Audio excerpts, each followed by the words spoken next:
You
know how they say, it's not the destination, it's the journey?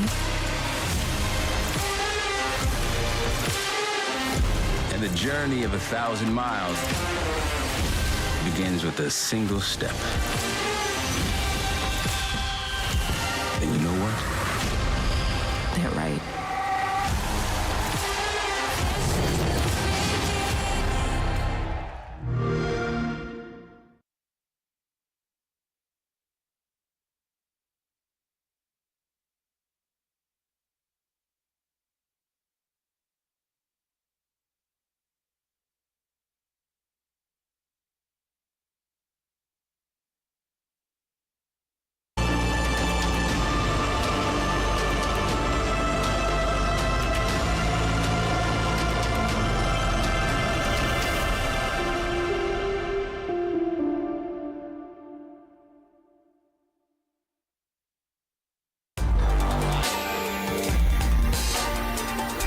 Welcome everybody to the show. It's South America League, beautiful Brazil. As we hover over a wonderful city, we have action to show. It's play number 2 at SAL 2025 Stage 1. What a day we've had yesterday to kick things off. The entire crew was here. We had a lot of fun with all 5 best of 1 series, but that is only scratching the surface of what the stage can offer. Welcome to the desk. I'm Elish, your host. With me are Laxing and Faze. It is the changing of the guards. The NA crew joins me on the desk. How are you doing, gentlemen?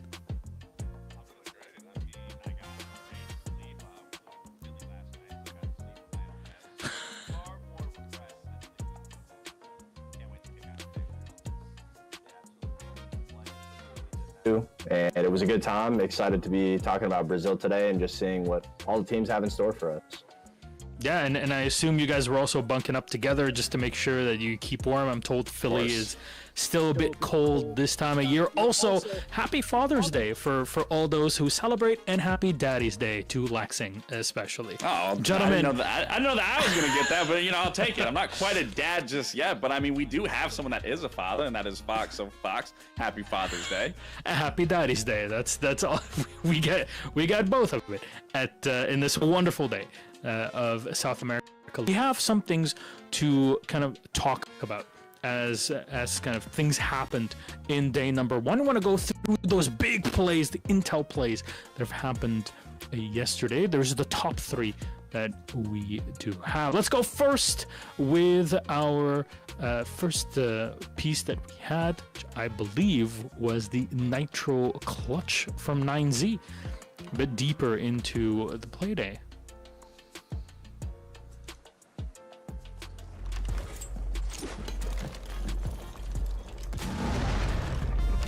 Not sure if we're able to see it on our screens, which I assume is the case.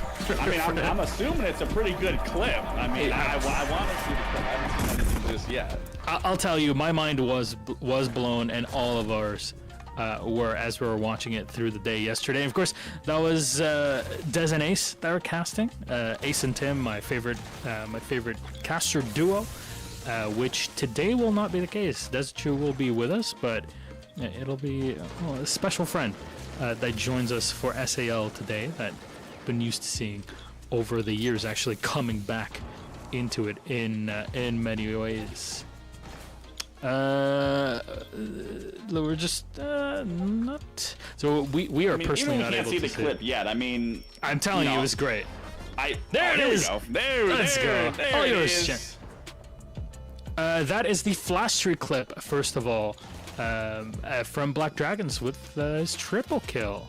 You know, Gentlemen. I can't say that I'm too shocked, given that Flash Ray is the one having this performance and getting a big 3K here. I mean, when I covered him for the first stage ever last year for myself, I mean, Flash Ray was a player that I really talked about a lot back on that roster that he was on. And I mean, it was impressive on that E1 roster what he was able to pull off. So, I mean, it's no surprise to me that he's getting big kills now. And I mean, I'm excited to see what he can bring today. This is the that we had, actually. I don't know if you got to catch this, Fox, but Nade is always insane. Like, how do you clutch up in a spot like that? No, I mean, Nade's been so consistent. He's obviously, arguably, in my opinion, the best player in the SAL, especially from a supportive role, to constantly be put in positions where he has to clutch up, and he never fails. Obviously, being at such a young age, but constantly putting up all-star performances like that, it definitely exposes that his talent is way above his years and that he has the experience, the ice in his veins. And I mean, obviously, when you're playing with the rest of the players on Furia, you know that you're always pretty comfortable. You know, at the end of the day, if you're on the team for a reason, so if things don't go right for the rest of the guys and, you know, you have the opportunity to clutch up, there's no pressure on your shoulders. So obviously, it makes a lot of sense. I mean, Nade's always a highlight player to watch.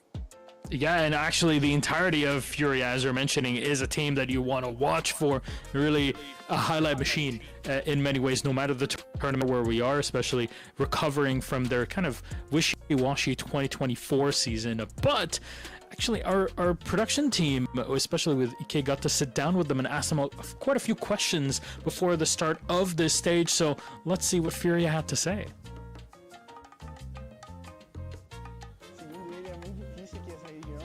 Pra trocar tiro. E é isso, chorou.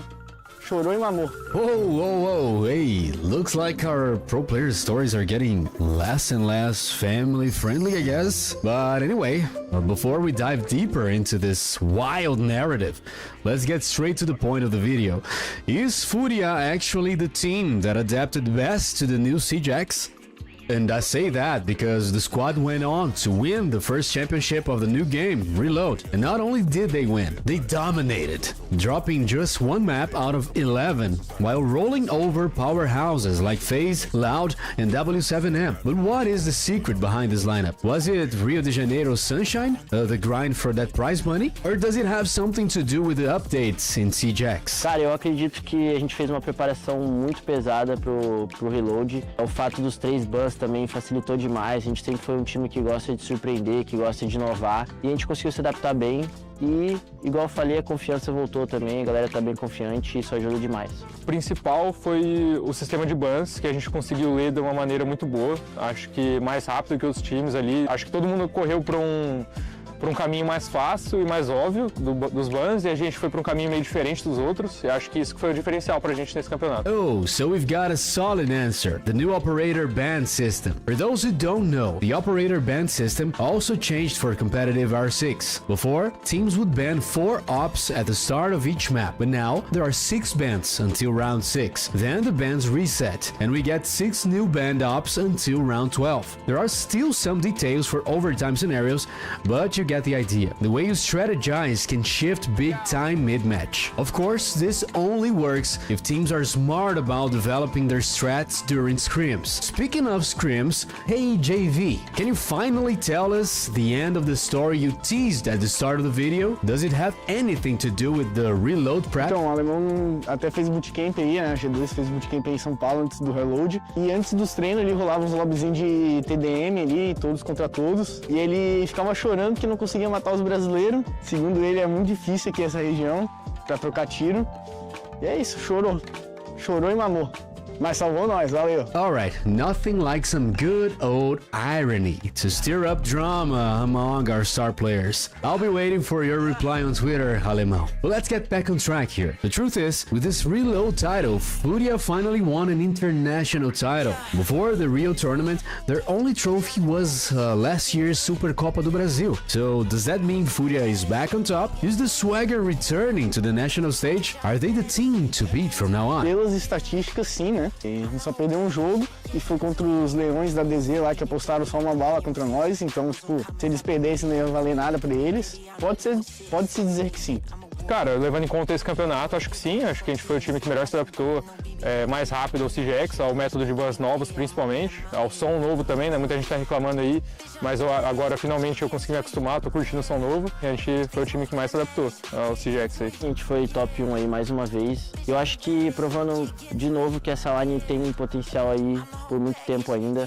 Todo mundo achou que a gente não ia voltar, a gente voltou ainda mais forte, então pode sempre esperar o melhor dessa line, por mais que às vezes o desempenho não seja do esperado, pode sempre esperar o melhor. Okay, but what about SAL? Sure, the Panthers crushed it in their Supercopa do Brasil, but they're still missing a major regional title. Is this their moment?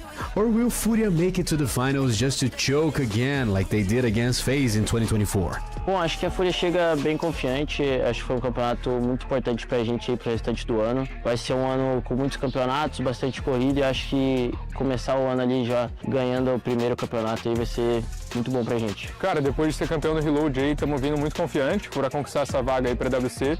Como eu já disse em outras entrevistas, a gente veio pro Reload com o foco de treinar mesmo, tipo, de usar o campeonato como um treino do CGX, o primeiro campeonato do CGX, e acabou que a gente viu que nosso método de trabalho, nosso método com os bans novos, o jeito que a gente tá lidando com o jogo, tá muito bom, não à toa a gente foi campeão, então a gente tá vindo muito confiante aí pra esse split do Brasileirão. Alright.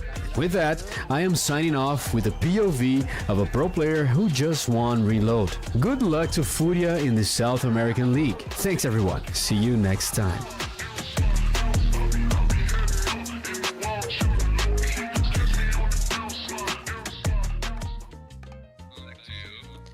The champions of Reload in Rio, that is Furia, and well, they're looking super pretty. Now getting into the stage, excited, the team is working together, but we already knew all of that. We saw it yesterday also. It seems like we're back in the zone where they're just going to make it to the next major, and we see how well they do in circumstances like this. But now I have two kind of ex-pros in their own right. So what's your feedback on what you heard from Furia right now? Well, I mean, the main takeaway has to be the biggest ban system, because in 2023, they had the year of dominance. Furia was the best team. In 2024, that's when the Monty changes came out, and Furia was very open about the fact that shields were not something that they could use. They struggled when it came to playing against them, abusing the shields. But now with the new ban system, you can ban 2 of the shields right off the bat, and then once you get 3 rounds out the way, you can ban the 3rd one just to add a little bit more. So not only do the bans impact Furia's performance and the way that they are able to play now, but they're also such a versatile team. So if they're taking those off the board, they're able to flex any single operator. So it's really hard to counter ban against Furia themselves. And so the whole new ban system just fits so perfectly with them. Mm-hmm. Yeah, and I think also to just touch up on, them just coming off of Reload, winning an international event where they haven't won it since 2023. I think there's no doubt and question that they're back in terms of internationally, but when you even think back to 2023, when they had sheer dominance, they were actually middle of the pack in their own region. So I think if they can get above that hurdle, not only for our international level, but now regionally, if they can be the top team, that's only going to solidify their name even further and push that powerhouse of an organization and as a roster just through and through this year. I mean, Furia has already cemented themselves as one of the dynasties in Siege. I would say one of the two, but when you want to get over the hurdle of, well, who's better actually, what dynasty was more dominant, I think there's still personally a bit more to go, and maybe we get to see kind of this year. I'd have to say Furia takes that. I know you're talking about Penta being that other end. I think Furia 100% takes that. Winning two SIs. If we play old Furia versus old Penta, I mean, this Furia and Penta, I would say the game is so different between then and now that we can't even compare it that way. That's why I say, like, I have to narrow it down to things that are tangible, and what is tangible is winning 2 hammers. That is something tangible that I can look at, plus the domination.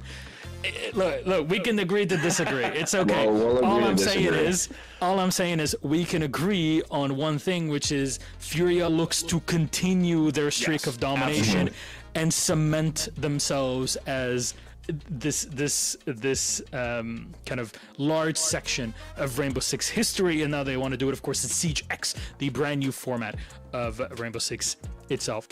Moving on from this game from Furia themselves into our playday today, because as always, 5 best of 1s await us here in SAL.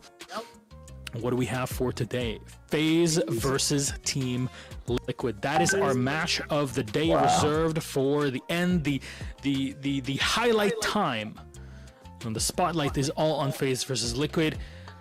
Davide, this is a game that it's easy to call the Clásico of Brazil and South America.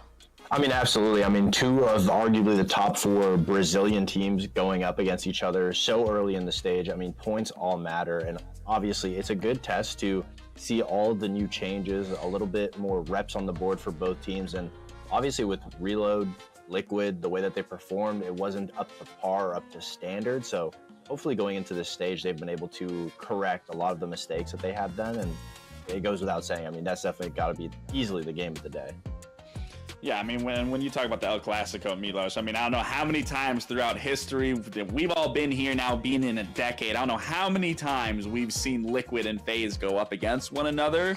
Now, I mean, I think when we have seen that happen a lot, typically FaZe does reign superior. So maybe today will dawn a new day for Liquid, based off their performance yesterday, where FaZe gets a 7-1, Liquid gets 7-3'd. So hopefully Liquid takes something from yesterday, applies in today's match versus FaZe, but even that being the match of the day, I still am kind of leaning more on the side of FaZe for sure.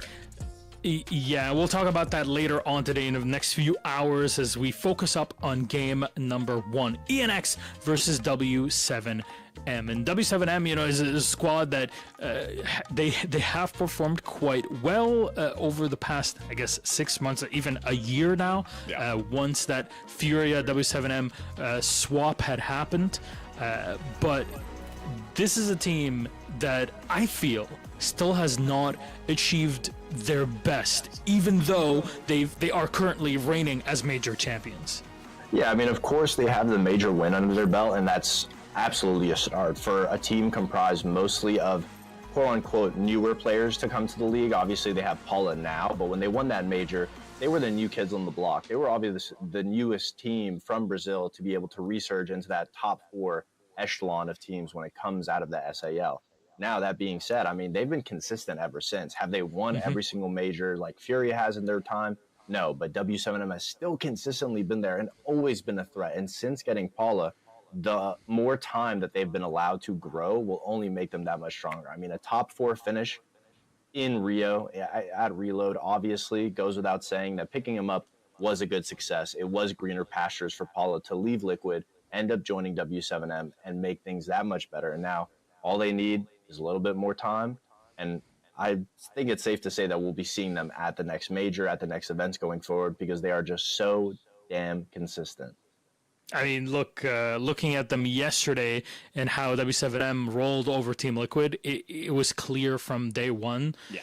But you can't just look at day one and think, okay, this is what it's all going to look like. Day one of an online league, basically, where they are no longer, SAL is no longer in studio. That's something that definitely will impact things. However, ENX on the other side of this matchup, well, Yesterday they went up against Faze, and they did not have an easy time whatsoever, Gabe. No, I mean, coming into the league, I mean, these guys are new for me. I mean, this is an entirely new roster outside of Sexy Cake. But, I mean, yeah, for you to start out your SAL season, to go against the powerhouse of Faze. Now, when we want to talk about a roster that has been consistent, not consistent winning international events, but in terms of consistency within their region, Faze has dominated it. So, you know, you got to kind of give ENX the chance to, you know, play, you know, maybe a team that's a little closer to their level. But again, W7M, I don't think that's it either. I mean, they got 2 games back-to-back that are heavy-hitting teams. But again, the most important thing for a new team coming into anything is just being able to take from every single loss, because that's truly what's going to allow you to improve. We've seen it across other regions and weaker regions where if you play against teams that you're just simply better than, you're not learning anything. Whereas at least within this region, within their pool of play, they can play teams that are significantly better and can take and grow and learn from it and apply it into the next game, because for these new teams, it's really all about experience. Exactly. If you're playing in, very easy to say, the best region in the world, there's a lot to learn from the, you know, the top 4, 5, even 6 teams out of the 8 here in SAL. However, from introducing our 2 teams, we'll move on to our map veto. As always, that has not changed. 9 maps, 1 left, best of 1 series and all that. Fox, can you take us through our veto? I mean, W7M is obviously going to be the favorite here. So at the end of the day, they want to limit the maps, the unvariables that you're going to be able to go to. And Clubhouse being that pick makes not that much sense, honestly. W7M going to a map like Clubhouse, you never want to take a team that you are guaranteed better than to Clubhouse, because it is such a default map. It doesn't require that much overthinking, overcomplicating. The weaker team can sometimes win just because everybody's played this map time and time again. It's very understood how the fundamentals work, and it really comes down to the day of how teams are going to be performing together on the day. And so W7M taking this risk. Yes, they are amazing at this map. They're amazing at lurking on this map, but it does seem like the hardest option for W7M to go to. Yeah, when you compare these two, I mean, when you're going to say, you know, who has more on the line here, it's going to be W7M. They have far more on their shoulders to win and the pressure to win this game, where ENX, you're giving them that leeway. You're giving them that chance to actually fight back because of Clubhouse, because how simple this map is, that you just play into the basic fundamentals, which I can assume that every player across the board on ENX has played a long history of Siege. So you're not going to be doing anything too crazy. You're just going to be playing off your communication. You're going to be playing off your rotations and starting off on attack already for W7M. We say it 100 times in the NAL, and we're going to say it 100 times here. You win on your attack. So it's going to be a very scary thing if W7M, when we talk about lurking, if they can't find success on their attacks, because then you only have so much to work with on defense. But that can also be said about ENX. You should be taking full advantage of you being on defense here. I think best case scenario, they ended on a 4-2 half or a 5-1 half, so they have a little bit of wiggle room on that attack side. But me simply, if they can't find that success on their defense, statistically the easier side that attacks, it's kind of going to be done in the water at that point. The biggest question to me is that W7M banned Bank second to last, which is the map that ENX got smoked on by Faze yesterday. So to ban a map that a team got 7-1 on obviously shows a big sense of weakness when it comes to that map for W7M. I don't know why you wouldn't want to just hammer it down, go back to that map again. So obviously maybe there's some bigger fish to fry when it comes to W7M's map bans, and they just want to go to comfortability. So that's why they're going to Clubhouse. But I agree completely with Lax. I mean, ENX at the end of the day, they're going to need a good 4-2 split, 3-3 split, just to be able to have a little bit of that advantage going into the side swap. Gentlemen, turns out our game has already kicked off, so we won't be able to introduce them and have a chat. But anyways, it's Dezichu and Demo today. Have fun. Something a little bit different, isn't it, Milos? Thank you very much. And yes, Demo, it has been a long-ass time since we've cast together. Are you looking forward to today? I was, and then I was told that you're casting with me. I'm so sorry. All the fun things around life just start to look very grey, Des. Yeah, colours disappear. No, I understand it entirely, mate. I understand it. But let's have a good chat about this, shall we? Because already some bans have flown on through here. Double electrification ban. Thoughts? Feelings, emotions. It's labs, so what do you expect at this stage? Whenever you're dealing with a map where you've got plenty of hard breach walls, you think about top floor, you've got 2 exterior walls that you'd obviously want to try and lock down. Removing that off the board is going to give those attackers just so much more time to play with. And then even you look, obviously, basement downstairs, you've got the triple wall, you've got the single breach exterior again. Yeah, just walls. I think labs fits into the same category as your clubhouse, of course, where I think the hard breach is the main thing that teams need to get right if you want to succeed at this map. Very spot on, mate. Love it. Thank you very much for the analysis. I'm going to enjoy today, Demo. It's been a long time since I've had a chance to sit here and say, Demo, give me your thoughts. And that was pretty good. I enjoyed it. Thank you. I try my best. Well, let's roll on then. Up on this top floor to kick things off.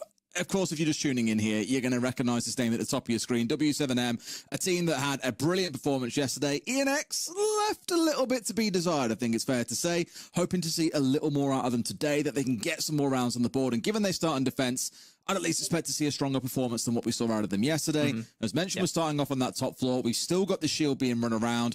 We saw a couple of teams have double shields banned away against them, got into the 3rd round, and then the last remaining shield was taken away as well. So I do expect to see Dots and the rest of W7M abusing shields here for the first few rounds at least.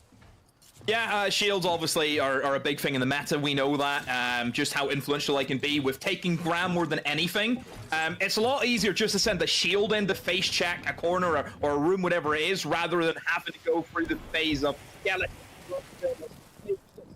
the drone, that kind of, you know, that kind of old, I want to say, style of Siege where a drone at your feet and somebody following doesn't exist. Send the shield in, does a much better job. Absolutely. Well, starting off here, the Maverick on the wall as well. I've seen so many teams try and get this wall opened up and just find themselves getting C4'd at the bottom. Yep. And I want to say it was Envy, or I'm pretty sure that Tim was waxing lyrical about yesterday in the NAL, who showed they could do this incredibly well. Palu is the one currently on that duty here. Of course, he can play Maverick many a time, being very, very mindful of what happens here if he gets this wrong on towards the bottom side. C4 could come his way from the mirror. I'm looking more towards Nigel for that one. Nothing yet coming through it, but it's done that classic trick where you get the small still at the top, still at the bottom, ball falls away, and it can now be opened up by somebody. Yeah, and again, it's good timing, you know, a minute 30. However, they do not get the opening pick, which may slow them down just a little bit, considering who that is that they've actually taken out. That's the ace. Naturally now, Des, if you're looking at it from an attacking perspective, you've got the IT wall open. Let's get rotated around towards connector and start working on that side of the map. Without the ace, you can no longer go for that. So they may be almost headlocked into having to go for a garage take, which is not easy, Des. You're dealing with an Azami Rafters. That is a nightmare to go through. It is, and my big worry, Demo, is it's taken them over half the round to get this wall opened up. There was no denial, no mute jammers, no electrification as we've seen, but it's taken them over the half the round just to get any control of IT. And as you sort of say, with the ace falling away, it's gone from bad to worse here, and they're really going to have to force it through. So maybe not the start that W7M are looking for. ENX should be feeling pretty good about their chances for holding on. Mirror window up as well, top catwalk. You're going to have to try and deal with that at some point, and certainly Blitz is going to be in a position to do so, but does anyone to help him? No! Nobody's there! It's just Blitz by himself, and it's a Warden! What's he going to do against him? Absolutely nothing by the looks of it, Devin. For W7M, this has been a car crash round. It's a 1 versus 5. Lobin had a pretty good day yesterday overall, but I think even he is going to struggle with this push. As you say, Demo, they had to make it work through Garage, and it's absolutely collapsed before them as they've stepped up to this fortress established by ENX. So already I'm just confused, right? So if you're a team and you know you're attacking labs, you've banned away the Cade, you've banned away the Bandit, opening walls should be no problem. Why are they still going for Maverick? Maverick, I think, is pretty useless whenever you can just ban both of the electrification operators, okay? You can sit there and go, oh, but what happens if they have a mute jammer? You can go below, you can destroy it, that's not an issue, okay? I don't know why they bring Maverick. Just bring your Thermite, bring your Ace, that's enough. Look at the amount of time that you save. They're sitting there working as though they have to play against the Bandit or a Cade. I don't understand. And that just completely upsets them right from the rip because they're wasting so much time. even if it was the mute on side and they didn't want to get him below and spend all that time and risk having to make sure the downstairs was clear, it's still a spot where you get the Maverick, chuck it, sorry, the Thermite, chuck it in the top corner, you're out of range of the mute jammer. There'll be so many ways to get through it. Like, as simple as that as well. Like, mute jammers are not difficult. They're not. No, but they made it look very, very difficult in that round there. So a few questionable choices being made. Hopefully see them bringing along more hard breach. And I'm still surprised, truthfully, that we're only seeing the Selmas being brought along here. Not the end of the world for this site, admittedly, but my thinking more is, like, you can open anything you want on the map here, as we've just discussed, yet they're keeping it pretty light. And maybe that pays off for them. You give it round one jitters, it's the start of a new day, fine. But we can't see this continue throughout the half. Yeah. I mean, I think you have the ace and you have the hard breach gadgets coming in from the recruit, which I think is fine for this. If you look at how typically this bomb site plays out, you will see teams go down over towards those basement external walls, but they won't really open it up fully because they're never really going to try and plant from there. They will just open up a hole to have the defenders worry, oh, somebody's going to be there. Let's in a bit of a rough spot here. There seems to be an Echo who's going to be supporting. God. Oh my word, he got shot! Still dead. Okay. What's happening? Chaos demo, absolute chaos. I like it though because W7M said let's up the pace here and take the fight to ENX, and they've walked away with 2 kills off the back of it. Was it in the cleanest fashion? Could it have gone horribly wrong? Absolutely, but they still come away man advantage, and now all the pressure comes onto ENX because they've got 2 minutes still to play and they're a man down. Oh my goodness. I mean, welcome back to Brazil. That's what I'll say to myself because it's sometimes you forget how bonkers this league is. It is just the fastest league in the world. It really is. The way that these guys just go at each other, it's incredible. It's as though they've got somewhere to be just every single time you watch Brazil. Yeah, this looks to be a failed roam attempt. ENX just completely outmanned, outgunned, out-utilized as well. You know, you've seen some good nades being used as well just to eliminate those defenders in tricky positions. And whenever you've got half the round left and all you have is an Echo left on site, what's he going to do? I mean, at this point, I think we all know how this is going. It's an easy closeout, and this is much better from W7M. Is it still in a convincing fashion, though, Demo? I don't think it is. No, I mean... It was fair enough. They made it work. It was far more chaotic than I think it needed to be. Dots pulled off some pretty magic stuff there, shooting out the C4, giving his team time to be able to get a nade over the top as well. But if they managed to get rid of the blitz sooner, that could have gone horribly wrong for W7M. Yeah, and I mean, they were up against an Echo as well. Like, Echo counters the shield operators. It means that the shield gets bashed away from their face, and it should have been an easy kill for the Mute, which it was. You know, he still did get him in the end, but he died because of it. You know, he had to take that extra time to try and get the shotgun on the legs, and then they got him. One thing I will say about ENX yesterday, whenever I seen them play up against Faze, was they were playing really basic Siege, and Faze just seen it coming from a mile off. They knew exactly how that team was playing. Nothing surprised them. Right now for ENX, it seems to be something similar, where I think it's very basic. You went for a basement hold with a roam. That's nothing crazy. You're not breaking the wheel.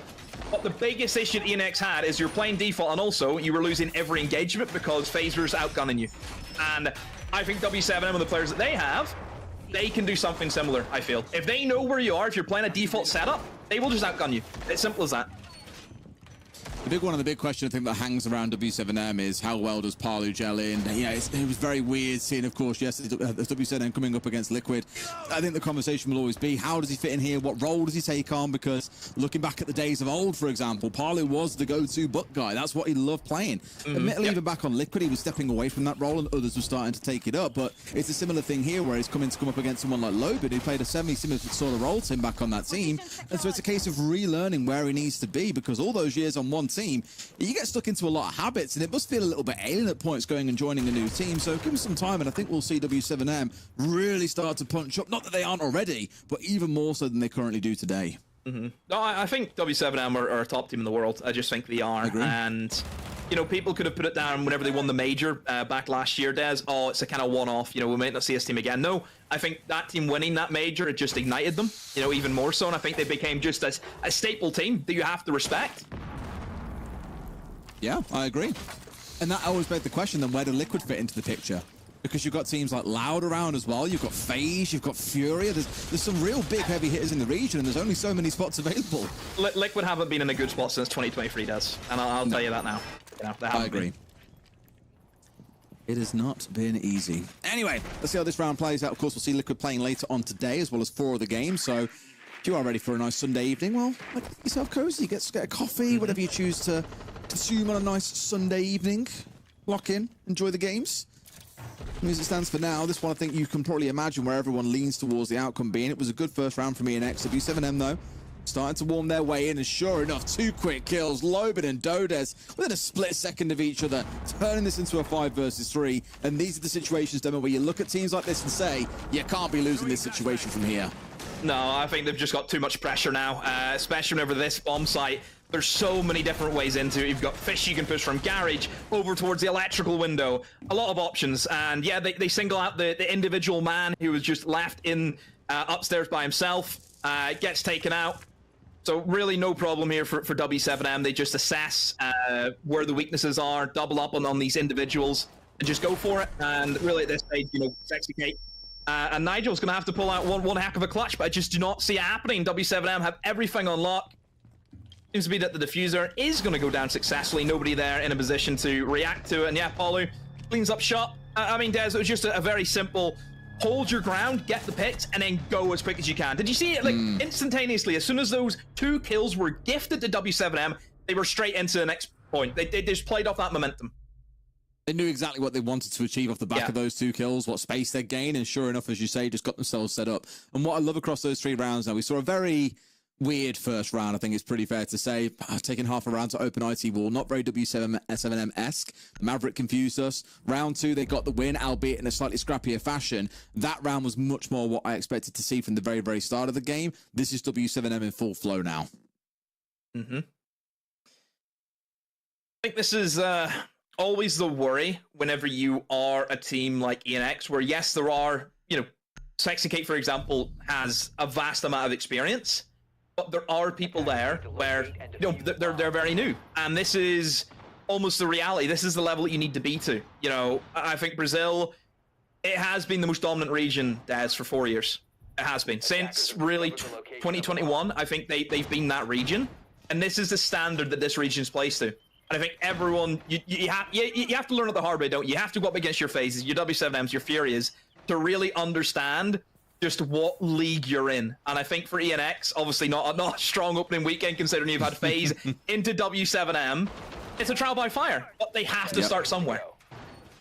I've seen a few people saying it is like it's good to play against big teams at first because would you rather play them now or at the end of the stage when you've maybe got a chance to scrape into that top 6, but you know you're against 2 of the best teams in the league? Like, you'd rather kind of get battered and have your warm-ups in a way against these teams. The sad thing is, and I think for many looking at this team, they'll look at Sexy Kings and think, wow, you know, storied player in the region, one of the most well-known names, and for the last few years has really struggled to find his feet and get a team together that can compete at this top level. It's great that he's still trying, but you almost kind of will ENX on just to see him be able to be successful again.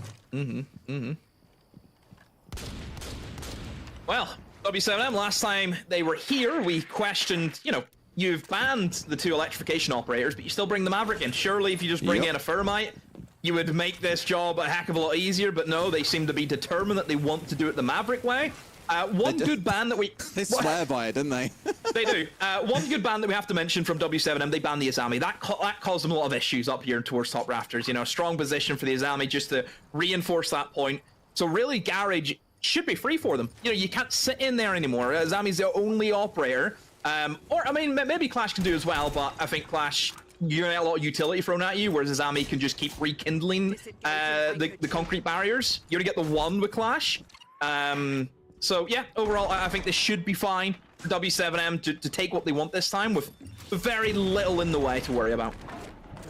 This is some of the conversation that you might have about, say, a Monty, right? Where, okay, well, you can play a Blitz and you can run people down, you can flash them, you can play a Blackbeard and still have your gun available. It's the fact that you have this information given so freely and so safely over by a Clash. Keeps picking up the shield here in case any nades were to fly on through, and of course being mindful of vaults with those Roteros at the same time. Just kind of playing this happy dance here, but as long as he stood here, IT is going to be really hard for W7M to get control of. Yeah, it's more the case of now that anyone can just swing off the Clash, you put that shield down and, you know, you don't know who could be going for a jiggle peek because it's very, very difficult to go against it. It is kind of like that walkable mirror window in a sense. And speaking of mirror windows, that's going to be the next tricky thing that obviously W7M have to get rid of. And Thankfully, they do have a man on the rafters who can walk up and go for the punch. And look at that, the hard breach gadget comes in, Des, to give them a way in through the triple wall. So this is looking a lot better for W7M.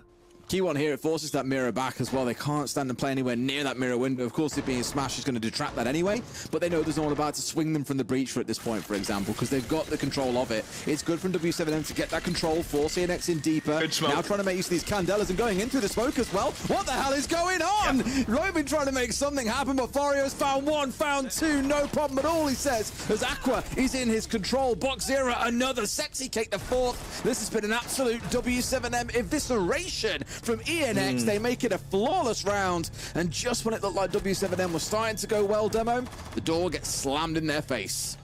Yeah, whenever you're going for that take, you need the fish control. That is crucial. And we've seen that's what W7M were trying to transition into. They had opened up IT, they had gotten pressure in towards Garage, they opened up the wall, and there's two things that you have to highlight from the defense. Two guys rotating towards fish, that being the Ying and I believe the Flores. The smoke on his toes, ready to go, perfect smoke grenades at the right time, shotgun ready, has a deployable shield to fall back to if needed. Exceptionally well from him. Okay, so that's one guy you have to highlight. The other one then is the power of the Clash. Breach is open, Clash just strolls in, sets up a shield, what can you do? Yeah, that's how strong that operator is. I cannot express to you, Des, how good Clash is at the moment. I can't. Surprised she's not banned. Honestly, I really am. It's one thing about ranked currently, you can't ban the Clash in ranked. And it makes things really difficult for the stats. I remember everyone was saying just like the fact that you can't ban her given what she's currently like is going to be horrific. And although I've not played too much rank so far, I'm waiting for the first week madness to settle. I've seen enough from Fett, for example, fully abusing the hell out of that operator, the early run-outs, absolute chaos. And of course, you're not going to see that at the top level. It's going to be a little bit more controlled in her use case. But as you've just seen in that round there, they had no answer to the Clash. Only operator can do that as well. Like, what other operator can just walk into the middle of an open bomb site with triple wall being opened up and get a kill? Like, just in the middle of the room. It's nuts. Going live. Okay. I mean, the important news, though, Demos, ENX is still fighting their way through. That was a really solid round. It wasn't that W7M didn't do anything right themselves. Like we thought, their taking towards Garage was really good. They got the IT control, and it was a great little play from Furia. Admittedly, Lobin, I think, trying to step through smoke with the Candelas out. Not quite the play that most would look towards, but I think they were very conscious. They got to about 25 seconds left and had to force something. It just all went wrong. So, W7M have not been successful on both of their top floors. However, they have had success in the other two bomb sites that they have had to go at. So, like, the shouldn't be too much of an issue since they have won it before. Obviously, for ENX, they're going to be going for this roam strategy again, which they have tried to introduce. And last time they kind of got absolutely ran through by a Blitz and Deimos combo. This time, not the option for W7M. A little more traditional than the operators that they brought in. That Thermite makes an appearance, which we weren't expecting. Even the Habana as well. So we've got on the team. I think they're just going to try and go direct into site, Des. They're going to say, these guys are roaming. We'll just try and take what we can in sight and get this diffuser down. Sure. At least as things stand for now, they've got this first phone call coming out as well. So a second phone call coming out from the Dockerby. Always love talking about Dockerby, me, Demo. Big fan. It really enables teams to step forward as a team and make very aggressive plays. Just like that. Brilliant. 2 kills coming out of seemingly nowhere as well. But the information from those calls was all that Volts needed to get those kills and convert things the way they're going now. Just 2 left standing as Box Zero also falls by the wayside. We've been here before when W7M have had a 5vx. They didn't give it away last time, and I don't see them doing it again this one. Yeah, great take coming in from W7M. They knew exactly what they wanted to go for. They just had everything set up. I think using the Dokkaebi just to give that little bit of information, almost that's the trigger for everyone. You know, 3, 2, 1, Dokkaebi call goes in, and they just flood the bomb site. A great position as well, being taken up outside of cargo stairs. Just holding off that flank. I mean, if you're up against so many roamers, and if you have an idea where they're going to try and retreat from, which is cargo, you just set one guy outside, and it's so easy for them. So yeah, really impressive stuff from W7M. Just a picturesque round in many ways, just how good that was. It's funny how we've had that disparity so far, right? Where it's been like a couple of very much perfect rounds from W7M. Round 3 and round 5, barely can put a foot wrong in either of them. Then you look at the last round and also back in round 1, and things have gone so horribly wrong, and it's a bit like, whoa, we're really seeing the difference here. And I'm not sure if that's on ENX or if it's on W7M. What do you think that is?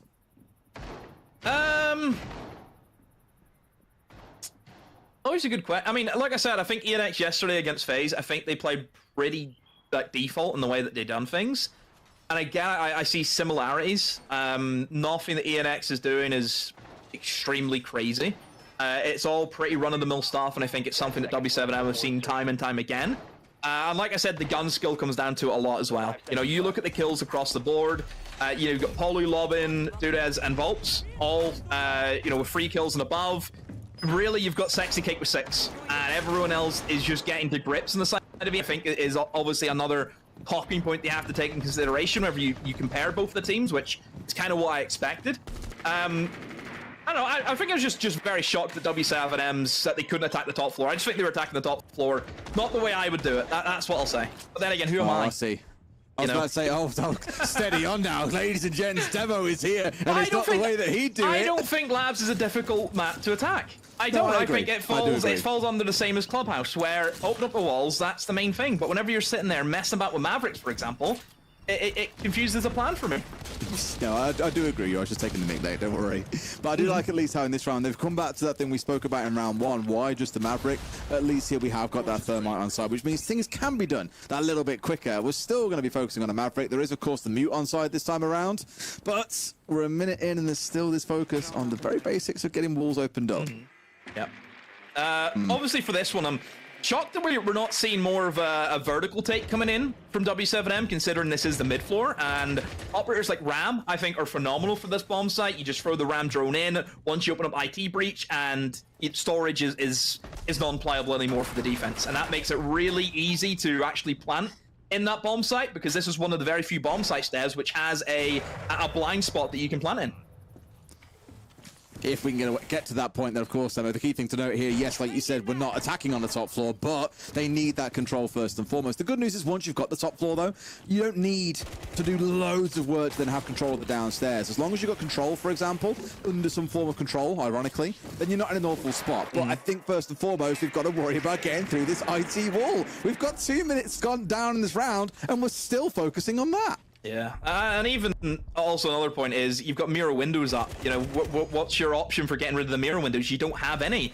And I mean, that's just a silly peek coming in from Volps. I mean, losing that engagement swinging catwalk is a little bit questionable. However, Dudez and Dots also picks up, you know, the kills to get them back. So I think Volps should be very, very lucky that his team has been able to pull them out there. Yeah, I mean, saved by the team for sure, but also ENX not looking too hot on the aggression. They were still wanting to challenge top floor, really slowed W7M down, and they paid the price for it. Now being fired off as well by Lobin on that Capital. Got at least some view of the verticals here, and a C4 in back pocket, let's not forget here, Demo. With us running down to the last 20 seconds, those 2 C4s become very credible threats. That's the hitter's mark, though, and hatches above him, which somebody can just drop in and kill him. You know, it's tricky. It makes me nervous, though. Like, I agree entirely. He's almost ready for it at the same time. But they've left the last 5 seconds. C4 up and over the top. Won't quite find the man they were after. But what about the second one? Florio's not in a spot to C4. Throws it over. Doesn't find the man. Missed by a matter of 500 milliseconds there. And they may well pay the price for it. Dodez, Palu in this 2 versus 1. And Florio, I don't think it's going to be able to hold on here. He's got vertical angles against him. They haven't got to peek anything. They may try and do it just for the KD. But why stress yourself out at this point? There is very little that he can do, and that means W7M should be able to end this half at 4-2. Yeah, I think Paulo just trying to pester him at the backside here. I mean, Paulo can go for the kill there. He knows that his teammate's in a unlosable position unless you're G2, if anyone remembers what happened. The time that they had a go at Labs. Hey, but, you can't do that. G2 are your team. You can't do this. That's exactly why I can do it. I'm a little bit worried there for W7M. Their actual droning period in the last 20 seconds just wasn't there. You know, not being able to spot out the guys with the C4 who were in pretty killable positions. Like I said, the hatch over towards games room. Just have somebody in the hatch upstairs and that guy's just dead if you droned them out. But they didn't do that. So W7M, we're just playing it blind. They just hoped and prayed that the C4s would miss. And believe it or not, the prayers come in for them, Des, because the C4, it did connect, but with the wrong person. Oh, imagine if it hit onto the thermite instead. That's one round that I look at in that half and just think this could have been a 3-3. There was an earlier round as well that felt like a similar way. Yeah, for W7M, yes, they've come out at the end of the day. All that matters is that score at the top of the screen. They've come out the half at 4-2. But ENX, I think, has shown a couple of times there that they could almost destabilize W7M. And being honest with you, I think that's more down to the mistakes by W7M with how slow they've been at points throughout the half. There's so much ENX being like massive playmakers and really looking to shake things up there. They've had some good moments, but not enough convincingly so, I think, to be able to destabilize W7M fully. Yep. Bans, different approaches from both teams compared to how they did in the attack and defense respectively. ENX have went for one electrification ban. They've left the band up, but have instead went for the Azami ban, which I suppose, yeah, it still makes a lot of sense for this top floor. You remove that Azami, mentioned before about Rafters and how strong she is. But that does leave the bandit open, so they will have to almost headlock their way into, you know, a Maverick pick perhaps. Whereas W7M, look what they've done. They've seen that. They've said, okay, they banned the Cade. We're gonna ban the Maverick just in the off chance that they might not ban the bandit. And there you go. You've got double hard breach bans. You're gonna limit them a lot. You've got the bandit trick to go up against, and again, bandit tricking the Selmas and the Habana pellets are a lot easier than the Thermite charges. We know that. So yeah, overall, I like the bans. I think it benefits W7M just based on being allowed to have, which is that bandit, of course. I loved how we saw this actually literally back on Labs at Reload, was banning away this double hard breach on this map from, being frank, APAC teams, because there was that expectation they wouldn't be able to attack so well. And I just think, as you kind of remarked on there a little bit, it does make things more tricky. It is easy to deny away. So W7M are kind of leaning into trying to almost prey on the inexperience of ENX to a degree, and maybe you could look at that and go, it feels a little bit BM, but if it works, then who cares? That challenge now really comes on the other side of ENX to show what they can do in these more tricky situations. And I don't really know what they can do, though, based on their lineup, Des. They've brought one set of hard breach gadgets, that is it. And I think they've used one for IT wall. The other, they're looking to open up connector wall, but that's, you know, it's not going to happen with the bandit. Like I mentioned, a great swing from Lobin comes back to what I mentioned. The gun skill is just too much. But even, Des, let's say if this wall does get opened up, how are they getting rid of the mirror windows? I would love to know. Are they going to go buck below? Is that the strategy that they have? In which case, they really need to have been doing that sooner, I feel, because we're halfway into the round. They've not even made their first point of progress into the building. You can see the bans hurting them a little bit here, but it's not just down to that.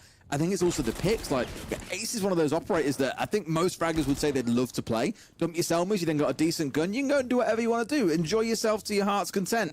But as it stands, as you've remarked, 2 hard breach charges does not make enough. And for Florio, he's now used both of them. Dodez from below has found one more for himself onto box 0. And in both of those kills, it feels like they were either stood there waiting to die, or were just a little bit out of position here and they've paid the price. Yeah, well, the buck is below, but you mentioned before, Des, it's too little too late at this stage. You know, 45 seconds, and now you're only trying to get in below and eliminate some of these mirror positions.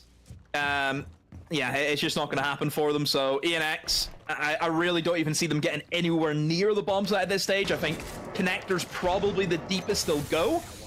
Grim will send in some of the Bs to try and just stop them from swinging in towards electrical, but I don't think that Volps is in any rush, though. He can just play close on the site door with a shotgun.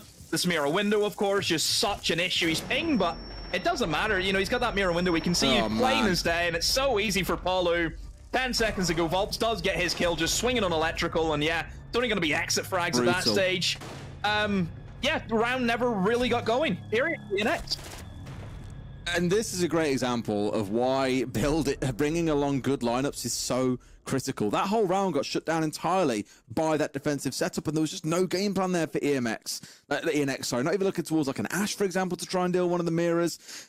Just completely the wrong lineup to bring along to the field there. And whether or not that was a bit of arrogance or not droning to see what the setup was, they've ultimately gone and paid the price for it. And very understandably, their attack timeout comes on through here. 45 seconds to figure out how the hell they turn this one around, because W7M are 2 rounds away from taking all 3 points. Yeah, and the thing that has surprised me more than anything is you look at the bans that W7M went for, right? You've went for the hard breach option. That means you have left the shields up. You know, you've got the Blitz, you've got the Monty, you've got the Blackbeard. You need to start using some of those strong operators. Like, naturally, I think, okay, if Monty's up or Blitz is up, your fish take is your best friend at that stage. You open up IT with what you have. You try and take Garage because you've banned the Azami. Yeah, for that reason is to take... That's the crazy thing. They banned Azami, but didn't even think about trying to go for a Garage take. Why ban the Azami then? Defenders, protect your bombs from being defused by attackers. Just, it's back to front. Well, it speaks to experience of teams sometimes, I'm afraid, Demo, and maybe that's what we're seeing build out a little bit here. So that pain for Sexy Cake and his fans will carry on for a while. And it's one of those things, again, where I'll stress there's some experience on this in this team, right? Some of these guys have played in Tier 1 before. It's not like this is a completely foreign map to them or playing at this level is, but these silly mistakes, especially under pressure, I think, in big official games can happen. I was speaking to the coach of one of the teams in EML earlier on, and they were saying, you know, you have like a few best of ones in a very, very small window to determine what happens with the rest of your year, really. Do you make SI or not? But we'll have 400 plus scrims against other teams where we can play amazingly, but if on the day we just don't get out of bed on the right side or small things go wrong, it can completely crush you, and maybe that's what we're seeing for ENX. Maybe things have looked good in scrims, but coming into an official, given how yesterday went and how today is looking, it's been really rough. Yeah, it's a tough weekend for them. Certainly is. I mean, we're at a point where the Boss G's out for Lobe, and he's having a bit of fun at this point, I think. It's fair to say. Yeah. The Boss G ain't as good as what it used to be, especially long range, because they really nerfed that into the ground. It takes a lot of shots now. I think I tested it. I was doing a spawn peek on Cafe. Chest shots it took to kill somebody. Really? Yeah, pretty bad. That feels excessive. Are you sure? 100%. Tested it. Wow. That's how the drop-off just kind of went. Unless you hit the head, of course. Which is still, at that point, I mean, right? within it, yeah. But it sounds to me, shots, Demo, it's like not that's as good. a skill issue. It is. Of course it is. It's me. Of course it's a skill issue.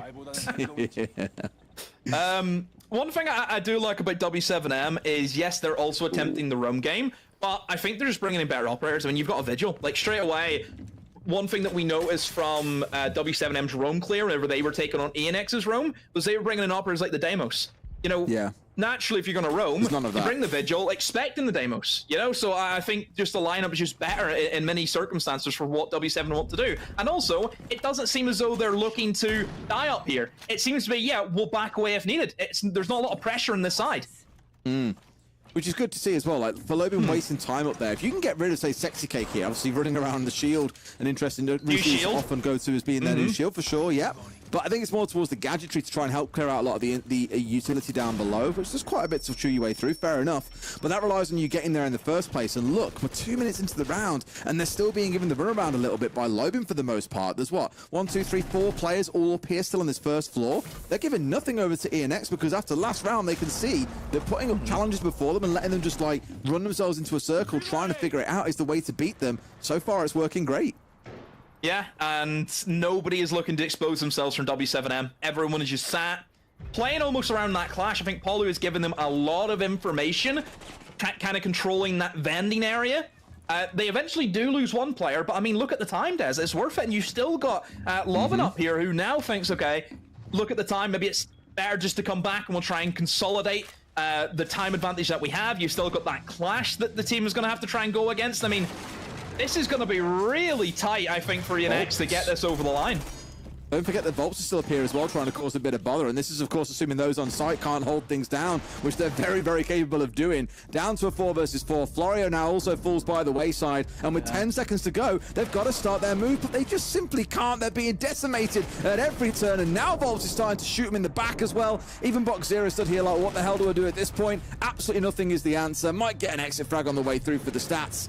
But that is about it. ENX, these last 2 rounds, just do not look equipped to attack. No. Didn't look bothered at all, did they? Not at one point did you think... on that word. Ugh. Did you hear Tim at all yesterday talking about bothered? No. So Tim, he always talks about, he assesses it based on how bothered were the defenders at any moment. And he always gives a rating where he's like, and I can for certain say they were not bothered. And as soon as you said bothered, I'm just having flashbacks. I agree they're not with bothered at all. They're having fun. Lobin's running around the map. Like, he's on Scopos. He doesn't care. He can do what he wants. Yeah. Bomb located by attackers. Pain. Not a good day at the office for ENX. And again, you look at that attack, just time, isn't it? It's just the time management is all wrong. It really is. It really is. Interesting site choice, though, from W7M. They went for the kitchen, one that we really don't see because I think it is the worst out of the 4. Mostly because the destructibility factor from above. Like I said, you get the ram in, you can open up everything over towards the site. Kitchen isn't really an area you want to be stuck in because there is literally a window right beside it. Well, as we know, there's any sites with just windows straight into the site. They're not all that good. You know, it's really easy for the attackers just to get in and immediately have site control. Look back at the days of Coastline for that one. I think many remember the heavily attacker lean that it had. It's also been at the map pool for a good while now. I'm actually at a point, I never really liked Coastline. I'm actually at a point where I would like to see it back in again. You've lost your head. You've lost your head. No, don't you even think about that. Mind. How dare you insult Border? The best map in the game, and that's what you've said. You trying to make an enemy of me? For a map that is so attacker leaning and so focused on the gunfights, I would happily swap 1 for 1, but I don't want 2 of them in the pool. Please, no. I do not want to sit and watch somebody just sat on Coastline rooftop the entirety of the game. I'll be honest, I'll pass. I mean, with the changes, it's not as bad as it was, Demo. We could give it a chance. Or a Dokkaebi playing American Sniper in Ruins. I can't wait. The content will be insane. Very good. Well, for now, we'll focus on this ending towards Labs. Already we found a kill in the round. It's Volt's falling down, who had a wonderful day yesterday. It's worth stressing, too. I think the highest rated, yes, it's only been one play day, the highest rated player, 190 EPS. He went absolutely nuclear, walking away at 16 and 5. Today's been a bit quieter, but it has let others on the team have their moment in the spotlight as well. Lobin is going absolutely bonkers. Of course he is. How's he getting away with this one? That can't be happening. And TP full health. Crazy. That's ridiculous. That is ridiculous. Ooh. I mean, Dot's lucky to be alive at that point, but still, 4 versus 3. They're having a lot of fun, Demo, is all I'll say. Yeah, you say 4 versus 3, it's... Would you really count the RAM here at this stage on the 1 HP? Well, it's only the RAM now, that's all they have, but... This is what I mean, the gun skill. I knew this was going to happen today. You know, at one point, W7M, it's like, you know, a group of sharks, just that little drop of blood in the ocean, and they're going to be on you. And that's exactly what's happened here today, similar to Faze. So, yeah, really no surprise to see W7M play the way they did, and especially on the defense, it's been so easy for them. ENX really struggling in the attacking half, and again, I feel as though Buck's era today, a lot of his kills have just been exits as well. I think that's kind of summed the game up for them. I'd agree overall. I mean, looking across the whole team here, you can look at the number of kills between them all, and you're barely scraping anywhere towards 20 across 9 rounds. It has been rough. A couple of kills per round on average. That's not the kind of performance that's going to keep you close. At the very least, here he's getting some more exit frags, Demo, so at least he can say, well, I got my one, don't know about you guys. But it has been that day yet again for ENX, where after 2 games, they'll have only got 3 rounds on the board. What can he do? Can he do anything? Probably not. 10 seconds to go, and you can see that Polly and Lobin, they're not going to fall for the same trick that their teammates did, but they just start tossing impacts at him. Both at impacts, and away they went. But yeah, no surprise there from W7M. Massive grin as well, and Lobin, look at that. The pearly whites are loving it. Yeah, I would be very shocked if there was a single frown on that team after how both the day has gone, but also how they played yesterday. It's been a wonderful start from W7M. A couple of flaky rounds at the start, we'll say. A couple of moments around IT Wall that I'm sure will lead them to them trying to avoid that in future. But overall, another really solid performance. Yeah, all credit to them. I think W7M, just a team with a lot of confidence at the moment. I think really since they won that major back in November, they've just built from strength to strength, brick by brick, and yeah, I think they're in a really good spot in the league at the moment. And it's always a good sign when they haven't really skipped a beat so far as well with Parlu's addition. They're looking like a good team that's still well put together. It hasn't been like a massive adjustment period with someone that's not really playing another team in all that time. They are looking good. Now, of course, the big question will always be who's going to hold those top 4 spots. But as it stands so far, W7M will be one of those teams there. That all said, our desk is ready for you. Let's throw it to them now and get their thoughts on this game. Thank you so much, gents. It's a pleasure hearing the cast, even though the game was a bit of a quick one. ENX not really able to stand tall, and Club looked a bit weird there, but it was indeed on there. And big plays here for W7M. But Gabe, we're talking about this before the game even started. this is what we expect to see, right? Yeah, I mean, it definitely comes down to inexperience coming from ENX. I mean, especially on a map like Nighthaven Labs, where I mean, it still goes into it. You need to have a strong defense on that map. Attack is always going to be harder, and that's always where we see new teams struggle specifically, and not even just struggle in the game, even in now the ban phase. What we saw from W7M in the ban phase when they were attacking is they were removing all of the wall denial. They were getting rid of the bandit, they were getting rid of the Cade, and they were playing into those strengths. Where then on the opposite side, when they switched, now you have ENX banning only one of those operators when the top floor is super heavy on getting those walls. They weren't even playing into it. They were underutilizing the buck. And again, when you look at that, like, I don't want to dissect it too much. The bigger picture is just inexperience overall. No, absolutely. The inexperience is what led ENX to end up losing, especially once they got onto the attack, because it didn't look like they really had a good understanding of how to break apart W7M's defenses the same way W7M was able to break apart their defenses. Every single situation, I mean, we saw the mirror being used a lot by W7M with the Electro Claw, and just like you said, Lax, when the electrified wall was there, ENX kind of just slowed down. They didn't have a response on how to open up these mirrors, and a lot of these gunfights just kept going into W7M's favor. Even on the rounds where ENX got that opening kill, they weren't able to get anything more. W7M was doing such a good job at limiting ENX's opening frag potential, the trade potential. They weren't really giving them a window at any single point. And so I really think I agree. It comes down to the experience. ENX just misunderstood exactly how they wanted to go about breaking apart W7M. It was beautiful to witness throughout this whole game how W7M are constantly and consistently running circles around ENX. And like both of you were saying, I hate to, because this is a repetition, you know, for today, but it's also a repetition of the desk of yesterday, which is just experience. W7M, they're good, they know what they're doing. It's a school of hard knocks here for ENX being dropped into this game. But the other end of it is, well, at least ENX get two of the strongest teams out of the way for themselves at the beginning. I just don't know if it's continues, if it's going to get any easier or something, because Brazil is absolutely stacked right now. Yeah, no, it definitely won't get any easier. I mean, there's a lot to take away from the past 2 days of matches for ENX, just because if you look at all of these highlights, I mean, there's so many rounds that come down to W7M being on a 5v2 situation. ENX needs to make sure that they're hard hitting on these trades and problem solving. Those are absolutely starter issues to a team at this level. It's something that comes with time. Obviously, when you're playing against a top team, you don't really know what the best response is once you start dropping bodies, how to stop the hemorrhaging of those kills. But that is absolutely a great thing to take away from this week, because that is the biggest thing holding them back. Once ENX is able to get those picks back, I mean, they had some of the flawless rounds themselves. Not many. I mean, obviously, they only ended up having 2. But that being said, it's still good info gathering to improve. Yeah, and I think Gentlemen, I was gonna say, I think it also comes back to even just their scrims and what those look like. You know, some teams do play scrims to win, whereas others play to lose, to learn. And I think obviously when you're having matchups like these on the official days, you need to be taking that and then applying that into a scrim. So it doesn't matter if you're winning in this scrim, as long as you're learning also and applying these things in scrims and testing yourself. Well, there's no better scrims than the official matches, right? That's something you can learn a lot from. And actually, we're looking to learn from W7M, as Loban should be joining us on the desk for an interview. Loban, can you hear us? You guys. You can hear us, but I don't think we can hear him.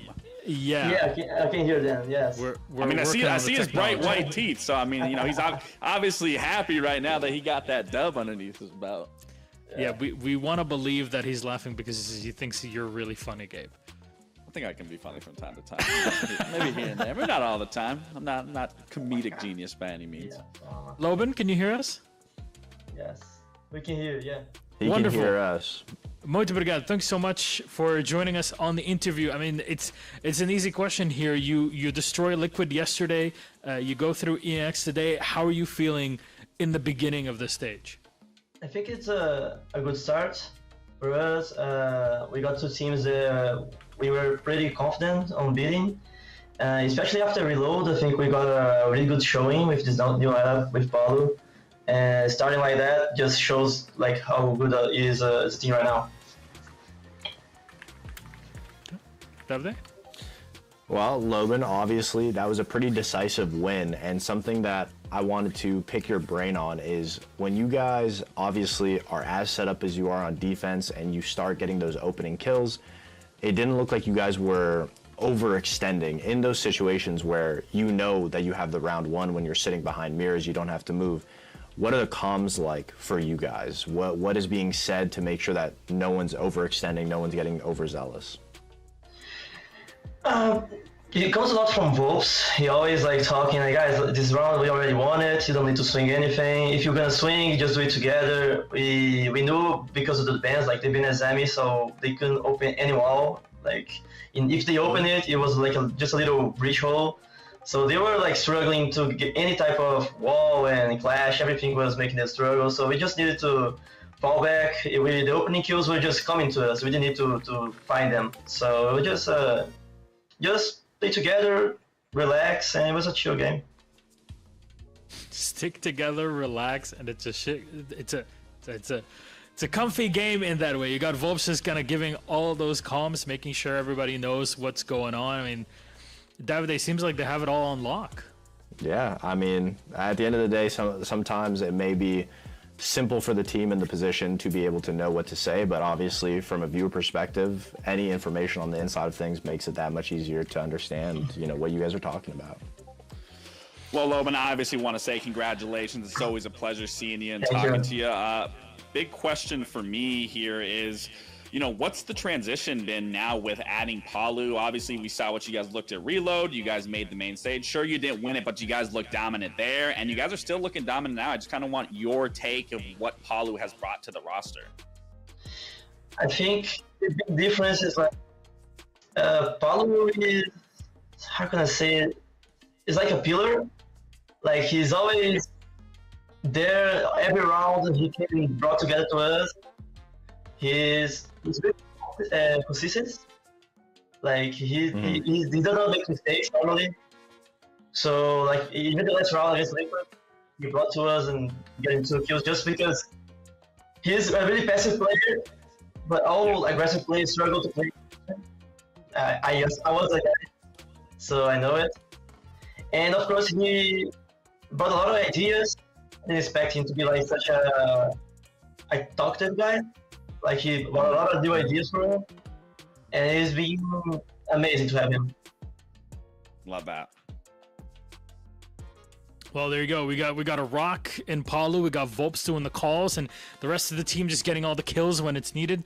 Confidence is definitely up there for W7M. Loban, thank you so much for joining us today on the interview. A quick few words from you just to kind of set things up for W7M. We'll let you go, rest up, get ready for weekend. Well, we get to see you in your next matchup. Anything you'd like to say to you're playing 9Z next weekend? Anything you'd like to say to them already? Good luck. Fair enough. Thank you again, Loban. Congratulations on the win. A confident team, confident player. This is it's something different to watch a team just be happy as they're playing and just having each other's back, Gabe. It's something that we often feel, at least as kind of part of the talent team, but seeing it in players, something cool. Yeah, well, I mean, you got to love the environment that you're in, and that's why I also wanted to hit on the point of bringing Palu in, because sometimes when you bring in a new player, it could change the dynamic of how the team feels, how the team plays, just even the shift in terms of personalities, but it seems like Palu's slotting right in, and like I said, you already saw Loban smiling, seeing those pearly whites, so regardless if they're winning, they're obviously having a good time outside of the game, so it's all good to see across the board. Yeah, and I mean, obviously, it's something that we don't see enough of in the NAL, but when a consistent top team is beating dominantly a team that obviously has learning pains, that has to figure out what's going on, I mean, we don't see any hiccups from them. Yeah, it was a 7-2, it was very clean, very collected. That's all they needed, and they did exactly what had to be done. Once it was done from there, I mean, they know that there's not really much from W7M that they did wrong, that they have to make sure that they're fixing going forward. They know they did their job, and it's still same thing, same time the next play day. Yeah, it's just another day of the office when you have a team that is so experienced and as experienced as W7M. Gabe, Fox, we will take a quick break. When we get back, it'll be time to set up for game number 2, Furia versus NIP.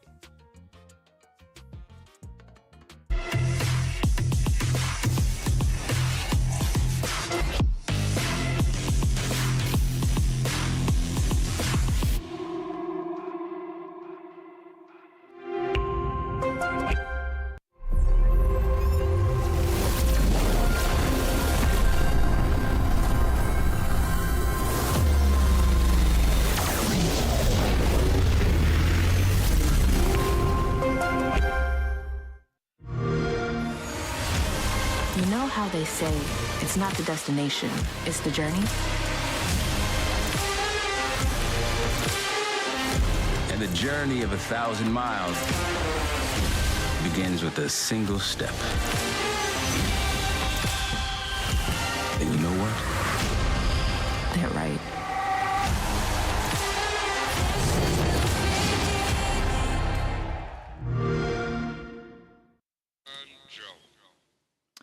And we go again. South America League continues with beautiful drone shots over the incredible Santiago in Chile. And one day I'd like to take a trip all over South America. That is for sure. One of my family members have been there, and it looks incredible. And what's incredible is the next 4 games that we have lined up for all you guys watching at home. Now we turn our attention to game number 2, Furia versus NIP. And I hope that they are ready. I hope they can handle the altitude of Santiago in this action. Hello again on the desk. Milosh with me are Laxing and Foxy. Gentlemen, let's get right into it. We'll talk about Furia, a team that I don't know. Are they the best team in the world? Are they second best? It's kind of depending on the day. I mean, realistically, if we're going off reload, they're currently the best team in the world right now. Yeah. So in that note, that's great. But I mean, they were also the best team that we saw yesterday, pulling off a 7-1 against Low. So I'm sure they're coming into today with that same mentality of proving their dominance. I mean, we heard in their interview, they need to be better in the regional side of things. They're coming to look to do that. And if you're already starting out your first game 7-1, you can only imagine going into the second one what that's going to look like. No, I completely agree. I mean, Furia, without saying, is the best team to ever touch Siege history, better than the previous Penta roster, without a doubt. We can agree to disagree, but I agree with Lax completely that the one thing that Furia hasn't really done, which is arguably maybe the easiest, is dominate Brazil. They have always come out maybe second or third string, and then once they get to the events, they slaughter everybody. But that being said, now they're in a position where they can just finally get it under their belt, just to be able to say that they did it, that they ran Brazil, that nobody was able to beat them. Obviously, the team that always gets the better of them in their own region is teams like Faze, teams like Liquid. And that was something that we're hoping to see Furia change. And NIP is a team that is just kind of grasping at straws right now, grasping at that previous legacy that they had. It's a tough time, but I would like to take just one more second to kind of talk about the heavy hitters on Furia, and I think you can mention any one of the players to be that. But if I were to let it, leave it to the analysts, one person each, Gabe, who would you select as the heavy hitter to watch? I mean, like I said, it's really hard. You could pick any single one of them, but I'm going to have to say Felipox, being the IGL, taking on that role. I mean, to have such a huge up and down of 2023 of nothing but dominance, then 2024 not finding success, but not feeling the need to change anything, just still playing into your strengths, making it work. Like Felipox is going to be that player that sticks out to me the most, just simply for his role and what he brings to that roster. No, that's honestly a great answer. I mean, especially with how the current ban systems are shaping up, there's so much more input that the IGL has to have within the server, even more than before.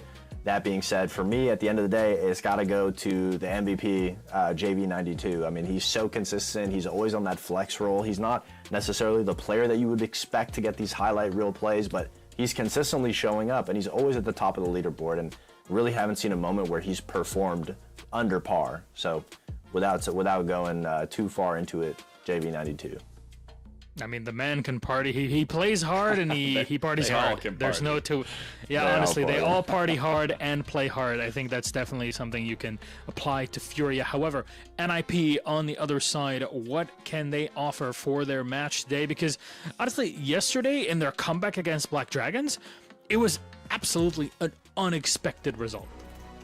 Yeah, I mean, that comeback, yeah, it was definitely the comeback, and it was definitely unexpected. I was kind of wiping that one off and what that was going to look like, but it's still not convincing enough for me from this roster. No. Watching them last stage, there was so much potential, but then there was so much disappointment. It looks like they could reel it in, but then they'd immediately let it go. And for me, you know, it all really comes down to Pino, in my opinion, the person on that roster that has so much experience. The players need to really be looking up to him and playing around him, in my opinion, because what we've been seeing through and through, and I think Fox said it best, is we're really grasping at straws at this point, trying to really hold on to what that legacy was of NIP back then than what it currently has been. And I just haven't seen enough or something tangible enough to really hold on to. And the reality is they have good players on the roster. Mhm, I yes. just don't think they have the right structure and how they can utilize all 5 of those players. Couldn't have said it better myself. I mean, the talent pool on this roster is very in-depth. I mean, every single one of these players before they joined NIP was carrying their previous teams in the lower ranks of like the SAL. Now they're all on one team, and it's just about syncing it together. I mean, NIP almost just one day they show up and they could be the best team in the server, and then the next day they have to come back against Black Dragons. I mean, the resilience to be able to do that is amazing. But at the end of the day, when you're NIP with the roster and the players that they have, it shouldn't really be getting to that point in the first place. They should be closing things out a lot stronger as the other top teams in the league. Well, gentlemen, let's you talk about the top teams in the league. We can very quickly take a look at our standings before we dive into the map veto for this game. And currently W7M are at the top, Furia are as well. Of course, W7M have played 2 games. That's why you see the points. And for the people who don't know how the point system works in here, Gabe, can you clarify things for our viewers? Yeah, I mean, the points is what's going to set you up for the success by the end of the stage. You really want to be in the top 6 range, so that way that does allow you to fight for a chance at getting to that major spot or getting to the regional final, to say the least. But if you find yourself at the bottom of the points, you don't want to be in that 7th, 10th range. You want to be as high as you possibly can. And the majority of these teams really are just shooting to be in the top 6. Obviously, you find yourself in 1st and 2nd, you are going to be in a good spot. But as for the points, if you win a game in regulation, you get 3. If you go in overtime win, you get 2. And if you lose in overtime, you get 1. And if you don't win at all in regulation, you lose in regulation, you get 0 points. Yeah, and we've had OT wins. Of course, that was for NIP yesterday, which is why you see them with 2 points instead of the 3. But with our map veto being ready for the second matchup of the day, Foxy, would you like to take us through it, please? Absolutely. I mean, Fury at the end of this day has all the confidence. They have everything they need. I'd expect them to do what we didn't see happen last map, which is just take NIP to a map that's comfortable for Furia. You don't want to play on a map that's too easy. Bank is going to come out as the map pick. It makes a lot of sense. Bank adds so much roamability. It's so easy to lurk around the map, which is Furia's play style. They are very quick in getting that open positions. NIP, they're a team that is comprised of 1v1 gunners. We haven't seen much team play from them. That being said, we did see some resilience yesterday. On a map like Bank, if they can worry more about the team play than going for those 1v1 ego challenges against the Furia players, NIP will have a much better time or easier time, because if they just keep it simple and keep going for those 1v1s, I think it's safe to say that Furia will have the edge in that department. Oh, it couldn't be a bit of a clear-cut case, but we'll have to ask it for our casters of the game. I'm sorry we could not speak to them before the start of game number 1, but we got Demo and Desetu back with us here. Demo, first of all, how are you? Are you ready for it today? You excited for SAL again? Yeah, this was always a region which I sat here and I thought, wow, where am I? This region is just absolutely insane. Some of the time you think you've fallen, you've chased after the white rabbit and you've fallen down a hole, and all of a sudden everything's back to front, left, to right, inside out. This region is insane, and it's weird because I always feel that regional matchups, Brazil versus Brazil, which of course this is, it's always insane compared to Brazil versus any other region. Brazil versus any other region is just like a walk in the park for them, but here it's crazy. It's like watching Premier League at this point, Des, because it'll be like two teams when they play against one another on home soil, you just don't know who's going to win it. When they're playing internationally, it's just another sort of vibe that you end up having. I don't know. If Manchester United are playing, I'm pretty sure they're going to lose, and that game's pretty predictable. Remember, you're casting with Demo, so... That's exactly why I said it, Mila! He looks so unimpressed. Demo, I'm not taking the rage bait. I can't laugh. Our last game of the season, we lost to Manchester United, and it stopped us getting Champions League, so I can't laugh too much. I wish I could relate. I don't watch soccer, unfortunately. Soccer. God, football. Get over yourself. It's pronounced We're calling it football. soccer. It's gonna stay soccer from me. Yeah, we're not gonna end through this here. Demo, I'm sure you wish Fluke were here right now, but you know, it seems like we are almost set and ready for this game. It seems like also that W7M are gonna run away with it. What's your 2 cents on it, though? I think honest. Furia. Just it has to be Furia, doesn't it? Furia. Sorry. I was going to say that first game was so fast, Milos. You can be mistaken for saying W7. That's true. That game That's ain't started yet. I think for Furia, whenever they moved from being W7M, they moved to being Furia, and last year wasn't a good year for them. From the year that they had in 2023, you know, doing the Grand Slam, and then seeing how they did last year, you think, oh, team's cooked. But I think that team needed that year off because I just think that they played in every game the year before. They played everything that they could, and they almost needed that year off to reevaluate themselves and almost get them just in a better shape, because playing so much Siege at such a high level it is a difficult thing to do. And I think they showed that at the Reload, you know, how much that break of not having to play every game actually helped them. And I do worry for Falcons this year because they might be in a similar boat as well, because they played every game that they possibly could as well last year. So is it a case of suffering from success? Is that the issue with Fury? Is that what they had last year? Yeah, honestly, what's Falcons' excuse? Hey, success of being second. Suffering from almost success. Yeah, exactly. Anyways, gentlemen, you see the game loaded up and ready to go, so please, Des and Demo, take it away. Thank you very much, Milos. Yes, straight into this one, Demo. And I largely agree with you as well. I was having a conversation actually with my dad earlier. It's Father's Day, as we all know. Happy Father's Day to all the fathers around the world. And I was telling him about... blender. Yeah, that's very good. I took my dad to go and play a little bit of golf at the driving range. That was my gift. Why a blender? What? Is he like cooking? No, he's on a health grind. He's been making his own smoothie, so I got him a new blender. Oh, okay, all right. This is a guy where he wakes up in the morning. He makes his own like hot lemon and ginger to drink every day. Interesting. Okay, you fair know, enough. I respect it. Eats 70% dark chocolate, by the way, as well. Like the proper dark chocolate. He's sitting there eating that as well. Oh, he's not wise. He's proper on a health kick then, bless him. Yeah. Nice. Good on him. Mm-hmm. But I was talking to my dad about the situation with, so we were talking about golf, of course. For those who might follow it around, Rory McIlroy's had a pretty rough time since he got his Grand Slam. And I was talking about how it's really weird that we see this in Siege. Like, you accomplish a big thing, and normally not normally, it happens every year. A team wins SI, and then for the next year, they don't always disappear off the face of the earth, but they are nowhere near the peak they were at. And it's really hard to find that motivation to get back up there. You've already achieved what there is to achieve in the game, in a sense. You've lifted the hammer. What comes next? You can say, yeah, we want to keep on winning, but you know that deep down you haven't quite got that same intrinsic motivation that you had before. Yeah, I mean, it just... Again, I'm not trying to harp back into just a history merchant or living on nostalgia, but it really shows that old G2 team how successful they were to be the only team doing it back-to-back. You know, no one else has been able to do that. You know, even the mighty Fury that people compare to me, fair play to Fury doing a Grand Slam, which I think is insane. But they didn't do it back-to-back. You know, no one has done it back-to-back since that team.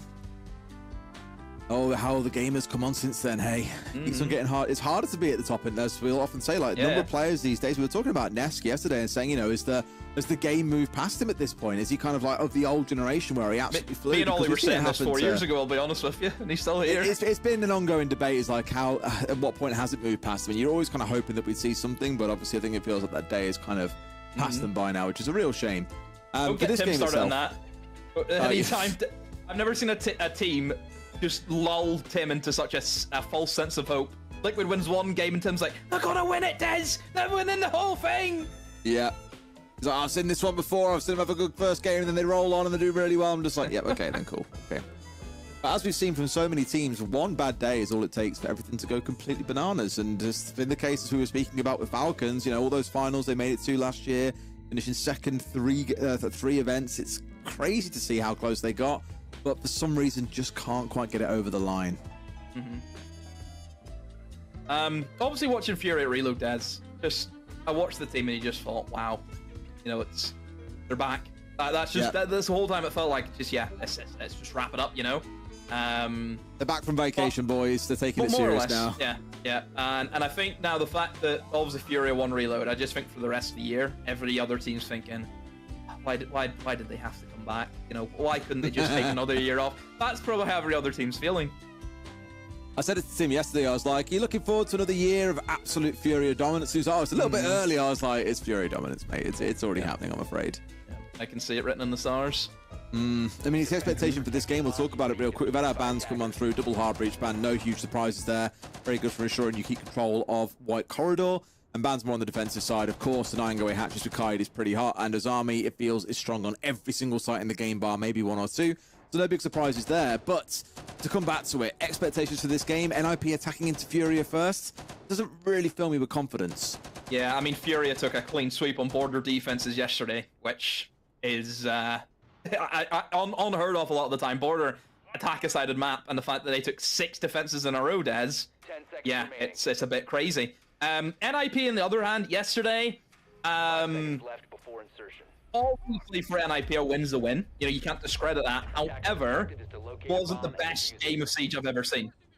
It wasn't. So I think this is going to be, you know, the really see where NIP live up to, because you're up against the best team in the world at the moment. So we'll see how they do. Yeah, we had 2 teams yesterday at a very, very similar level, right, in the NIP BD game. I think now that you're against... would you say arguably, or they are? Because it's between them and Faze, right? They're always those two teams that we talk about a lot. They won the most recent. I always judge it. Whoever won the most recent, they're the best team in the world. Because you can't sit there and say, you know, for example, G2 won Invite in 2023. Were they the best team, you know, whenever it came to the next year? No. It's always, I think, you measure it from who won the most recent tournament. Simple as that. All right, I think that's pretty fair. In which case, then, yes, you're against the top team here as well. After facing off against a team yesterday that made just as many mistakes as you made. It's why it was such a close game. I just get the sense that they're not quite going to have as much freedom on this one as maybe they were looking for. Those mistakes will be punished, because we've all seen what Furia are more than capable of. But now they're very, very dug in with their lineup. It's all about wasting time. And I spoke to Tim about this a little bit yesterday as well. You look back at the days of old, great first kill coming in onto JV, by the way. That is the kind of start that you want. You know, JV had a bit of a rough day yesterday as well. If that carries on today, maybe that's a weak point they can try and exploit in this NIP, in this Furia side.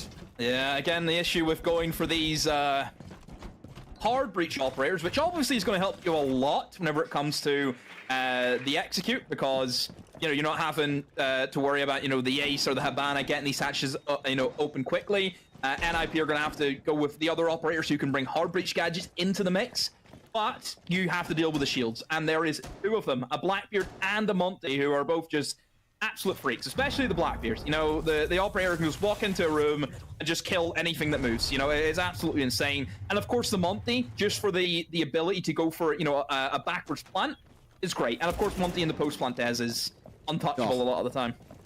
It's the fact you've got 2 shields to bear down against that makes it all the worse as well, as you say. Like, it's just... It's so oppressive when they get to the point of execute, but I worry about how much stall this Furia side have got. Losing the Goyo, not the end of the world. You've got the gadgets down. They're going to waste time regardless of where you are on the map. He's the more dispensable player. It's the 3 smokes, it's the Shumikers, it's the C4s that are going to be the problem. Use the Goyos for the hatches above, so they have to wait 40 seconds before they can even open up the hatch because they put a Goyo on it. So pretty clever stuff coming in from Furia, and like you mentioned, they've got a whole myriad of utilities still left. Good pick though to eliminate the player who just tucked deep in towards the bomb chassis, so he's gone. But it's the flames, it's the smokes you have to go against. But maybe they don't even need to go for the plant there. Let's go for kills. That's it. I mean, there's 2 left at this point. Let's try and push in for the kills. The thing is, between these 2 operators, they can isolate and divide up this attack quite a bit. Not that it matters, because Fantasy's in for his second of the round. NIP have come in like a freight train here and smashed Furia to pieces. Nay's going to do his best, but it's a flawless round. That was unexpected to kick off this half. Yeah, I mean, the shields working really well for them. You can see the Blackbeard got that opening pick, Des, so easily for him. And yeah, you could see that the idea from Furia was, let's go for a roam, let's waste the time, let's place a Goyo canister on the main site hatch so they have to wait 30 seconds no matter what. We then have the Tabaru below, which will waste another 30 seconds. Already, there's a minute gone. By the time they open up all the hatches and are looking for that plant, they maybe have 30 seconds left, and we're still have the Chank in the back, and we still have a smoke in the back. That was the game plan from Furia. On paper, Des, that sounds like an unbeatable combination. However, this game isn't played on paper. It's played in the server. So, as you can see, whenever bodies start dropping, and you start losing players, and the man advantage all of a sudden isn't with you, NIP just said, all right, we'll not even go for the plant, we'll just play for kills. We've got enough time. No, we're not even going to even touch that server side. We'll just go in for main stairs, drop the hatches. We've got man advantage. We have 2 shields that we can abuse. Simple that for NIP. So Furia, giving the picks away, hindered their setup. And now it starts to turn on the other side, right? Because it turns on to Furia and what action they take on this one. Because in that last round, it was quite dug in. There wasn't much aggression around the map. They almost said, okay, we'll let you come and hit site. We feel we can stall you out forever. They've been showing that they certainly can't do that because they were losing players like Flyers incredibly quickly. And so in this round, I would love to see them being willing to challenge a bit more aggressively, disrupt NIP in the early round before they even start looking towards site. Because that's often a good way to trip up those teams that have got really good execute capabilities, is don't let them get to the point of execution. But to do that, you've got to take some risks here as well. So for Furia, I think on this top floor site as well, it's not always that easy to find those. You've got to be willing to go out here and try and meet NIP in different parts of the map.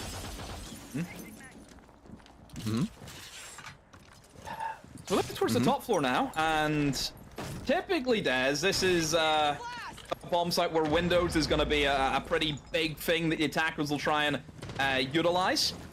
Obviously, then you've got Castle coming in, which makes a lot of sense. Des, you've got the banana connector, the old corridor that you have. That you got the 2 double windows you can block off the Castle barricade, so Windows won't really affect you, but. Of course, as always, there's always going to be an option for NIP to bring in, which is the Sophia this time, to eliminate the Castle barricade. So, yeah, don't really stand a chance. But you can see for Furia, it's just about trying to waste as much utility as they can. But I don't know how much that can really keep you into the game, though. And Fantasy's starting to march his way up here around square as well. Right sort of idea, but that shield, I was going to say, still standing. I don't think there's a magnet that way, so it will get chewed out and spat out. That shield now gone will force players back from that spot.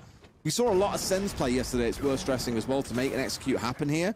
There's a ward on the other side, so to some level, if there were smokes, they're going to try and use in this round, which they've got none. That would be a factor. But more the fact that Sens could help with that would be fantastic. Not that they need it. In fact, it's going back and forth. It started out with 2 kills for Furia, only for NIP to answer back. But Hurd slams that door shut in their face. 3 kills to himself, all inside a janitor, and completely closes the attack down.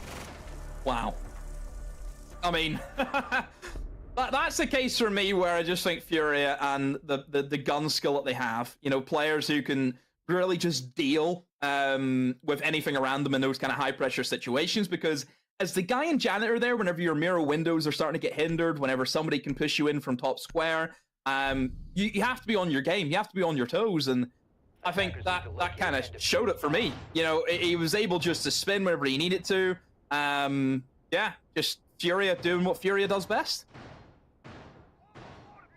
Okay, can we keep relying on players to pop off and fry like that, mind you? I think for Furia, whenever, I'll be honest, there's been many a tournament where we have seen players go absolutely nuclear. But I think it's the case, Des, where every single one of them can do that, which is why they're the best team. It's any of them can have their day. It's not just a one-man team, which, again, I think the perfect example of one-man team used to be what, BDS were just when it was only just Shaiko.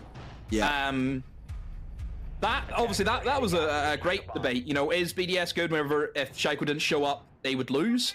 Whereas you're dealing with a team like Furia, where all of them can gun, and all of them, take it in turns almost, right, I'll play well today, you'll take tomorrow. Yeah. I'll take next week. It's like they put their slots in. It's weird. They're a weird team like that. Well, we've said this for so long about so many teams, is like, if your top gunner is off for the day, you need to know you've got someone else to fall back to. And for also a long time, we've said you can't afford to have support players these days that just aren't good gunners. You need to have 5 very capable fraggers on your team that can all play relatively flexible roles. And I think you see that quite a lot with Furia, as you've remarked. Yesterday it was KZ and Nade. Today, so far at least, it's hers, and there's a lot more rounds to come. You may yet see JV or Philippots go absolutely nuclear as well. And it's hard to stop them. You just can't ride on them having an off day and being able to beat them, because a player might have an off day, but the whole team doesn't. Yeah, I mean, JV yesterday, and a 7-1 win, he went 2-3. But he didn't really see anyone. Like, that's the thing. It's weird sometimes with teams where, especially when it comes to stumps, one player might just sit there and really do nothing because the rest of his team's running around killing everything, you know, which does tend to happen. But I think against a side like NIP, where I think they can be formidable with the players that they do have experience in this lineup. Certainly it's something that Fury have to respect, and they have to be on top of their game for it. They have to be able to keep up almost with the pace of W7M. Mate. Again, Versus barely moved his feet from last round, and he's got himself 2 kills here. Pino gets one back, but it's still a 4 versus 2, and it just feels like yet again it's crumbled away. Where I real feel bad for someone there is Hates, by the way. Playing on long desk, he was like watching the angle, he was checking the verticals, everything. And as he gets his gun up, expecting someone to be inside a janitor, Herds just completely deletes him. It doesn't matter what he was going to do there, he was dead to rights. Yeah, I think the game plan here from NIP was they were attempting almost to try and go above and then start rotating their way in towards lobby and try and take control of archives and tellers and then just force their way into sight. But again, to do that, you're going to need a lot of manpower because Bank is such a big map, Des. You know, you're going to need a lot of different avenues of approach. So whenever you lose those engagements early on against Furia, your Fury can easily just keep up the pressure or just fall back in the site knowing that they don't have the manpower anymore to go for the plays that they would like to. No Heartbreacher, by the way, which is also a strange choice from the NIP lineup. I mean, Wizard, calm down, my son. Woo. This being one where I guess, like, if you only got to worry about the one thing being opened up and you've got the Heartbreach gadgets in Cons' back pocket, it's okay. That's only for hatches, yeah, but the quad wall, like, I think quad wall always needs to be opened up at some point. I think it does. I agree with you entirely. If nothing else to threaten the player that is inevitably always tucked in, like we're seeing now from Nade. And because there's no threat onto that wall, he's just here ready and waiting for the swing to come on through. Wizards look pretty good. Full white screen, he's in for another. What? No way do they give this one away. There it is! NIP, what is that? They've won out of 2 versus 5 there, Demo. Why is he just waiting to be full blinded? Oh dear. That should not be the kind of round that Fury is losing. Fair play to NIP. They've had 2 good rounds so far. I'm also surprised that flashbang actually caught him. Because they didn't get an indicator for it. Yeah, that's why I felt as though maybe, you know, he was far away enough. Like, it would maybe be partially flashed, but not fully. But to be full white at that scenario is a bit, yeah. Strange. Yeah, I mean, certainly a blunder, but yeah. I was going to say, the flash in itself was one moment, but the other 4 moments in that round, other players dying, is like, that shouldn't be happening. Fair play to Wizard. He has walked his way through members of Fury there for fun, but that should not be happening. Not at this level. Not for this team. No. Obviously, we had the new bans come in. Mirror ban for NIP, which makes sense considering that the top floor struggled with the mirror windows. Yep. So that's more of a preemptive ban. You know, naturally they would assume it's going to be basement, but we'll prep ahead for the future attacks. And whereas if you look at Furia's ban to Brava, again, I believe that is target ban for later down the line, but also because the Brava is going to be banned out, they brought in a Maestro this time, Des, because they know that the Brava isn't going to be there to hack them. I can't remember if it was Furious game yesterday. There was a game yesterday where Bravo was banned out, and I was like, oh, I'm sure we're going to see Evil Eyes being rolled out here. And it didn't happen. And I was like, okay, very strange. At least here we are seeing it put to good use. It's not just the Evil Eyes, though, Demo. Let's look at the other gadgets as well. There's 2 bulletproofs on side. There's the Fenrir mines as well. There's so much here they're bringing along because they know the chance of them being taken away at the very least is very low. Sure, you might see things like a Twitch being brought along to try and deal with them, but that hasn't been rolled out by NIP here. So a lot of power being put into these information gadgets. W7M and Liquid banned Bravo yesterday. There we go. Game. And didn't play any Maestro. Yeah, certainly a weird operator to ban because again, I've said before, Des, you've got shields running around. You know, how come the Blackbeard hasn't been assessed is beyond me. Yeah. I mean, Fantasy is having a bit of a day so far as well. The entry, another one coming through for him. Started out strong in the first round with a couple of kills. Got rid of KZ, who again... nades. Yeah. Nades. Just one-man wrecking crew. Like, look at this. One guy does this with a shield. He can do it all alone. It's absolutely bonkers for sure. I mean, also looking at the fact that the 6 hard breaches coming out here, plus frag grenades in Fantasy's back pocket, he quite literally can do everything by himself, including fry the living hell out of the other side, gets rid of Herds, another 2k to start out the round, same as we saw back in round 1. It's all coming up Fantasy today, Demo. Yeah, and you look at one of the picks that they were able to get, you know, the smoke. I mean, what a kill to get. The game plan from Furia was leaning into that, let's waste as much time as we can in the roam, and then just try and win based on the utility, make sure that they cannot plant. You've lost the smoke. So what's the game plan going to be now? We saw that back in round 1, didn't we? And they're very dug in with their defense, same as they are in this round. Didn't have anyone looking to try and be aggressive to contest NIP early on, and it looks like they're paying a price in the same fashion. Now getting focused onto the plant wall as well with about 60 seconds to go, so not at all in a bad position. Of course, going to have to worry about those Shamikas again, just tearing through at range though, so I imagine it's going to be the same as round 1 Demo. They're going to have to push in here and find kills.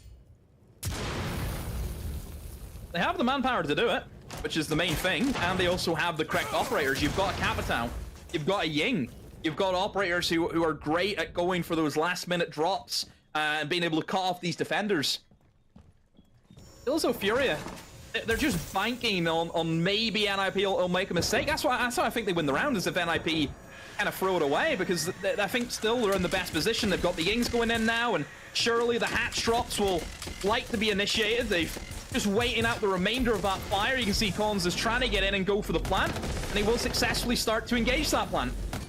They can't stop this as well. It doesn't matter what the Evil Eyes do at that point. That should be going down all the way. There's no C4s, no nothing to toss at them. JV's on his backside, and then once again, it's going to be a big recovery effort coming out of Furia. As it stands, NIP is set up to go 3-1 on the attack of Bank. Not a line that I thought I'd say today.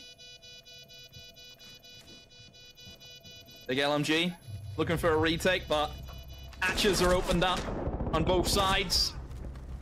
Blackbeard almost bottles the kill. I mean, he should have been dead a lot quicker than that, but a bit of shaky aim. Oh, we didn't even get to see it. I think it was a bit shaky aim. Too many missed shots there, but still. Get the round win. Losing the smoke, you can see the impact that it has. Imagine if they did have the smoke alive there and it was a 5v4. Wouldn't be a good position then from NIP, but because they knew that they eliminated the smoke, they had that remaining time just to wait out that last Goyo canister and get that defuse down. Yeah, strange game so far for Furia. And a map like Bank, which is a map that they like, typically it's a map which I feel is always the decider in a lot of their best of threes, not as though they ever get to the third map, because they're usually two of their opponents, but still, it's a map that always seems to be left up for them. I honestly think a large part of it is they've gone back and looked at what's happened in recent games on this map. I think it was last played just under a month ago, obviously at Reload by Furia when they beat Kagasaka in the grand final. I just think it's a case of where NIP have come with a pretty good game plan. Like each round, they've got a very, very clear game plan they want to employ. Outside of hers going absolutely nuclear inside of Janitor on a couple of occasions, they've basically flawless the game. They could be up 4-0 if not for hers going absolutely nuclear. And so I'm a bit worried at this point that Furia have just kind of walked into a bit of a trap here where NIP have laid it for them and said, oh, you want to go to Bank, one of your favorite maps? That's no problem. You go and do that. Not an issue at all. And now the problem is they've come in here with a game plan and Furia don't know how to fight their way out. They're hoping to figure it out during that attack timeout. They've got 2 more rounds here to get something going on the defense. Of course, when we get to that second half and things switch over, we could be having a very different conversation. As we saw yesterday, a 5-1 against NIP turned into an overtime game for NIP to then go on and win. They've already been on the receiving end of that situation. Yeah. And I just think that NIP are just playing to the meta. They're just playing to the bans. You know, yes, you can go and ban Hard Breachers, Furia. We've got the Shields, we've got the Grims, we've got the Yings. You know, I think that those collection of operators there are just S tier at the moment. You know, they really are. Especially the Blackbeard. Blackbeard's been a big issue because it's gave NIP, I think, a lot of time. You know, Furia on both of those basement defenses, they've attempted to go for those roams. Blackbeard moves in like a one-man wrecking ball and just clears that out in an instant. There's nothing you can do against that operator.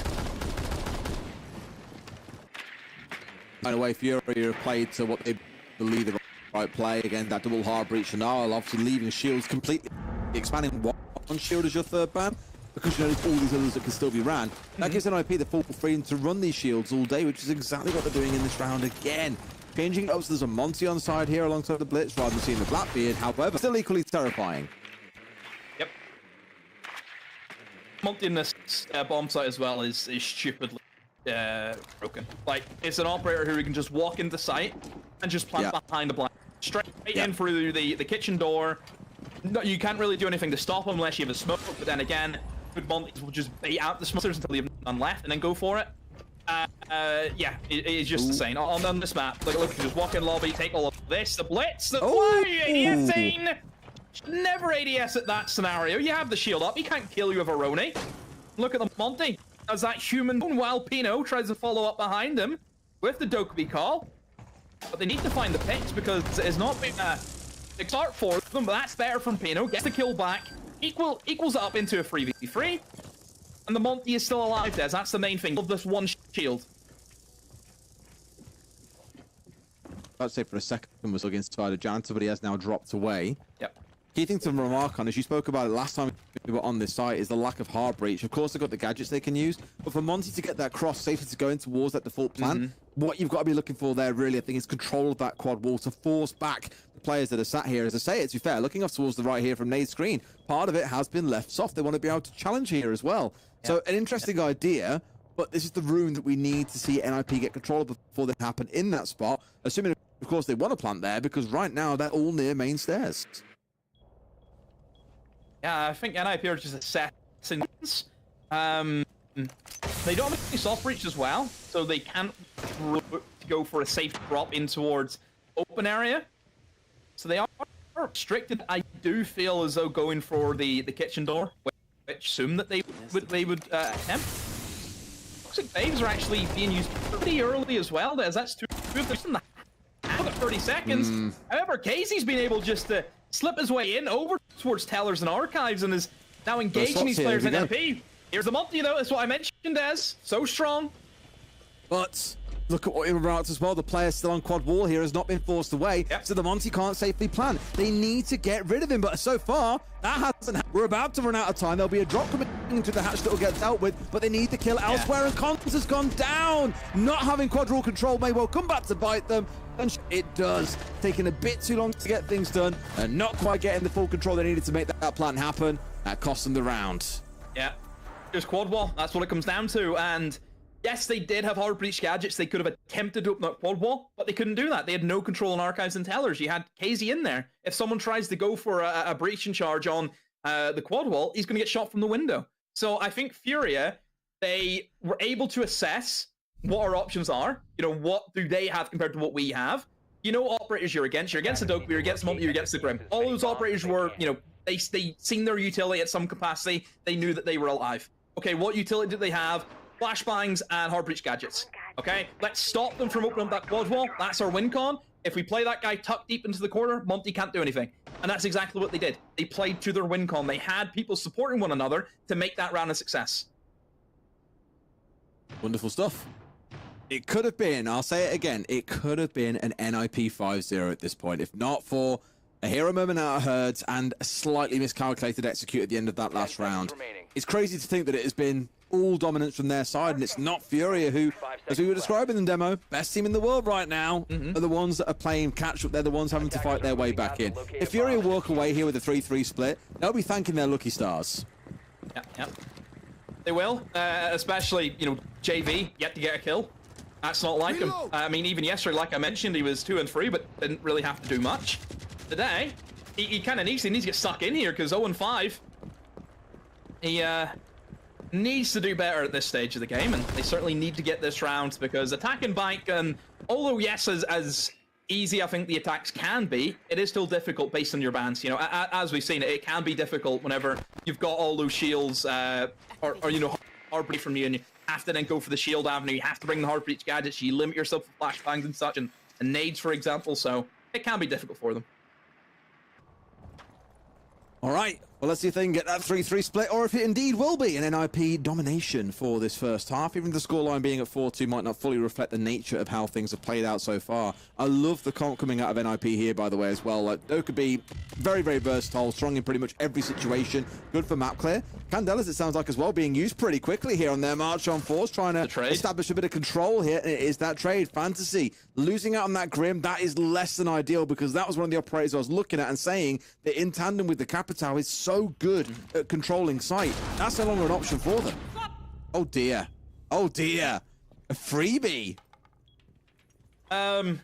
Completely different change up here from Furia from what we've seen previously. Last time it was centered around wasting a bit of time and falling back on the utility. This lineup is almost, guys, bring just what you want to play. That's what it feels like. It's a round of ranked and people are just doing their own thing. That's what it feels like. You've just got loose rumors upstairs. You've got a few guys just sitting in the site. And speaking of JV on the site, he does get his first kill, Des, and a big kill as well. If he loses that, his team could have lost map control and, more importantly, site control because of that. Still, there's chances to make this work for either side.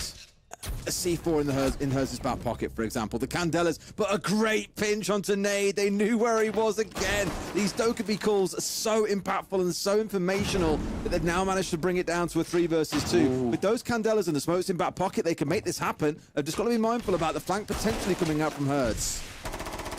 Haven't even set up site deaths. I mean, he's having to make his own kill holes here, and 30 seconds into the round, but a big flank comes in! Ertz being able to take out Pino, and JV also won his own individual engagement. Now Cons is frantically running around the bomb site, looking to see if he can individualize these 1v1s, and he finds JV, who did go for a Vapo knife there, but still will allow it, and Ertz now has to try and clutch up for his team. Cons will try and stick the diffuser, comes off, he's going to try and play for the kill there. Oh, and somehow gets away with it! Huge play from Cons, man! Just when it looked like Furia had done enough to get that round back over the line, NIP snatch victory from the jaws of defeat. Fury, like I said, will be kicking themselves. I'll come back to what I said. That round there, you can kind of argue is neutralizes out on the other two, but this could easily have been a 5-1, if not a 6-0 half to NIP. Really well played by them. Super impressive. Now we get the side switch. You're going to see what the two teams can do here, because you could just see a very different Furia come out here, look ridiculously sharp on the attack, and suddenly all that hard work by NIP is undone. But they don't come in with only half a game plan demo. I'm sure they've got some ideas in mind here on how to bring down Furia and get this map win. One thing as well I have to mention is just kind of how that 1v1 went. He used the Candela to mask the sound of him getting off the diffuser. At that time, Herd still thought that he was planting because he couldn't hear anything of the Candela. So just a little thing I just want to mention, just great game sense, game awareness there. You know? Yep. And attackers have located a bomb. Kind of plays you don't really expect to see come off at this level either. Yeah. It's so crazy. Because think about the number of times you've seen that happen. Take some tips. You know, because obviously Pengu said that, you know, Chaiko ain't that low smart. IQ player. That's what he said. That's actually so funny. We still talk about that. So funny. It'll never get forgotten. And the beauty is, I understood Pengu's point when he was saying he assesses it as like ability to lead and be strategic. He's not saying that he's stupid. He's saying, because obviously he's a good player. Like, he knows when he can make a move around when. It's a role thing, isn't it? Like, you can't base IQ based on the role. It's just not his role, you know? Yeah, I completely get where you're coming from. You don't judge a striker on his goalkeeping ability. I tell you what, I am very much enjoying my fence being nice and warm. I'm just going to sit in the middle and say I understand both perspectives, and I refuse to offer comment or pass judgment. How dare he disrespect the GOAT? How dare he? So you're saying Shaiko's the GOAT and not Pengu, despite what you said earlier about GT winning it twice? My opinion, Chaiko is the best player I've ever watched. Simple as that. What's he won though? Don't care. Can you be declared the best player if you've not won anything? Well, he has. I mean, you can't say he's won. He has won stuff. Does EWC count? He's won a major. Yeah, granted. But that was the. I don't want to say. I don't use the term that we use in the talent team about that major. But come on. I'm sure it's a common demo phrase as well that I'd use to describe it. No. It would be a real shame to. And people often said this about Paolo and Nesk, and obviously we now see which way that has gone. You can't really imagine a world where, given their history and the capability of those two players at their peak, that they wouldn't go on and win an SI. But it's not happened, and I would say the same could happen to Chaiko. Yeah, and that's the thing. There are some top players who just have yet to reach those highs, but still, not the ones in the server, though. Yeah, Furia is certainly a team which have hit those sides. I mean, NIP as well have won an invite, don't forget. Yeah. Pino being the only remaining player from that lineup. still here with us today. Well, you know what I said about Furia maybe turning up being a very, very different team? Well, I feel in this round we've seen just that. They are not mucking about here in round one of their attacks. Cons, he's been in this spot before, but he gets nothing. Nade, like, and Aldatori dropping out of nowhere, gets himself a freebie. And what more to say about that than a statement from Furia? They mean business here in the second half. Yeah, was that even a basement? What was that? I don't actually know what site it was. Everyone died off. It was basement, but everyone died off site, which usually should not happen. And yeah, this is the thing about Furia, is that they can just switch it on when they want to. Obviously, why wouldn't you want to have it switched on all the time, Demo? Attackers need to locate and defuse You don't want to show your whole hand. Really? You want to give teams, a sense of belief, and then you snatch it away from them at the final second. Give the fans false hope. That's it. Obviously for NIP, you went for a room game, and you went too heavy in the room game, where one player died, and you thought, right, you have to take that position. He dies. Okay, next part. You just kept sending players to die almost, because you wanted to fight for that mid floor for just too much. It was very much a go big, go home, all in on red kind of scenario. 10 seconds to go. Well, so far that all in on red has come up pretty good for Furia. Still, of course, a round behind, so we've got to get this round over the line to even up the scoring, and then you start to feel very nervous for NIP. It's going to be this top floor attack coming out, and we haven't seen enough of this operator yet. Raura coming along in this round as well. Herds rocking it out. From what I've heard from speaking to a few coaches, like, there is very high potential with this operator, but haven't seen a whole lot of it yet. Yeah, very few potential. Yes, they're high, but very specific select. sites. Kind of falls under, I think, the Amaru category in many senses. Really only good in niche scenarios. Typically on Windows is where you'll see Aurora just sat outside, ready to go, and then blocks off an important window, and then you also combo that with somebody swinging in. That's kind of how she works. Bit of a safer Amaru in many aspects of it, where you're still being able to get into sight quickly, but it gives you that layer of protection. But all it takes is one defender being at the right place, right time with an impact grenade, and she's pretty null and void at that stage. So it looks as though they're maybe going to use her in a capacity test to lock down the flanks. I like that. Obviously, the kind of fantasy everyone's thought about when thinking about Raura is more about executing and locking defenders up and being glad to get in towards sight. But like you say here, of course, you're going to hear the noise of someone breaking in through that sort of situation. I like it. Not bad. Not bad. Obviously, Windows is still going to be a main priority for Furia. You've got the Grim, for example, that you would like to get those Bs in and almost feed that information. Monty going up Spiral. Best position by far in the game for Monty is this right here. This is his best bomb site, I feel, just because he can just walk up through Spiral, doesn't have to worry about getting flanked, and can just call out anyone in elevator, anyone over towards front desk, in towards the site, in towards meeting. Just that myriad of information that can be supplied across these players in the Windows is second to none. Agreed, and of course with that castle ban being on side, this makes things hopefully a bit more straightforward for Fury. It's why they're running out with what they've got here in terms of their Aura, for example. Not having to worry about having to breach through those, and here we go. That is very risky, and they pay the price for it. Cons finding KZ. Wouldn't quite call it an all or nothing, but it was certainly a high-risk play from them, and now NIP are the ones biting back and punishing them for it. 3, fallen by the wayside, only the shield left alive, and I hate to tell you this one, guys, but I think it's only going one way. NIP take a round back here and keep themselves up 5-3. I think they jumped the gun too quickly there. They still had a minute left. They didn't really have the all-important control over towards the front desk stairs or towards elevator. That's the bit that gets me. If you're able to clear away elevator, clear away front desk, get the Monty in, have somebody then retake, the banana position, nobody in sight can do anything at that stage. Those players in sight should have been eliminated from the players pushing in towards Spiral. So it seemed to be a bit of a miscomm. That Monty and I think it was the Aurora were just not on the right positions there. They weren't ready for their team going in with all the utility. It was a bit preemptive. Yeah. See, sometimes even the world champs make mistakes, and that's completely fine. Once we go to round 9. Attack was fine. They just missed the final, connecting the dots almost. Yeah. It's one thing, I think, about a lot of teams, and it can be so easy. We saw it quite a lot yesterday, where teams looked really poor in certain moments, and everyone was like, what the hell are they doing? And the one thing to remember is, like, the idea when it works was, it's great to see, and I forget what it happened, but we had a round 1 and then a round 4. And in round 1, it went completely wrong. In round 4, it came off perfectly, and it was like the perfect example of, just because the idea didn't work out, it doesn't mean it's a bad idea. It's just the execution of it wasn't quite spot on. And that's what, it's one of the things in Siege, I think, that can be very polarizing. Like, it looks like everything's going wrong, when in reality it's not. It just looks really bad when it doesn't actually work out.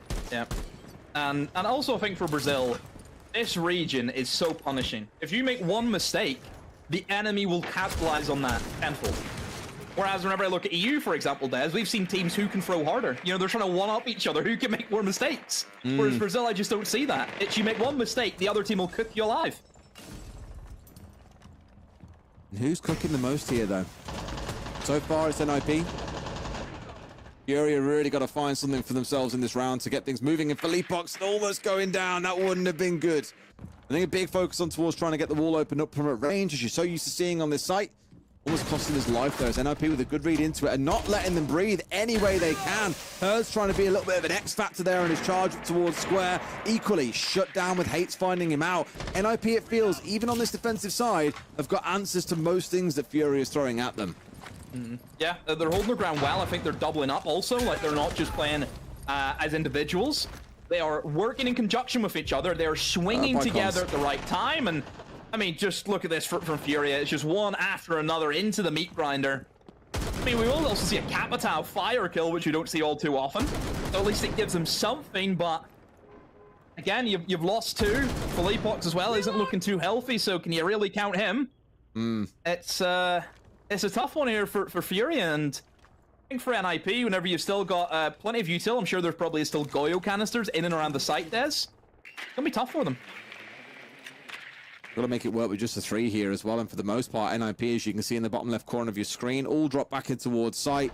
Very happy with their trophies from the first 2 minutes of the game. 2 kills to their name, and only losing cons in the process. Felipox wants to balance that out, though. It's Pino falling down. He was a little bit more extended out there, was out towards elevators, I believe, for a while. In fact, no, it's Fancy who's in that position. He's still here even now. The one that you'd say is slightly risky if he gets droned out. They definitely know he's there, and look at that reaction. That is incredible. Shoots out the drone, has the idea that he's there. Bam, instant kill through the barricade. Oh dear. NIP have royally fudged this up, Des, big time, because, I mean, you go from a 4v3 thinking, yeah, you sit in sight, really, NIP or Furia, what do they have to play for? Not a lot, and Furia kill all 4, Des. Don't even lose 1 in the 3v4. I mean, there you go. There's your team right there, Des. There it is. Nade is loving life at the minute, dropping through these hatches to get kills, isn't he? His designated role being on the vert and then being the one to get a kill to close things out. All right, our last bands come on through. What are you expecting to see here, Demo? Gotta be a Monty ban, no? Has to be another shield ban. I think it's gotta be another shield ban, or like the Ying or the Grim or Capitao, maybe. What's been causing them those issues? Yeah, there you go, Capitao. Nice. Warden, so Ying should just be perfect. Yep. Maybe even Ying, a glass if they want to. Yeah. Or more Monty. Oh. I mean... Why not? Yeah, I mean, yeah. Monty's just so good. Just in every scenario you could think for Bank, in every bomb site, he just has so many options. Like I mentioned before, top floor going up spiral is easy. Open area I mentioned before, you just walk in kitchen. For basement, again, walking into server is so free. So many things that guy can do. However, I do like the pickup though from Hates. An Oryx, perfect counter to the Lonti, but he has to be in the right place at the right time. And my worry is, when executing on the downstairs, where does the Monty often like to plant? It's inside the doorway, very far away from an Oryx that he won't be able to get very close to. So whether or not he's trying to make use more of things being able to like hat chop, for example, to cause a bit of bother around the map, then sure. That could be an option. But I mean, there's no shield on side now to contend with in the form of one being carried, but we have got the Oster on side. So it feels very, very obvious what the game plan is from Furia in this round, how they want to attack it. Now all eyes turn towards NIP and how they can keep them at bay. Yeah. They hit the Oryx. You know, Oryx just, as soon as he spawned in, ran directly in towards Vault, which is, again, the most difficult place for the drone to get into. So he hid there, So I think if he's aware that Furia just like to open up every hatch of options, however, straight away, the Oryx isn't going to be heading on site. Just, yeah. Oh. Why hide the Oryx if he's just going to go on the roam and die right from the rip? Why? Because he's fast, I guess. Because he's fast? Well, yeah, why not? Just goes charging around the map, you know, as he does. Not that it matters when you're being shot in the head, and yeah. Oh dear. Certainly not the intended use case of the operator, granted. One mean the hates is taken offline, so Furia have got the man advantage. Is that enough to help them get it to 5-5, or do things just go from bad to worse for them? Well, they've all had the drop into sight, which I think is not great time management. You know, you're giving Furia a minute 45 to set up an attack on basement with their lineup of operators, Des. You've got the Ossa who can walk in and easily go for the plant. Then you've got the Ying, no warden to counter that. You've got the Grims as well. You almost can tell what's going to happen, can't you? You've seen this story before. Hopefully not too long spent on the hatch, mind you. I'm sure JB, I've seen him do plenty of great Maverick before. Don't find yourself wasting out too much time on getting this one opened up. Plenty of time to do it as well, because your point was, you know, losing a player with a minute and 45 still on the clock as well is so much time to leave to the other side, and you abandon the rest of the map and lose all that ground and concede it over. You really are asking for a world of hurt at this point, but if this C4 can land in the right spot... Oh, yep. Beautiful. Really good. Now, I'm pretty sure that hatch stays closed as well. I'm 90% sure it wasn't opened up in time. That's going to be pain for them. Exothermic now goes off, though. Opens up that default plant wall. Another Goya canister burns out through here. I'm pretty sure that they've got rid of the last couple that were in position. Now, really, all I start looking towards Nade here. He's the one who's got to make this plant happen, and they've got the angles they need. Yeah, I think Wizard is also crucial here. He's the one who has the remaining C4, which is going to be a must to try and stop this plant going in, especially if there's an Ossa. I mean, Pino still has 2 left, but he may be under pressure here, Des, because the Yings are going to come in. He's going to be blinded unless he has his lineups ready to go and he's practicing while he's, you know, closes his eyes. And yeah, I suppose, but that's going to be difficult. In goes the Ying, who's attempting to backstab in towards main stairs, and here comes the plant. Where's the C4? Oh, the C4 misses Des. The smoke's not going to hit him either as well, but Wizards up nice and close. No, they get the kills anyway. Just as you thought for a second, Wizard might be in a good spot to get that contest off, and we had Cons working his way up main stairs. I thought, oh, they could do something here, but it all collapses in the dying few seconds, and Furia even things out at 5 apiece. Are NIP going to be that haunting overtime team? It could be the second day in a row they go that far. They'll take attack time out here because they do not want to see it go that far. They've played well enough in that first half that they feel they deserve all 3 points. Told you, Des. It's Furia. They like to give teams belief and then snatch it away. Oh. Second time today as well, we've seen, you know, the round come down to a C4 miss. Happened in our game earlier as well. Yeah, that's true. It's stinky. Just think Furia, they have the momentum now, don't they? Like, 2 big rounds. Especially that 3 versus 4. I would say if you're NIP, if Furia do go on to win their 7-5, you will be kicking yourselves.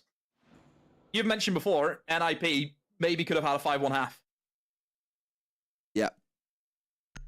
What'll be crazy is we come towards the end of the stage and look back at all the results that have happened, and someone goes 7-5 Furia over NIP. Oh, that's a poor game from Furia. Like, you'd think they'd like 7-2, 7-3 them based on how they've played.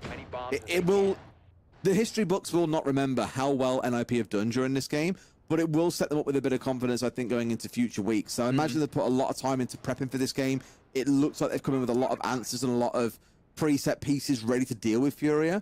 It's just they've had certain moments where Hertz has gone nuclear as remarked, or as you've seen across a couple of rounds, things haven't quite gone the way that they needed. It's been a good game from them, but is it going to be enough to get the main 7-5 win here? I'm not so sure.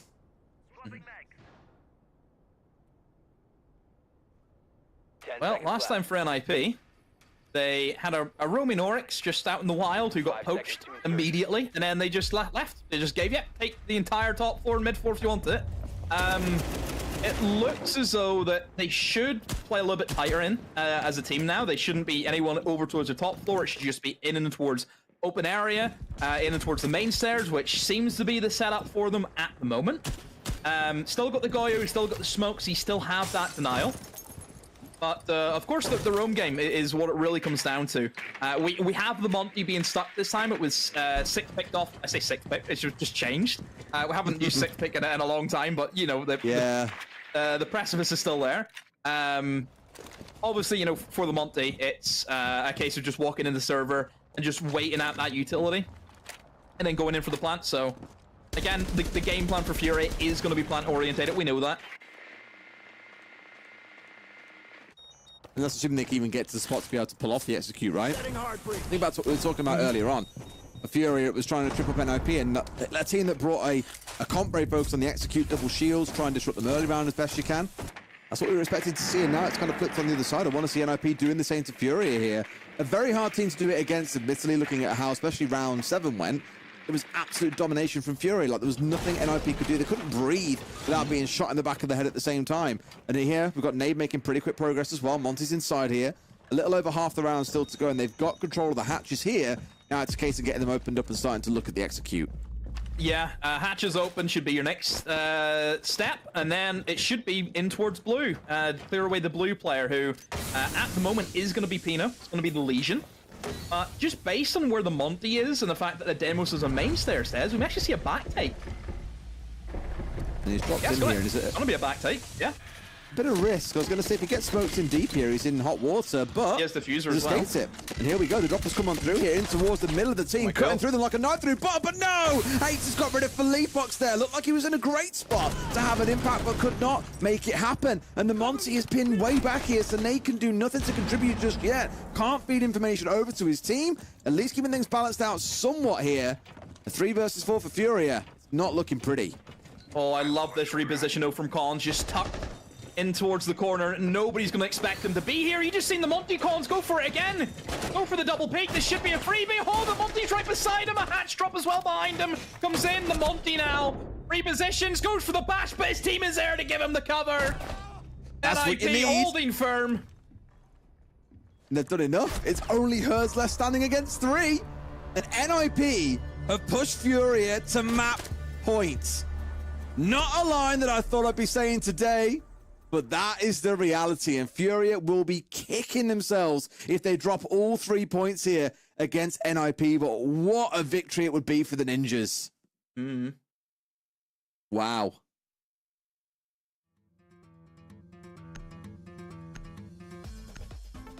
Furia, I mean, back take, it's one that we don't see all too often, but it still can work.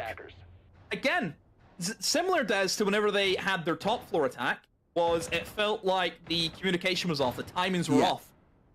The guy was gone when Nade couldn't move. Yeah, exactly. You have to wait for that Monty to be in a position. He was smoked off, he couldn't do anything. The Monty should be pushing in, giving comms. If there is somebody behind the bomb chassis in the bomb site, Monty will see him. If that information was fed through to the Ying, he could have won that engagement. But instead, he ran in blind. It's one of those days where Furia feel inconsistent. Certainly not playing at the standard we know they can. They've had the moments, don't get me wrong. I'll refer back to Herds inside of Janitor, round 7, when they completely cleaned through NIP in the fashion I would have expected them to from round 1, being honest with you. They've had those moments, but round to round... Oh, no! Good night! I think that's it. That probably is it. That's a demoralizer. Jesus. That is horrific. But I don't want to take things away from NIP, it's worth saying. Yes, Fury have been inconsistent. Yes, they haven't hit the highs that we used to. NIP have had some fantastic rounds here. And it's not down to just one player. Yes, Fantasy has had a really good game. His first, I think, round 1 and round 4, the 2Ks that he got to start things off for his team, wonderful stuff. But look at Cons and some of the clutches that he's had. Wizard consistently appearing in there at a wicked 4K earlier in the game. Hates has been finding his way into the game as well with a couple kills here and there. It's brilliant stuff, and we're seeing them... Yeah, I don't want to say NIP are back. Like, we're not at that stage yet. But it has been a really good, well-rounded performance from them. They've looked prepped. They've been able to stand up against Furia.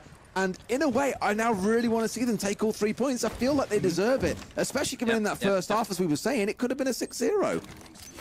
You mentioned Fantasy as well. There's a staple of the Brazilian region who doesn't get enough credit. I've seen this guy go back-to-back aces before, Des. Back whenever he was on the side of Furia before. And yeah, he's played out of his skin today. And the Thermite, It's done in by just a simple hole in the wall, being able to thread the C4 through it, and he's gone. And yeah, Furia, what do you have left now? Yes, you've got utility from the Grim and the Ying, but you don't have the manpower. You need to be hitting this bomb site from multiple different avenues. And again, if they still want to try and hit it from multiple different angles, then they're going to be by themselves. They're not going to be able to double up and trade each other. It will just be single kills that perhaps NIP could get, and that's it. You look at those 2 kills, one that's the equivalent of like a spawn peak, and the second one there being C4, when really should have been a player watching that as you were putting down the exothermic as well. They are two avoidable, mistakes from Furia. Hates, fair play. Big moments for him, got 2 big kills there. Those are moments that a team like Furia should not be letting happen. And now they've got to figure this out with just 3 players left and only 45 seconds in which to do it. They've got a lot of utility to play behind. Candela's at the ready now being tossed out, but already they're stepping into things like the goo mines that are laid out for them, like smokes that Cons has put down. It's not looking like a pretty situation. It's just going to be a very slow and drawn-out round now for Furia. There's just not a lot happening, however. Interesting. See 1 kill come back in for Furia, but straight away, Des, trade it off. Just trade it off straight away because NIP, they have that manpower. They can afford to let a few kills go as long as they get them in return. And JV trying to attempt to rush in towards the bomb site. Constant information though from that BP's going to be there. NIP clean it up, and what a win for them, Des. Massive win, taking down Furia. Those are 3 points that come the end of this stage are going to mean so much to them because it could be the difference between being in playoffs or being stuck in that bottom 4. And you saw yourself the reaction on camera there, Demo, how much it meant to them. I'll say it again, I feel like they really came into this game well prepped. They had ideas on how to deal with how they know Furia play this map. They just looked super ready for everything coming their way. Really impressive, and 3 points so well deserved. Yeah, and I think they abused what they could play with, based on the bans. Fury went for the approach of let's ban away the hard breachers. Let's make them really struggle with areas such as the basement. All right, let's bring Blackbeard. We'll just clear away your roamers. Double shield, no problem. Because the idea is you ban away those hard breachers to eat up more time. You force them into going for the hard breach gadgets, which can be tricky to deal with, especially whenever they're putting Goyo canisters on the hatches to eat away more time. But because the shields are up, they somehow gain that time back from being able to clear the map extremely quickly. That's the payoff. That's what Fury, I don't think, realizes. Yes, you can try and slow them down, but then they can have other operators to speed them up.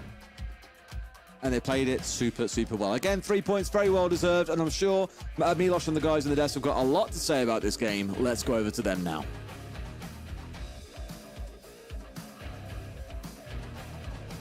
Yeah, definitely a lot to say. I'll save you, Milosh.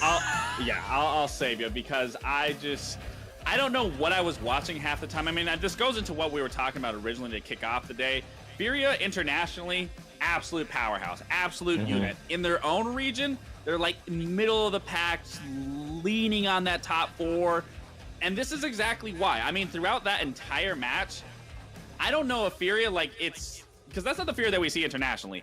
To me, it just feels like it's more of ego challenging. It's less about the 100%. strat and the strategical prowess of a round. It's more so, let's just take these gunfights. Like for that one round in specific, when Cons gets that 1v3, that was in their favor. They had everything to win that round, and it's just one person swinging the next person takes a 1v1, then it comes into a 1v1, they end up losing it, and then they end up losing the entire series. And it's just not the Furia that we saw back in Reload, which then it brings me back to, I feel like it's just an ego at this point more than it is to just beat the other team properly. Absolutely. I mean, we see the personalities on Furia. We know what we're getting when Furia steps into the server. When it comes to LAN, that confidence helps. That ego is what makes them play that much better, go for these big heroic plays. But when they come into their own home region, I feel like there's a little bit of a double-edged sword. That's where you find that the confidence, they don't really show respect, and that's what it looked like, especially like you said in that 1v3. It didn't look like Furia was showing the respect to NIP as a good team that was able to play together. Did NIP look the best? Obviously, there's still some hiccups, but at the end of the day, their teamwork was phenomenal for this match, especially in contrast to yesterday, where they got absolutely blown out of the water. They've improved overnight, essentially. That being said, Furia, a lot of big individual plays. It doesn't look like the pressure is on them. They don't really hold themselves to a certain standard when it comes to home because they're just going into the server. They know they're good players. They don't respect the bottom teams. in the SAL, and they just assume that they're going to get that win anyway. So they just go into it going for these huge 1v1 plays, and sometimes it works. Today it did not, and unfortunately, I mean, NIP definitely deserved it. Did they look the best? Not necessarily perfect, but they absolutely improved, and that's the commendation that we have to give to all of NIP. Absolutely, especially when you're comparing it. I mean, yesterday they already had the comeback against Black Dragons. That was already something where we're like, wow, that's pretty impressive, given that they were down 1-5, and now they lead most of the game against Furia, which is pretty incredible on a map like Bank, where you're supposed to, you know, have strategy that really comes out on top, and that's something we've been applauding Furia for the past however many months it has been. So I think we're all lost for words in one way or another, Gabe. Yeah, and, you know, I do want to talk about NIP, though. I mean, Fox said it best. The teamwork from them was actually really good. You know, I said I wanted something more tangible that I could hold on to with this roster.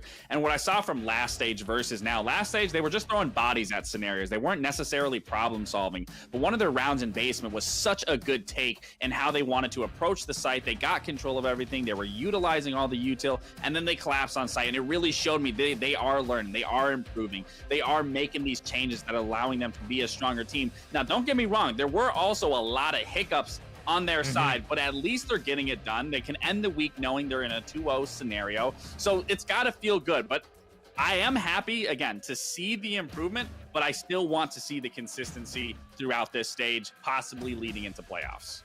Absolutely, and knocking down a team with all 3 points now that they gather against Furia, that's incredible. That potentially later down this stage might lead them into a playoff spot.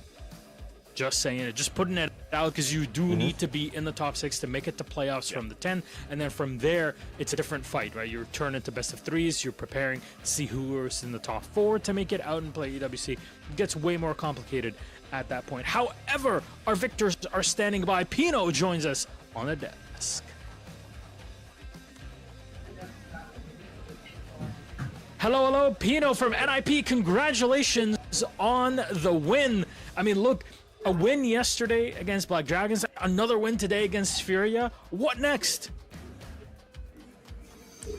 Yeah, like we've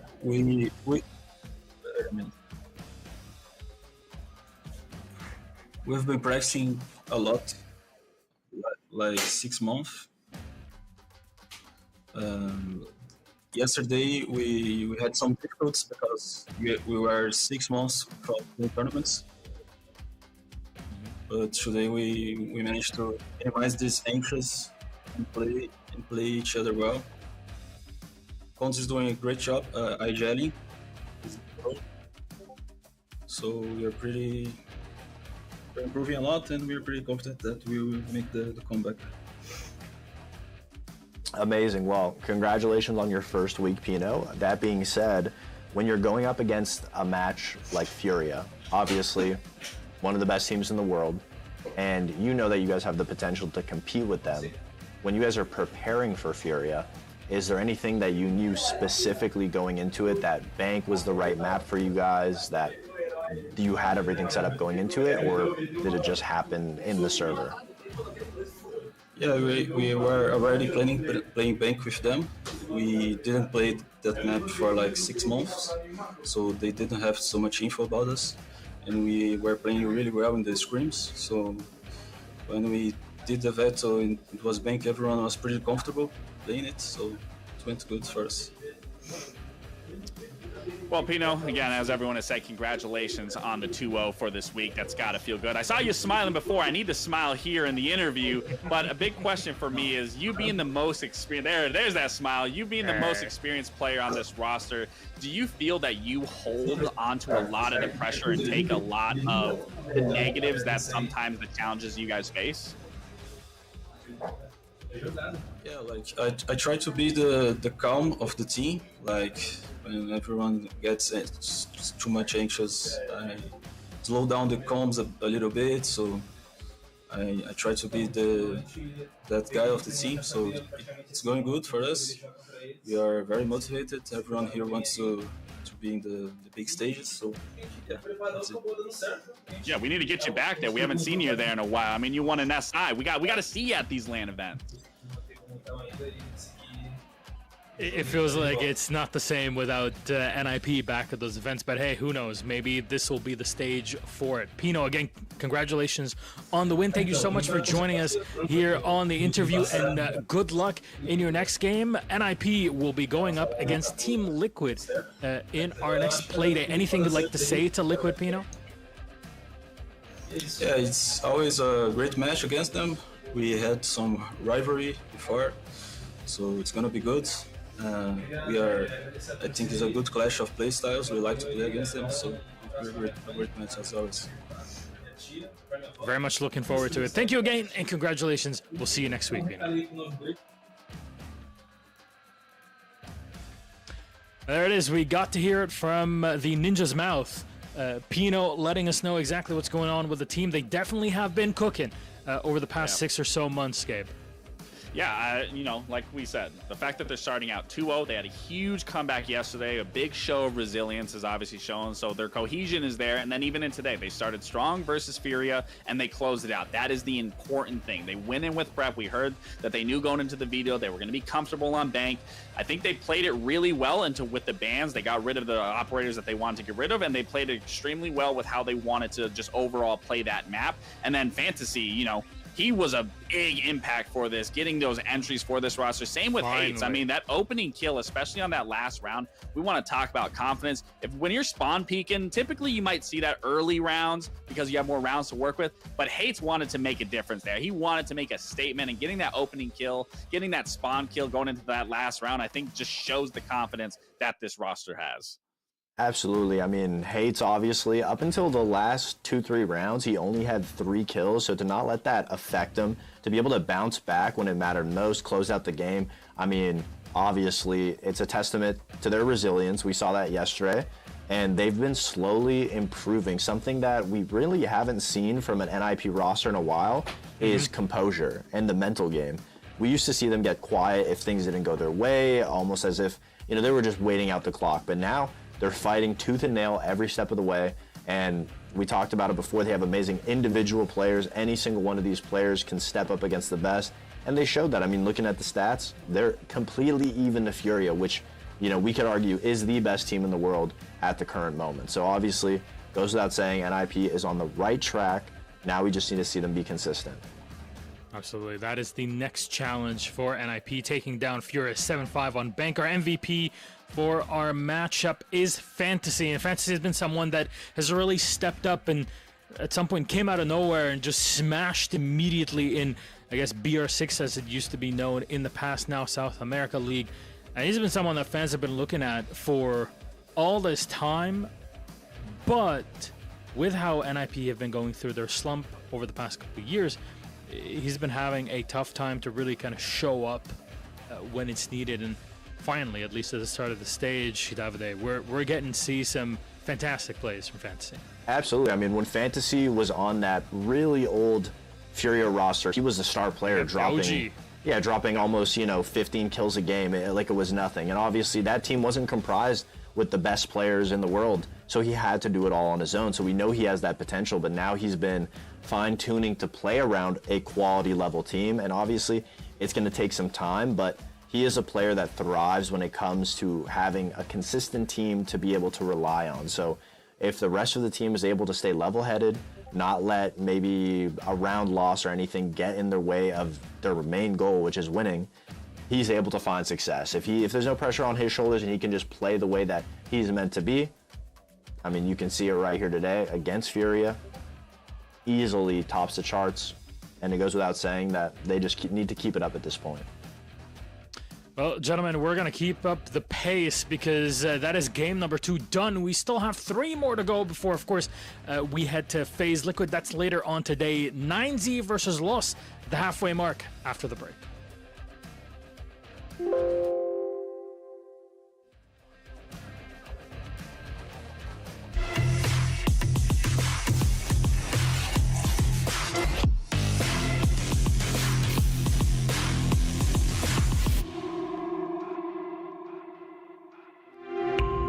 You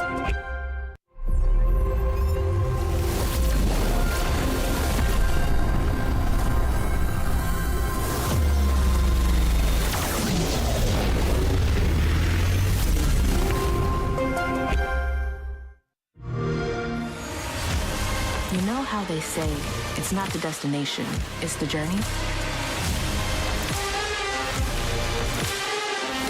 And the journey of 1,000 miles begins with a single step.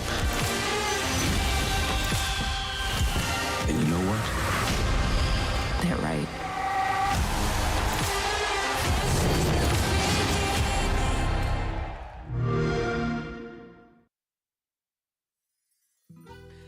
And here we are back again, ladies and gentlemen, NBA's to South America League, and it's beautiful Sao Paulo, where a big majority of our players actually reside in. We have been to a couple times in Siege Esports history. Of course, the last time being the largest event in the history of Siege Esports, the 6th Invitational 2024, where we saw previously W7M, now Furia, victorious and raising that hammer in potentially the best game in the history of Rainbow Six, which is Furia, or back then W7M versus Faze in that final. However, on the desk are Laxing and Foxe, and here we're to chat about all of our teams, and we have a game coming up in a sec, but let's refresh your mind and standings and what they look like so far. Well, there's some teams that have played a few more games than the others, and that's W7M and NIP, and they've been victorious in both of their games with 6 points at W7M, 5 for NIP. Why is it 5, you may ask? They won 3 today after beating Furia in regulation time, but they won yesterday against Black Dragons in overtime, which means they only get 2 out of the 3 potential points, with 1 going to Black Dragons. That's our system, how our system works, and how it's worked for the past few years. But gents, let's focus in. Our next game is 9Z versus Lawson. 9Z is up versus 9Z, depending on how you prefer, yada yada, all that. How is this game shaping up, and how is 9Z looking like for this game today? Because if we're looking at yesterday, they pushed Loud to the edge going to OT. Yeah, it was a very close game against Loud, obviously losing 8-6, but at the end of the day, for 9Z, this is all about proving yourself, because this is their first stage where they are actually playing in the SAL. They're playing now professionally against the other Brazilian talents. Before, they were previously only excluded to the LATAM region, so they haven't really had as deep of a pool competition-wise as opposed to now. So at the end of the day, it's all about proving yourself for them. They want to be able to keep themselves consistent. They want to show that they're able to play and earn their spot in this league, and they're looked as a big underdog. And that being said, going toe-to-toe with Loud on the first day when there's absolutely no expectations on your shoulders goes without saying that that was a huge improvement. And I do think there's a lot of potential when it comes to this team, because there's not that much footage on them. There's not much to expect. And individually, they do have very great individual players that can keep up with the rest of the SAL. I mean, I think even when you look at like their counterparts, even in the NAL of Cruelty, I mean, granted, this is an Argentinian team, but Cruelty isn't finding success yet. They haven't found their success, where at least NZ is coming in and making a statement. They're pushing some of these stronger teams to the limit. So already, with not having VODs, not having that quote-unquote experience, at least they are showing that they have what it takes, and that's what we want to see from these newer teams coming into the SAL.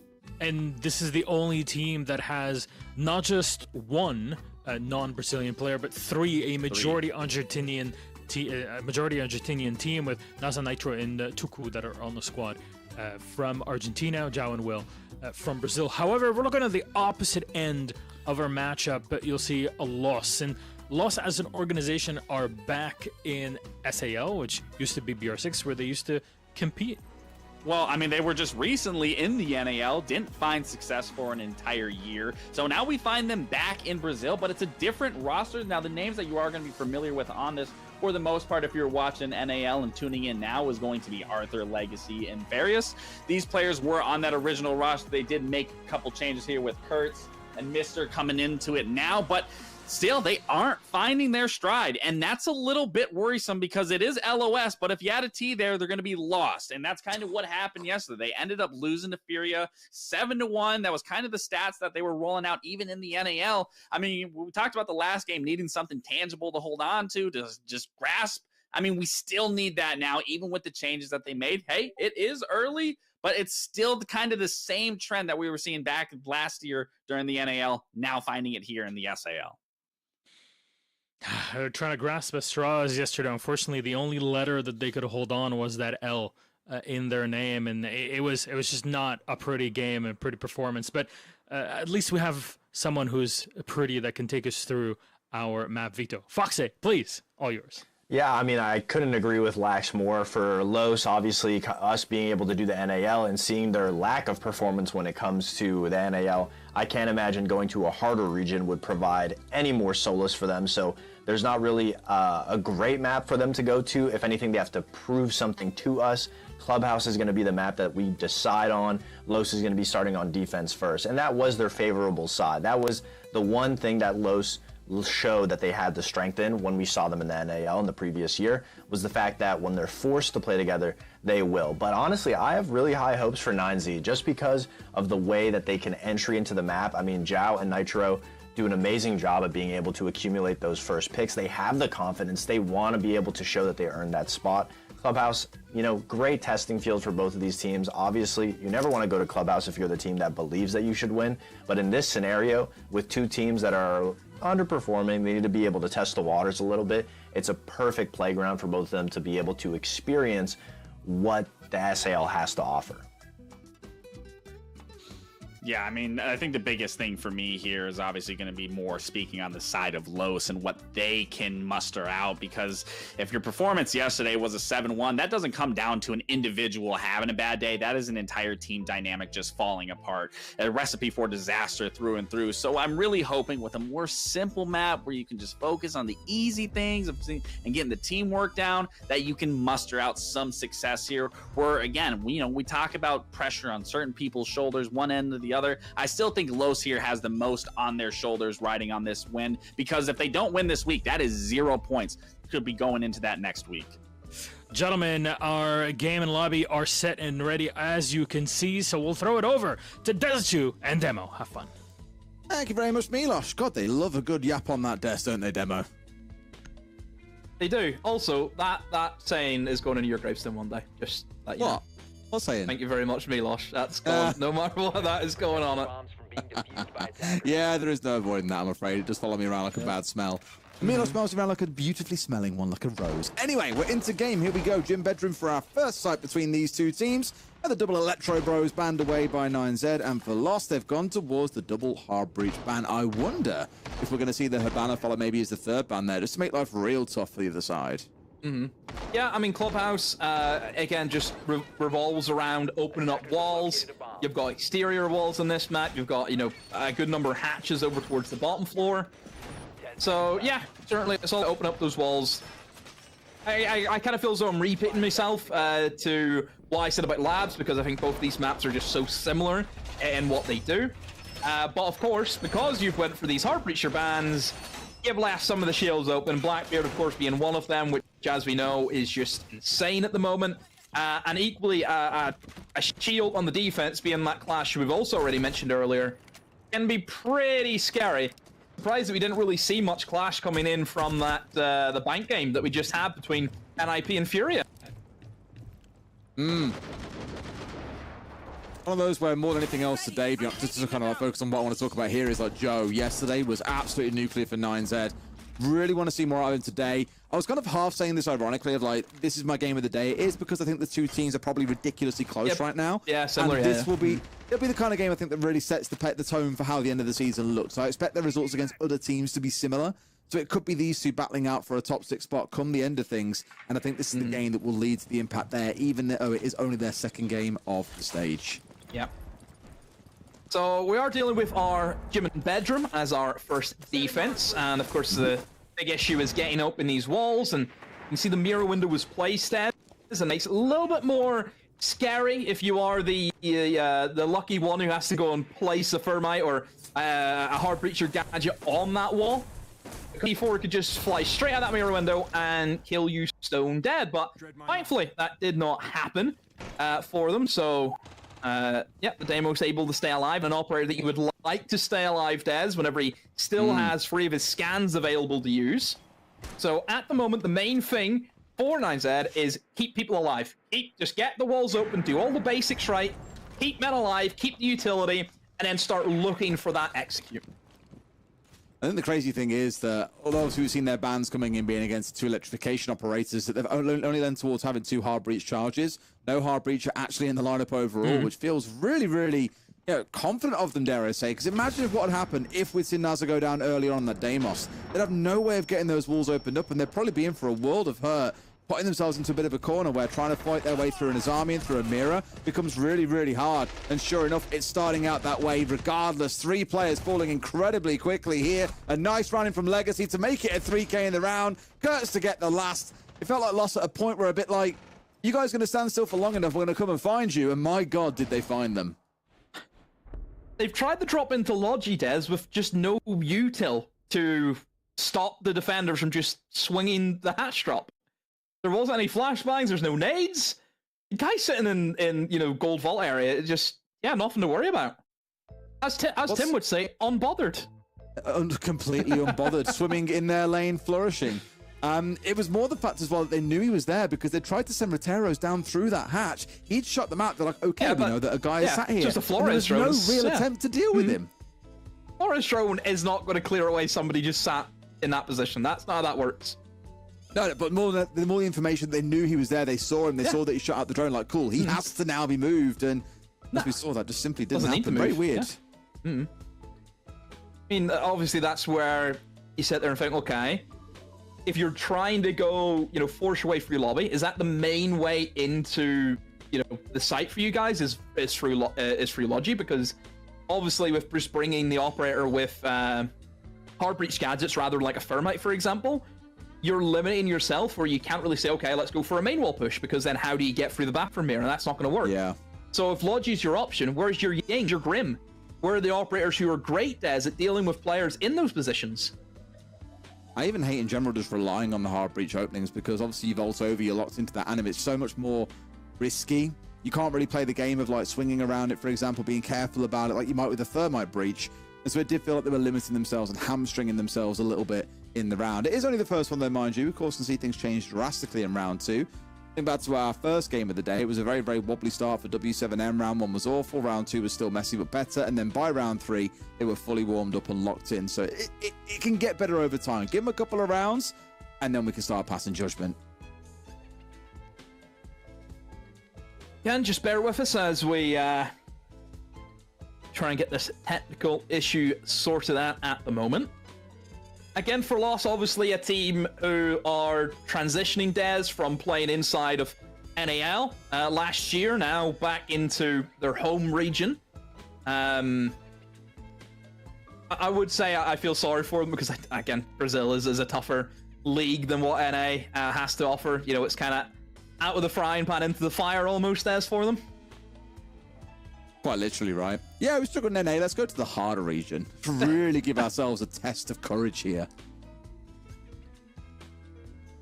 So far, at least, it's not paying well. Not paying off for them entirely. Yes, there was a pretty scary affair coming up against Furia in your first game, a 7-1 to welcome them back. Yep. And I think seeing how today goes will be a big one for them because, as we said, it's that sort of middle of the pack fight. And in case you're wondering, by the way, like we have a one player on Lost Disconnect.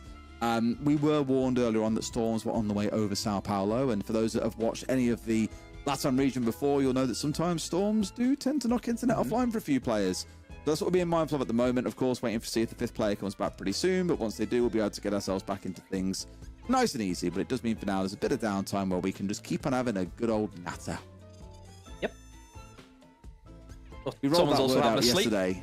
We absolutely, yes, chill the time. snooze stop, right? We told Leo about that word yesterday, natter, by the way. Uh-huh. Have you ever used the word natter before? Not really in my vocabulary, no. No, fair enough. And he was like, what the hell is a natter? And I was just like, he doesn't know a lot of natter. stuff. The amount of stuff that you've told that poor boy, by the way, and you've told him, "Oh, go and say this," it's... The best thing is, he hears us say it, and then he's just like, what is that? I have no idea what that is. bless and him. then he'll start saying it all the time. That's it. My main and favorite Leo moment was we were at an event once and we were sat down. I want to say we're in the lobby of like a hotel, just like chilling out after a broadcast or whatever. And he was like, I want to know how you discern between like when you're saying these and like those. And because we were sat there, he was looking at like shoes. He was like, when would you say these shoes versus those shoes? And then there was a third term that I forget what it was he said. And we had to try and understand ours, because sometimes you sit down and think about it and you're like, actually, I don't really know the rule ourselves in English. It's just like, you just naturally assume it in given situations and use it for what feels right and never really question it. And I was like, I think it's like a proximity and an ownership-based things. Like, it was so weird, bless him. And it happens on the regular that we have to tell him about all these wonderful, weird words. And I was like, if I ever have to ask you about French, I'm very aware that we will probably ask the stupidest questions, so bear with us.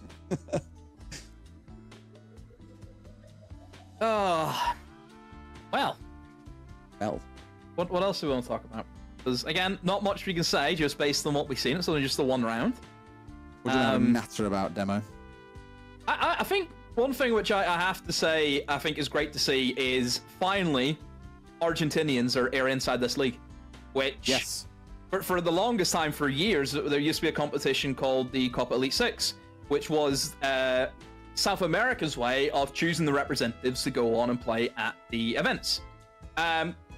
Every single time, it was Brazilian teams being flung in. I believe it was 4 Brazilian teams alongside 2 Mexican teams and also 2 Argentinian teams.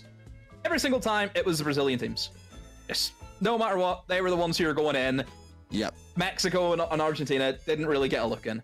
And now we're at a stage where we actually do have Argentinian players in the league. There's 3 of them. So just a little thing I like to point out, because it's nice to see it finally come into fruition, the same way that now, Mexico, for example, they're inside NAL with Cruelty, of course. So I just think it's nice to see that, the Copa Elite 6 that happened all those years ago, it's, finally made its way onto almost to the mainstream, isn't it?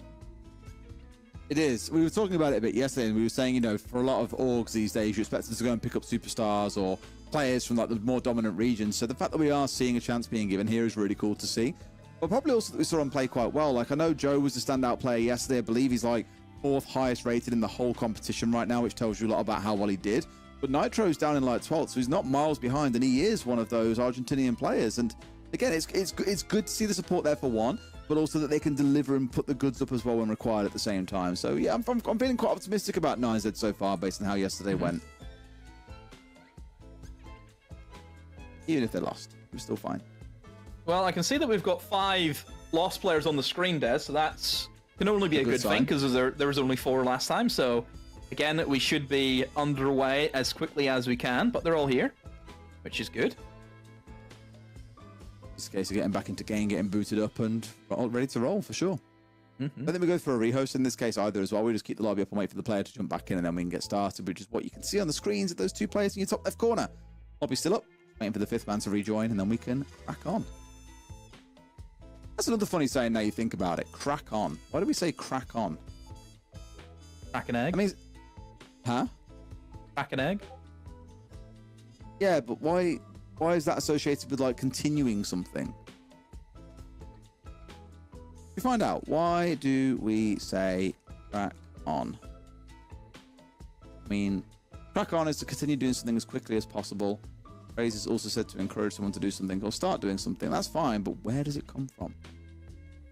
It could originate with like I don't know, people who make stuff, or maybe they break stuff. Couldn't tell you. Ollie's really good for a lot of these weird things, believe it or not. Yeah, it's not like the nice. I've just googled it. And I think he knows a lot of useless things. He does, bless him. He's a man's man, Ollie is, though. Big time. Yeah.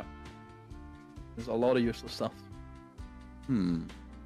So, one thing that someone has, like, suggested it may have come from, they've always assumed at the very least, it's not guaranteed this is what they assumed, and it makes quite a lot of sense, is to have originated from those modes of transport in which horsepower is provided by actual horses. So a crack of the whip to force them to move, or to encourage them, should we say, to force them to move faster. And I was like, oh, that's reminiscent of a time not so nice. Interesting. People still use horses as a mode of transport. They do. More for tourist purposes, though. I don't think you'll really see it used as like an actual mode of transport in most places around the world these days. The king? Huh? The king uses it. Yeah, but that's like that's more like for like ceremony and show. That's not like he doesn't roll up to Sainsbury's with horse and cart, does he? Sorry, you think King Charles rolled up the Sainsbury's of all places? Of course he doesn't. I tell you what, I'd put good money on him having no idea how much a loaf of bread or a pint of milk costs. What do you think his supermarket of choice is? If you had to choose one. Ooh, it's Waitrose or M&S, surely. Ooh, you reckon? Yeah, what are you thinking? I know, it could be a little man. I don't know. No, don't be silly. Royalty does not shop at Lidl. Let's not be silly now. No, he's definitely an Ocado kind of guy. Shops online. Shops online. Because let's be honest, if you lived at Buckingham Palace, are you really going to want to leave there often? I mean, it's beautiful. Delivering to that place would be a nightmare. Oh, could you imagine the security to try and get in? Sorry, mate, can I check your bags first? Trying to order something like a battery would be impossible. It just wouldn't make it through the gate. Mm-hmm. Yeah, that'd be a bit of a nuisance. I think we'll be back underway in a minute, by the way. I think we said that 5 minutes ago. But here we are. As is the way. Yeah. I actually haven't had to do it. I haven't had to do a tech filler in a while. I hear a clock. Oh, me too, which is always a good sign. So as we finish talking about good old King Charles, we're onwards, on we go. Lovely. Oh, I don't like that sound. No! No! Send in the king. Get the royal guard here. They'll sort it out. Okay, a rehost it is. Oh dear. I just want to talk about demo. I don't know. Oh, I know one thing we can talk about, actually, because I've been asking a few coaches around it. Obviously, tomorrow is a very interesting day. It's a Monday, and that's not why it's interesting. It's also the first day of EML, and that is the debut for a number of very interesting hot prospects in the region, I think it's fair to say. Mm-hmm. We've got Stompin, we've got Wizard, we've got Krex playing. In fact, two of those players, I think it's Krex and Stompin, are playing each other. And then the very next play day, you get another mix-up where of those three players, two more play each other again. So it's really cool that very, very quickly you're going to see a lot of those matchups taking place. Yeah, you've also got the whole Wild team as well, who have never played. Yeah. You've got some of the players from Matchco, also. Yeah. Other than that, I don't think there's any other newcomers. I mean, we want to talk about the Stompin thing first. Yes, good for him. However, I wouldn't say he's joining the team, which are on top of the world at the moment, which I think is the main worry for him. There's a lot on his shoulders to come in and be the solution when that is a lot of pressure to put on a rookie's shoulders. Especially considering the role change that has happened, because they've tried out Uno, who is a hard support, for someone who ain't playing no hard support. So I've heard rumors of Blaz on hard support, and that fills me with a little bit of I don't know about that one. I don't hate it because, again, talking about a player we've just cast in the game a second ago, Fantasy, like he's been playing a lot of Hibana lately. Like he plays quite a lot of Hard Breach. I don't think it's the end of the world when you have fraggers that can play or are happy to play more supportive roles, at least initially. Loki plays a hell of a lot of Ace, for example. Of course, wants to use it very differently after the Selmas have been used. But I actually like it when teams break away from this standard expectation of there is a support player, there is an entry player, there is this, there is that. I get that being able to refine and sharpen skills in a certain area is very, very valuable, but I think flexibility trumps all. I get you what I mean, but I also think the way you've mentioned Doki about Ace, Doki and Ace is not good. Whenever Doki starts playing that role, his stats, no, you look at his stats, has suffered massively.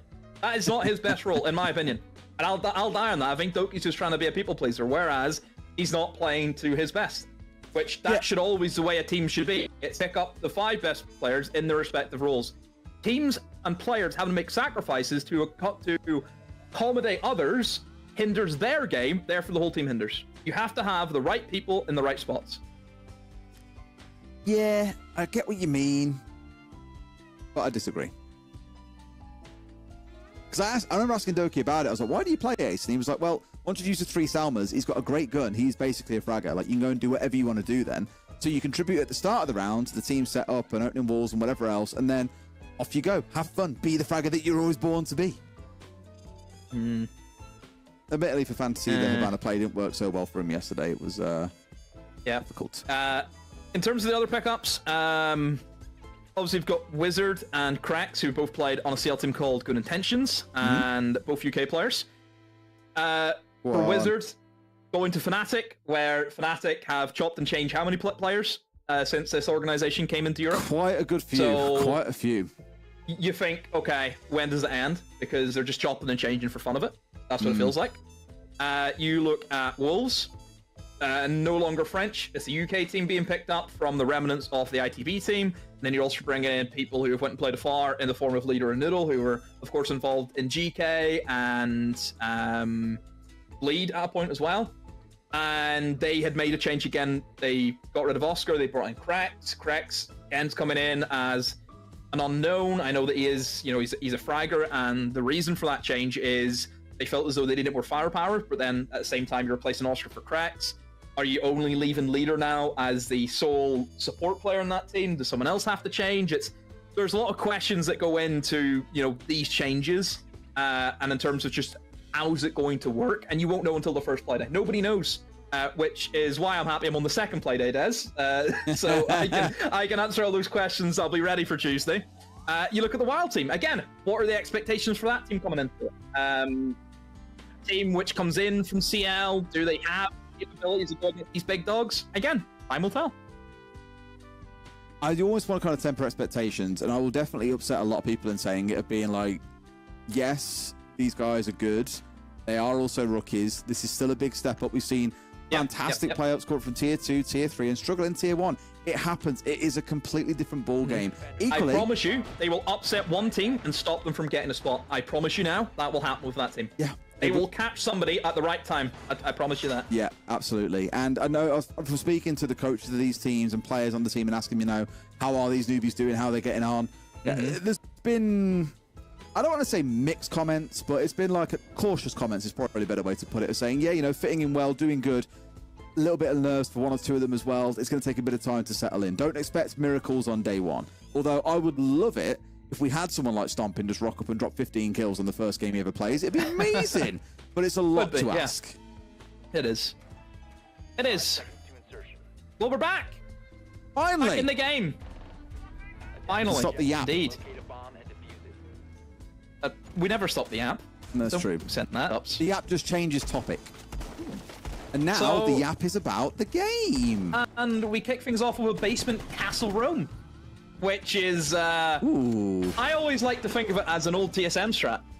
And SSG. TSM and SSG, I know, would love the castle in and towards this bar area. SSG, I think, were the first ones to do it, where they really went for the roam game, and then you had teams like TSM would bring the castle in, and they would play like the suicide strip position for Geo, for example. It's a lot of history with that operator in this map. Oh, you said that was a really interesting old setup, the like suicide strip play. Yeah, when you'd open up pool table and like play really aggressively into it, it was super fascinating. Yeah. So a lot of things with this. It seems as though this is much more of a loose kind of hold. Nobody looks as though they're really interested in holding in towards this mid floor. Almost seems to be a bit of a bait, Des, to get some utility. It looks to be the only utility they actually got out of them was just a single ram drum. That's it. We did see a full 3-4 roam yesterday when one of the teams played Legion Goyo as their, like, please don't rush us kind of operators. And then the other three were all up on the top floor. And I want to say it was Legion was playing on the ground floor. They got rushed and they lost the round. I liked the ingenuity. I liked the creativity. I'm all here for it. But teams have had enough years now seeing the SSG roam on this map that they know how to deal with it. And there's a reason why not many teams play it anymore, to be fair. The game has moved on.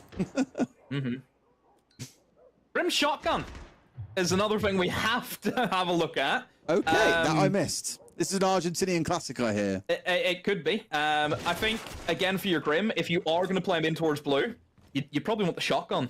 You would. In that scenario, if somebody's going to be on the mirror window, you just jiggle peek the door and the shotgun will just one pump him. So it's not a bad idea, to be fair. But again, personal preference, I suppose. If he feels as though he's better with the shotgun on this bomb site, then by all means, you go for it.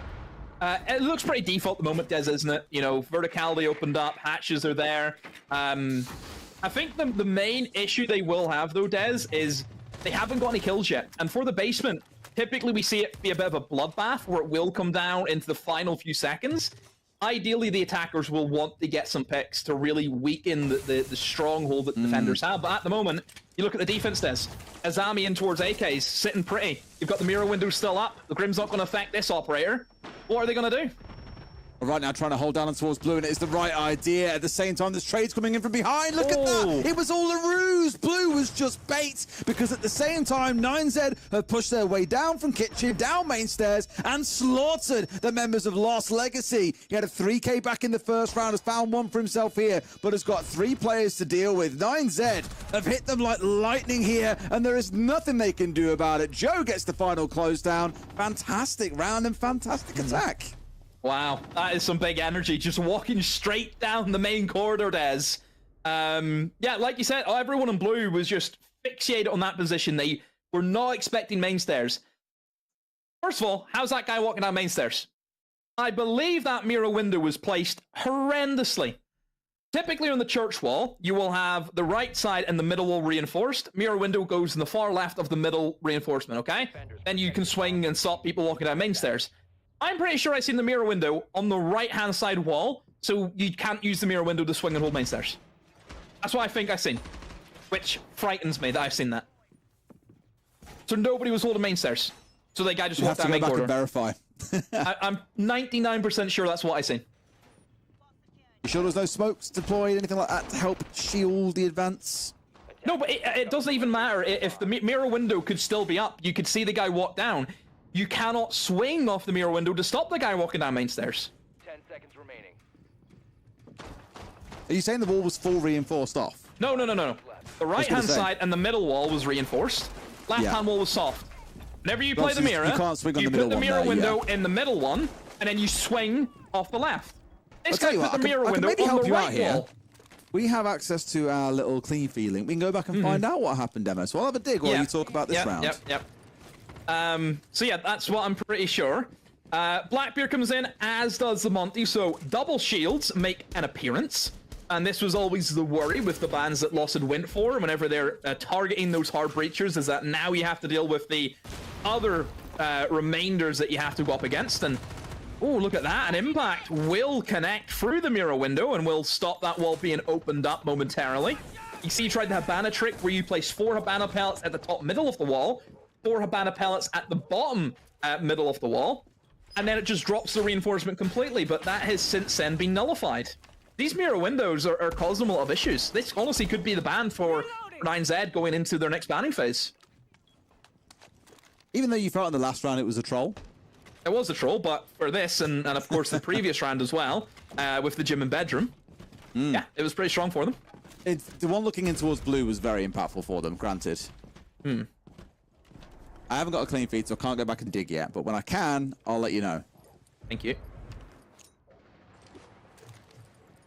Now I just have to stick with watching there, trying as pushing towards site here. Of course, need this main breach to be opened up. They need it. They have to get this wall opened up, but they'll find themselves a little bit stuck out here, I imagine. No more impacts left, admittedly, for Farius as well, so it's not the end of the world. But still, at the point we're halfway into the round and nothing has really progressed yet. Yeah, I don't know what they're going to do here. They've not got enough to open up the... yeah, that too. They don't have enough to open up server wall.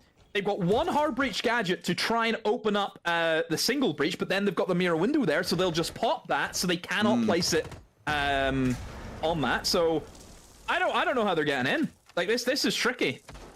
Yeah, I always love seeing these construction pushes because it is so tight and it demands so much from teams to make a really good execute work. But as you've remarked a couple of times, without the main breach, I'm very nervous for them. And you've still got Kurtz on the Clash, ready to freeze them out. You've got Goyo canisters to go. VIP's not open. They've kind of like said, I don't want to do items 1 to 4 on this checklist. Can I just do option 5 and win the round? I'm afraid it doesn't work like that, guys. There's far more that still needs to be done, but we're out of time in which to do it. Goyo canister as well. I mean, the Goyo canister wins right now. They just have to pop that and that's it over and done with. Just nothing happening here for 9Z. I mean, what, is Will just going to jump in through the breach? He can't do that. He'll die straight away. And yeah, the Clash can just lock up the door if he wants to. He can pop the Goyo. Look at this. I mean, they can't even get through that Clash. They actually kill him from below. But I mean, you can't get through the door, Des. They have nothing to get through it. I mean, they can obviously knock it over, which they've now done. You have to get close to knock it down, which they've now done. And in comes Nitro. There is no way they make this work, but the plan is going down. Farius double nades on him. Comes in a 1 versus 1 against the Blackbeard. Cannot stop him. And Diffuser is going to be down. How the hell have Lost let this happen? 9Z in a spot here to close things out, but he's already won the 1v1. Joe, both down to a bullet here. Who comes down to get the shot first? Of course it's going to be Joe. 9Z move up to 2-1, but they should not have been able to win that round. Wow. I just... That was crazy.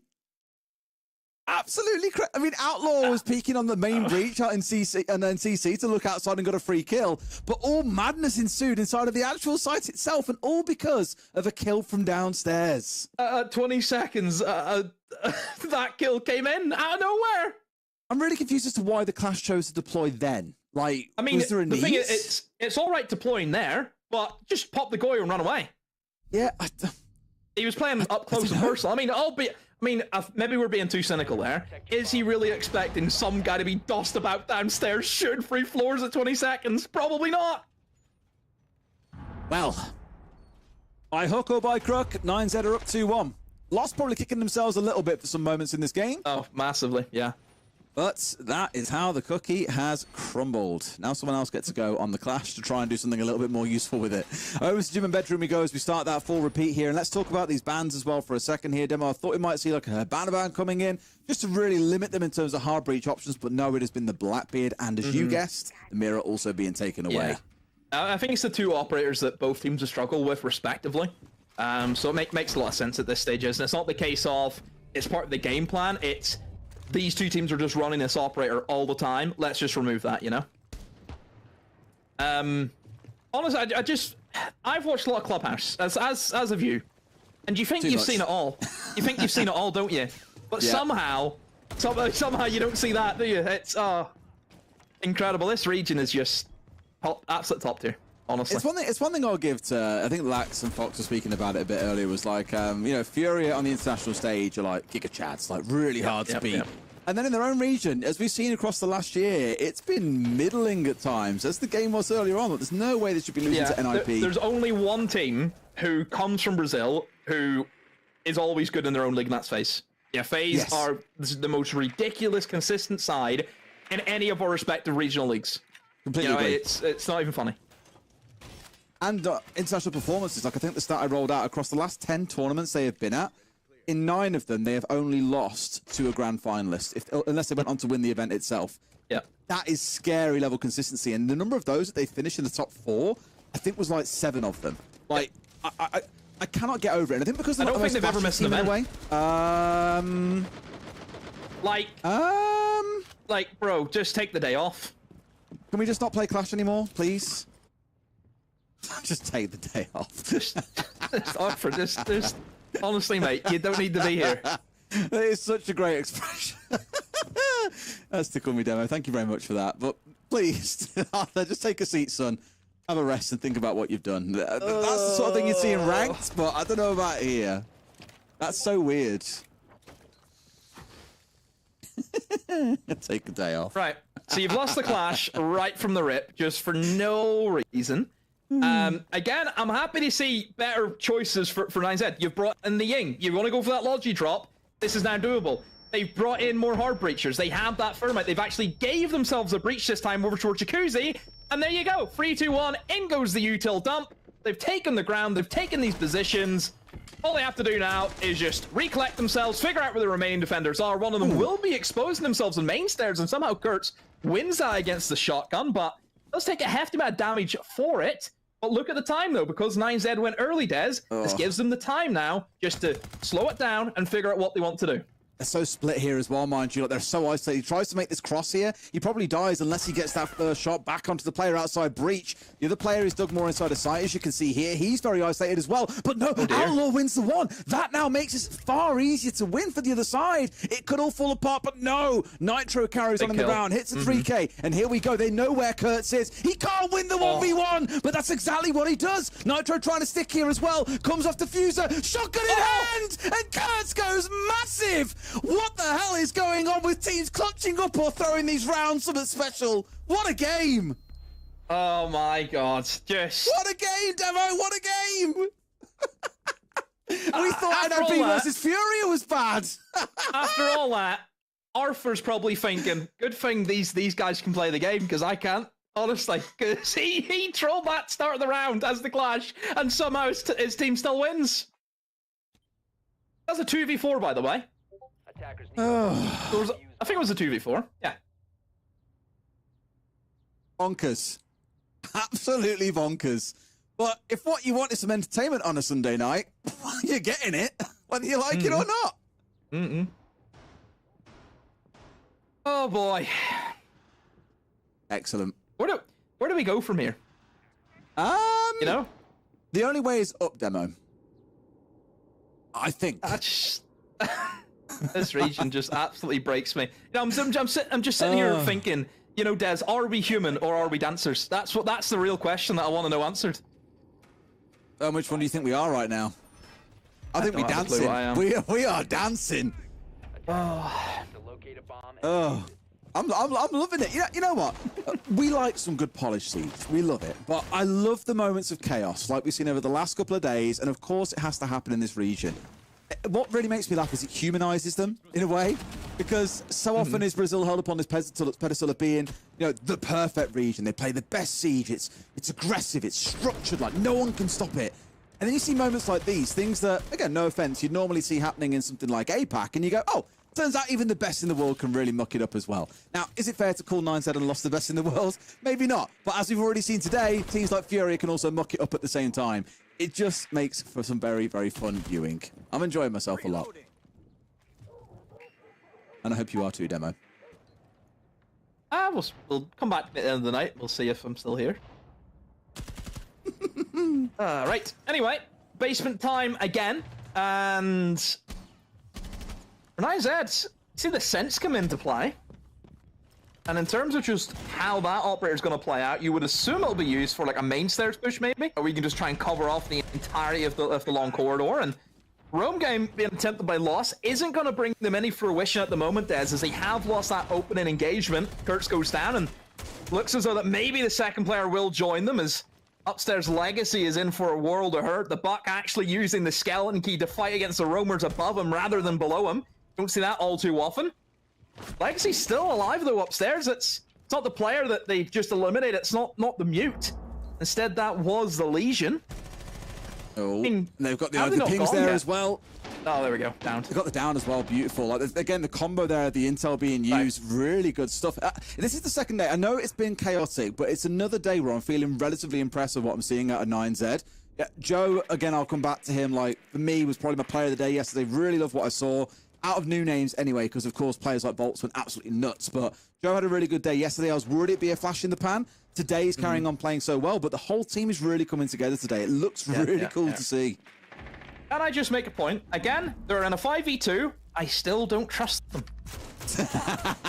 I don't blame you, Demo. I don't blame you. It's okay to remain skeptical. That's a good, healthy trait to have. Do not trust your eyes or they lie to you. Yeah, now, I mean, it should be fine. You've got plenty of Grims in here. You've got the demo still up. You know the positions of these players. Actually, I don't think they don't know where Arthur is, but again, they know where this guy in AKs is. Well, now they definitely know. And he's got a nade coming at his face, and he is dead. Flawless round. Much better from 9Z. Oh. I've got the main stream up on my other screen, so I like to kind of see people's reactions to what happens in previous rounds. We've just had that moment with Arthur on the clash outside Jacuzzi Breach. Very good. Yeah, better from 9Z. Actually closed the round out. Yeah, should have won that. Could argue, should it be a 4-1? Probably. But still, loss. Could still get this last round here and keep them in on an even split. Which is, of course, doable whenever they switch over to the attack and they get all the fun tools. We head back over to this site. And this is probably where I mean, you could argue this is the round that 9Z probably shouldn't have won. Yes, I would agree. It was one where they were looking, 20 seconds on the clock, a clash of barrier, like locked off door, then they get a kill from below, all hell breaks loose. They didn't have main breach open, yet still managed to get it over the line. It almost came down to the clutch as well, let's not forget as well. If not for Joe winning out the 1 versus 1 and netting a 3K in the round, that round was probably lost for 9Z. Yeah. And also, it's going to help them a lot with that mirror ban, because the mirror caused them issues, because they put the mirror window in the middle of the external breach over towards server. So with not having to deal with that, the Habana can simply move in and do what she intended to do that first round before those impacts come in and stop that from happening. So yeah, they should have a much smoother ride this time, Des, of getting these walls open, which of course was that main issue the last time. And this is where the banning phase does. It's great to see. You know, this is where you struggle on one half because of one operator. You remove that off the board, and then all of a sudden, the second half is a lot easier. Absolutely. You put yourself in a commanding position. I always come back to what I say, though. It's 2 halves to a game of Siege. You just don't know what you're going to see when the sides swap. Like, again, I look back at Black Dragons NIP yesterday. It was 5-1 against NIP. They looked guaranteed to lose, and we all saw what happened there. Unfortunate, really, for NASA to disconnect here. I think it's outside of the time that's allowed as well for us to rehost. Is it 30 or 45 play the round seconds? out. I want to say it's 30. It must be 30 because I it would don't have been have called the by rule now. book to hand. Yeah. We play on. We play on. Yep, we play on. I mean, we've seen some mental rounds already. They can win a 4 versus 5. Play to the whistle, Des. That. Play to the whistle.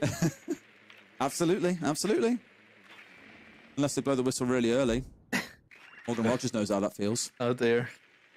That's not my problem. Yeah, I hold you responsible.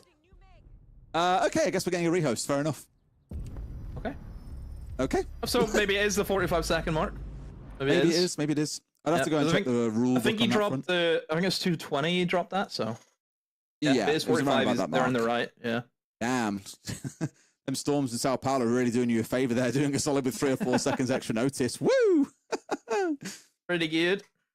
Yep. All right, so when we get back into things, we can crack on. But Demo, what else should we talk about for now? Because we'll talk about Siege a lot tonight, as we have already.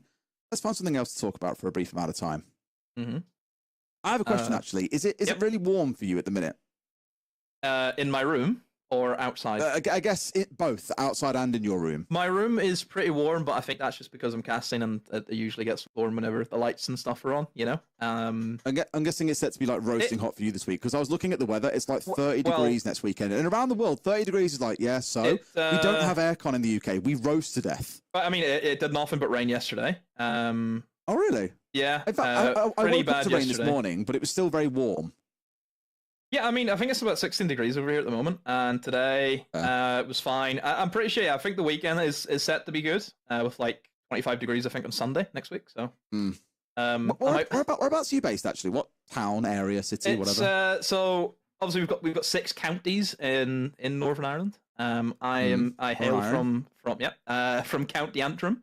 So that'll be the most northeastern part of the country. Oh, wow. I've just looked at the Giant's Causeway. I've heard of it, but not seen it. That is beautiful.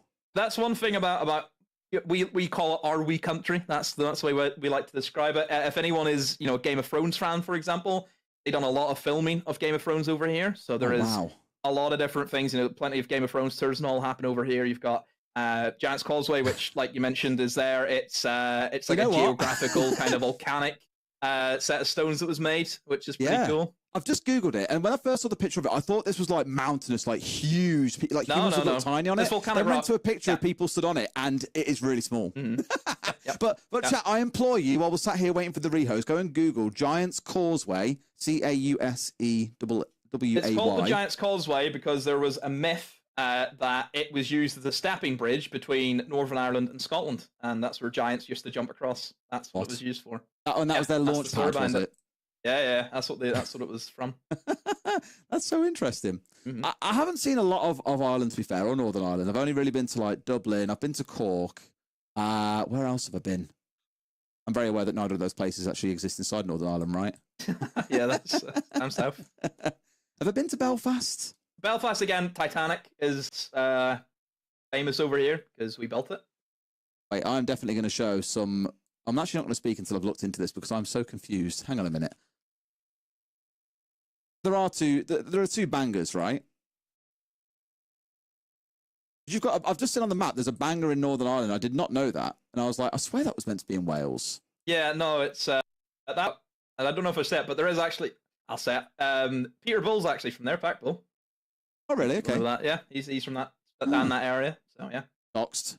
They're not Docs. I think people know he's from North Ireland as well. I can never see that name Banger without thinking about a line that I dropped at someone's someone's best man, and my speech referenced Banger, which was very funny. Mm-hmm.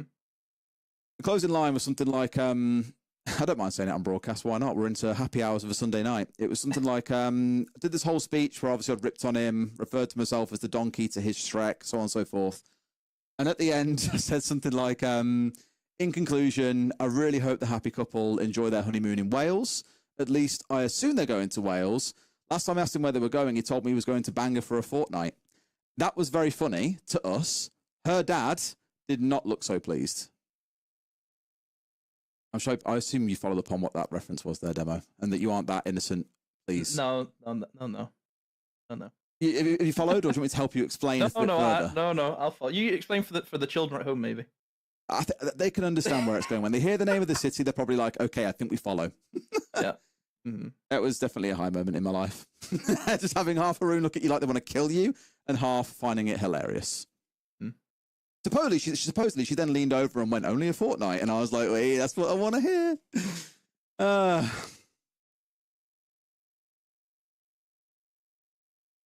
some replays, by the way, I assume. Yeah, well, this of course, was big from Kurtz, wasn't it? I mean, really to help his team out here, because it wasn't looking too good, in a 4v2 as well. You have to say, though, it's really the positioning, though, from 9Z wasn't great. No. For example, like you can see the Thermite just runs in by himself. I think what they wanted to get was the size fight, because probably the call coming from Logi was, I've got him, like he's behind Mattress, I know where he is, I'm challenging. Outlaw then goes to that side swipe, but it was a really good read by the player who was inside a bedroom to get the 1v1 isolated, and then of course all madness breaks out here. It was a fantastic play from Kurtz. Like, I'll give it to him 100%. Yep. I mean, the Yingyer, again, positioning, like pretty common angle just to pre-fire, isn't it? So yeah, positioning I think also was not good from 9Z that round, and certainly lost, just able to play off it. But yeah, somebody's having a walk. Talk about anything you want, I don't mind. Oh, I know what we can talk about. Have you got Game Pass? Yeah. Hell yeah, I'm going down the sponsor path. We can talk about it because they're a sponsor of obviously Siege at the moment as well. We had them at Reload. Yep. What good games have you got on Game Pass at the minute? And I've checked, we are allowed to talk about games that are on Game Pass. Well, I'm a big fan. Well, they just got announced. It's a game called Grounded. I don't know if you've ever played it before. Yes, Grounded 2's coming out, isn't it? Yeah, Grounded 2's coming out. So I can't wait. See, I played Grounded when it was in its pre-release, nice. I want to say, because they had a remix where you could play different classes and stuff like that. I didn't go back and play it at that time. Yeah, it's good. A really, really big fan of the game. I think the concept of it is crazy, because it's not very often. There's not many games, Des, where the main things that you have to worry about fighting are like ants and stuff. You don't really see that all too often.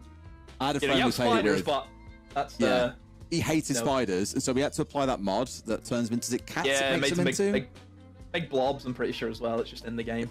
It's weird. You can set them to. Yeah. So I'm looking forward to trying that. That'd be good fun. But it's a scary game whenever you first play it, where there's big spiders running around, and then you get the right gear, and then I go out hunting them for fun, and all of a sudden the hunted become the prey.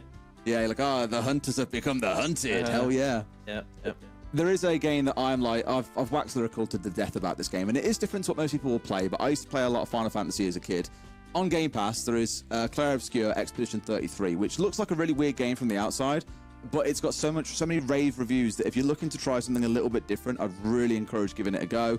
Like, it is just shown as well. It's made by 33 people, plus a bunch of other, obviously, external support people as well. But it's a French game, so it's very French-themed. Not so much so that it feels like, it's just all about the French, but it's just incredible. And I would fully endorse anyone watching, if you want to try something a bit different, go and try Clair Obscur Expedition 33. It's like my favourite game of the last decade. So good. A lot of games. A lot of stuff on it. There is a lot on there. I've seen Malalaws is on there. That was made by one developer. It's still obviously under development now, but it was really good. You like kind of like an old school sort of village builder style game. That was class. Really, really good. What else? I hear there's a game called Siege X that you can get on there as well, Demo. There is. You can get the Elite Edition, I believe, as well. Which is funky. Really good. I need to get some friends to come and play CJX. Now that obviously we've got the ability to play it for free to start with, like I'm like, I should get some people in to come play this now that I haven't touched it otherwise. And a few friends have actually messaged saying, oh, haven't you got like Siege 2.0 coming out? I was like, yeah, it's called CJX. I was like, it's free, so you can come and play some with me. We'll have a good time. And they're like, yeah, I'll get it downloaded. I'll come play. And I was like, yeah, cool. I also believe that a lot of the Battlefield games from Milos are on the Game Pass as well. So he can go and relive his... A lot of the Battlefield games from Milos are also on the Game Pass, I believe. Yeah. So he can have fun with that. You can jump into. Good old Milos the medic. A lot of stuff now. A lot of old games as well. Like there's some classic like 360 games and stuff as well. Pretty sure you can get on it. There's is it Gears of War Reloaded? Is it called? Yeah. It just dropped. Yeah. I'm pretty sure it just dropped as well. I am very curious. I'm keen to go back and play that because that was like one of my games as a kid. Like that. Actually, like this is like back in high school days. I'm showing my age a little bit here, but I grew up playing that with my friends at high school, and it was just amazing. Oh. But what I'm worried about is I go back and play it, and it's nostalgia that has carried it, and you realise games have come on so far these days that those games now feel a little bit old and out of date, if you get me. I know what you mean. Yeah. It was kind of my worry with Oblivion as well, and that obviously came out. Everyone was a bit like, yeah, maybe it wasn't actually that good. Like, it's still good, but it wasn't as good as people remembered it being because of nostalgia. Farming Simulator for any farmers out there as well is also on the game. Oh, I tell you what, the talent team went nuts on that game for a while, big time. Yeah, but like but none of 25 came out. Nobody's to be seen. Nobody's came near me. No one's that Shocking. serious. People just know you've got it unlocked, mate. That's the problem. Shocking, absolutely shocking behavior.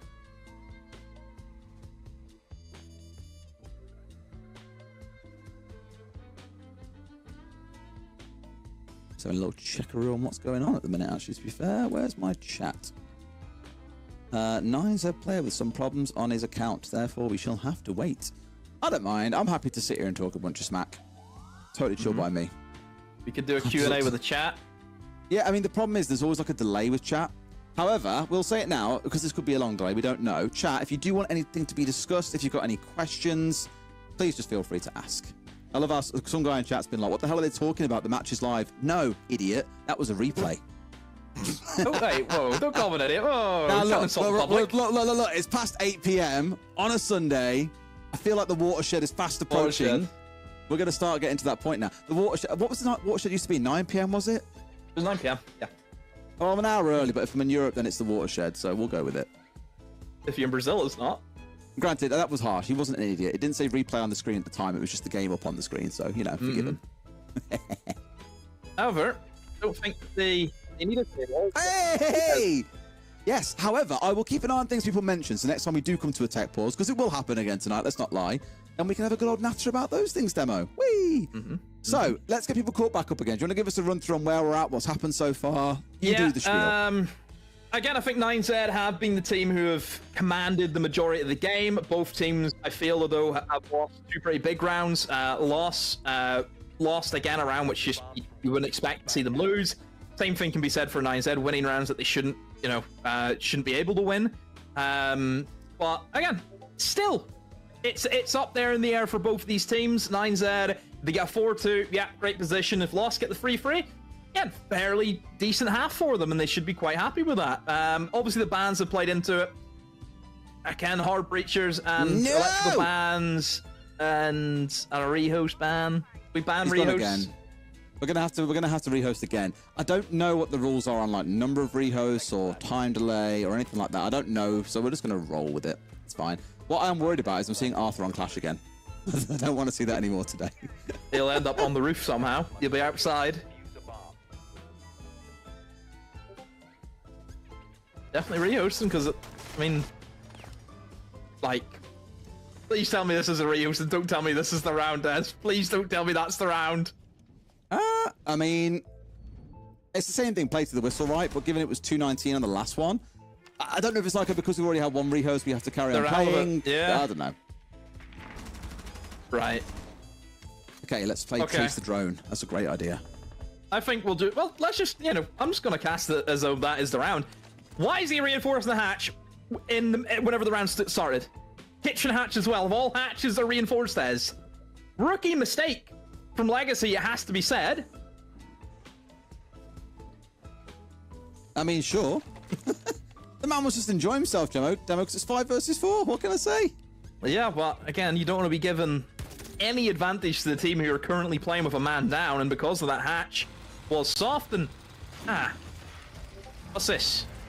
We get the 5 box whilst the game is still being played, I guess. Ooh, we can read into the emotions of the game based on the We players' could have reactions. for all about 3 seconds. I hope you're really good at reading people, because that was a very quick amount of time in which to do it. Well, I was able to read you as a person within 2 seconds of meeting you, so... Ooh, wow. We had a lot of fun in the early days. In that studio, my goodness me. You've probably spoken to about 3 people in your entire life. Yeah. I'm pretty sure you haven't kissed a girl at that point in your life either. Your company wasn't even a company, which I think is also pretty crazy. But was it? Was it not? No, it was. It was more like it was a very fledgling. It was like 5 people back then. You literally just started it.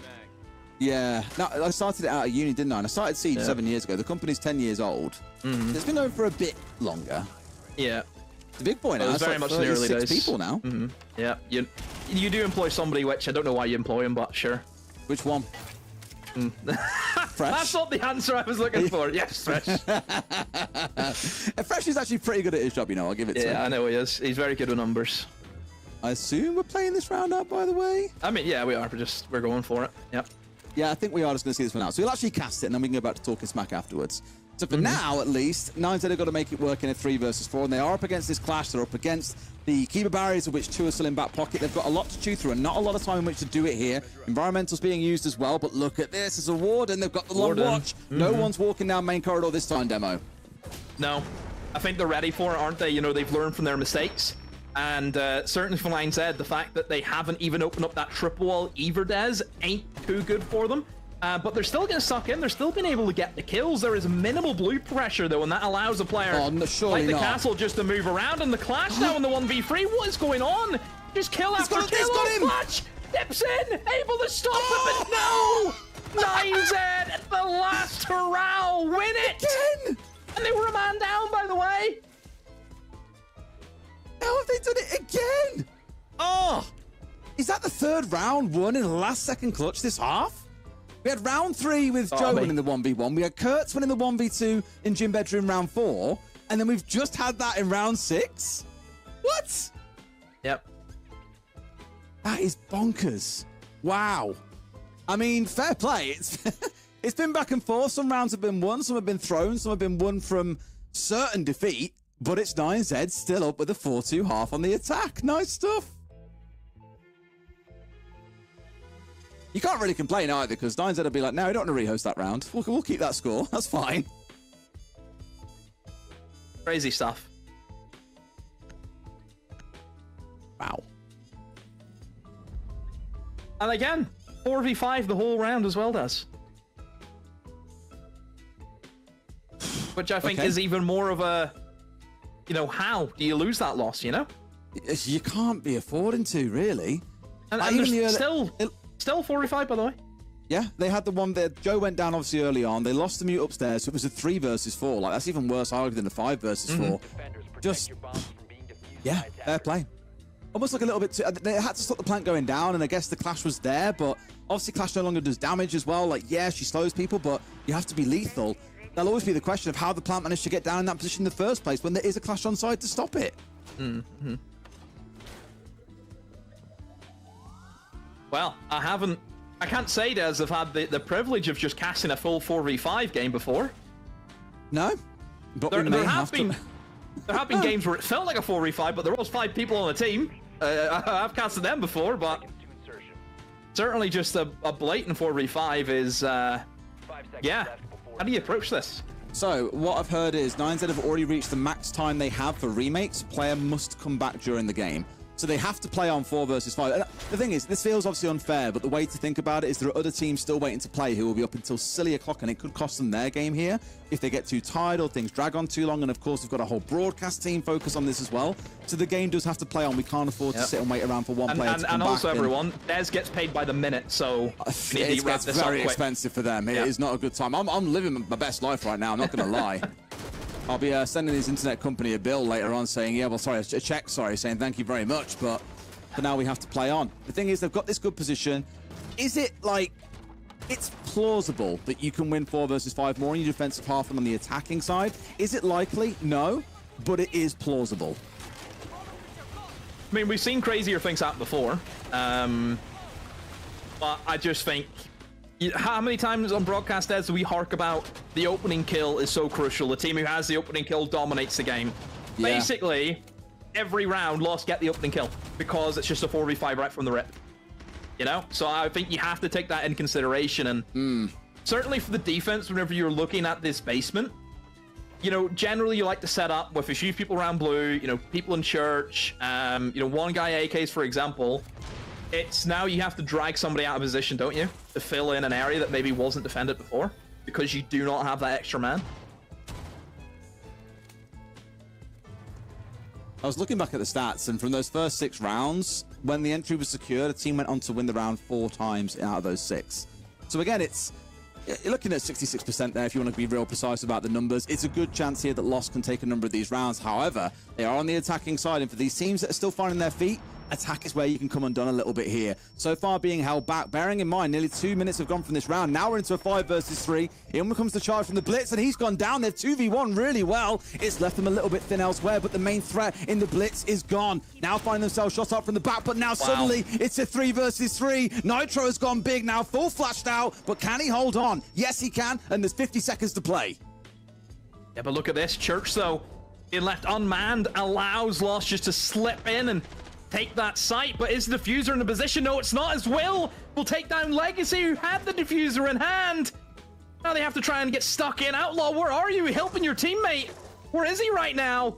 Nitro has just a little bit of a hole opening for himself to see if he can try and get the back shot here off that Grim, and here comes Outlaw as he was just lingering in towards dirt. They never expect they know where he is, though. Late rotate. Yeah, they do. And again, they finally get that guy in church because they're so separated, Des. Outlaw. Wow. My God. Dives in, win another round. 4v5. Ow. Okay. 2 in a row. Let's go. 5-2. Come on, boys. 2 more to go. They can win it 4 versus 5. But this is a mock. It has to be. How are you losing 2 rounds blatant 4v5? I'm sorry, how? How? I actually love how at the start of this broadcast day, I said, unironically, I think this will be the game of the day because it will be the closest. And clearly it was so not close. It was very chaotic, in fact, that we made it a 4 versus 5, and it is still very one-sided. Oh my goodness me. Just, I you have to wonder how we're Lost feeling right now, because if I was a Lost player and you're losing the rounds in a 4v5, you would be absolutely ripping. Absolutely ripping. But this shouldn't happen. Like, it's more of a, that timeout, Des, it's not about the strats. That's a full mental reset. You're thinking, guys, what are we doing? I thought we were about to make it a 3v5 for a second. 1v5 could be. Oh. I mean, what does this mean? Like, another rehost has happened? Like, what? Were we not told, Des, that there's no more rehost left? Like, this is a... Maybe we're it's in he can't reconnect to the game, so we get to rehost for him to be able to... I don't know what's going on. It could be any manner of things behind the scenes. Oh, some more replays, though, for us to take a quick look at here in case you have missed part of it. It has been a chaotic game. It's got a bit silly now with the 4v5s, granted, but the early rounds were silly as well. They were explosive in a kind of in a very fun way. Some rounds that should not have been won were most definitely won. We had 3 big clutches coming out at the end of rounds to see a team coming out on top. This one here was ludicrously close. Joe wins it out against Farius at the very, very end. It's been entertaining, if nothing else. This is a questionable moment, admittedly. Yeah. It was. The last game, whenever Furia lost, Milos looked as though he's ready to clock out for the day. I don't think Milos will show up for the post desk on this. I think he's gone. I do have a question for you, Demo, that someone put to me. Justin actually asked in chat. If you were to be stranded on an island with 1 athlete, 1 celebrity, and 1 actor, who would you choose? Athlete? Yeah. George Best. Okay, why George Best?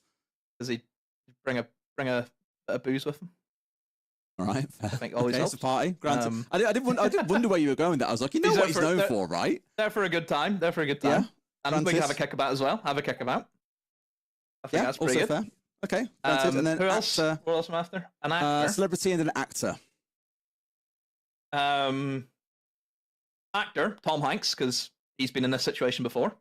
Yeah, fair. Yep. Granted, nice. And You're very what's the other creative one? with these choices. You're pretty good. Celebrity. And celebrity.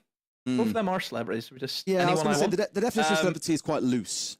Right, I'm not going to say like Bear Grylls or like the survival expert because that's boring. I will take Gordon. Gordon. Yep. Mr. Gordon Ramsay. Ramsay. Yeah. Hey, to be fair, you've been very tactical with those selections. I believe he could work a coconut. I think he could. Well, you've gone for someone who knows about survival. You've gone for someone that brings the party, and you can have a kickabout, stay entertained, and then one can cook really well. There you go. And probably hunt as well. He can probably hunt and get his own food. Yep.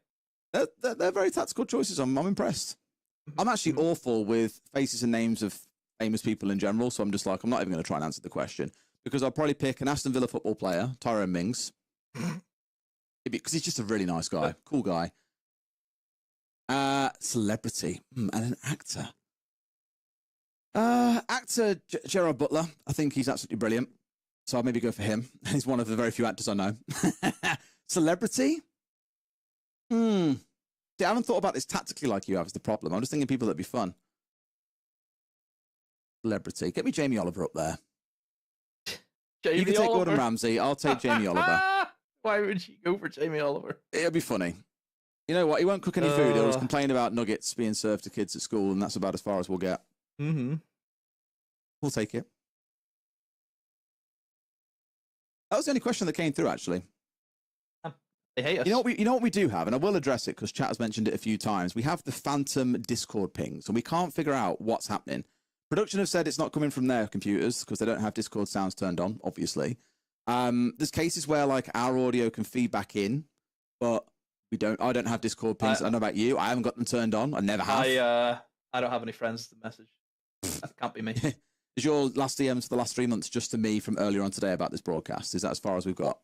You and who else did I get a message from? That's really it. I'll be honest with you. Yeah.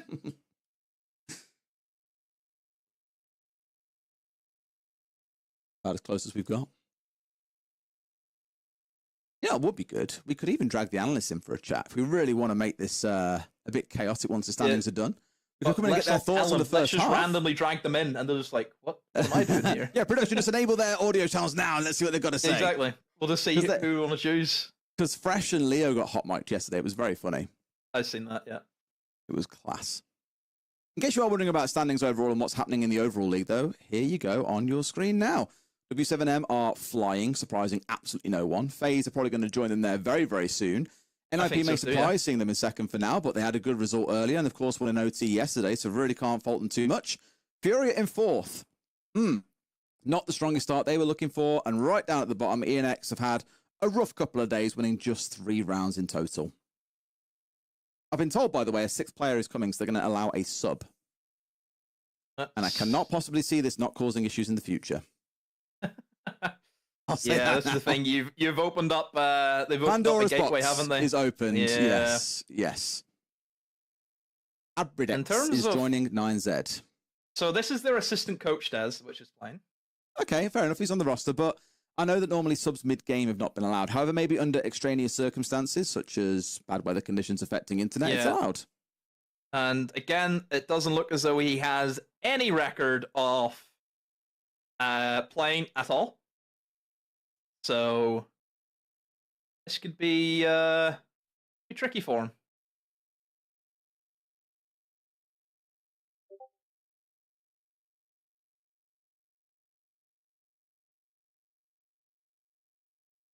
Intriguing. What role do you reckon you play if you're being dragged in as a coach last second? We've seen this before. It's not as though we're in like new territory, but we've seen I want coaches to say play Chaos before. back in the day.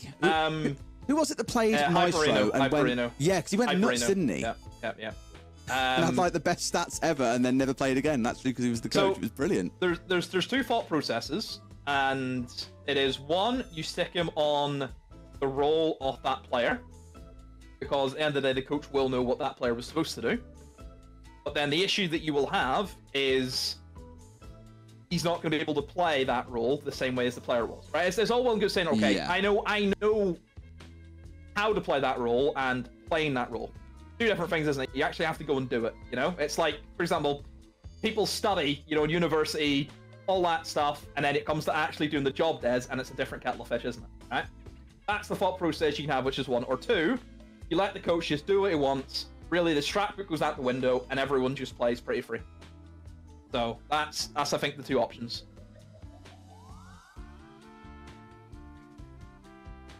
.5 versus 5. I'd love him to come on and be an absolute gunner.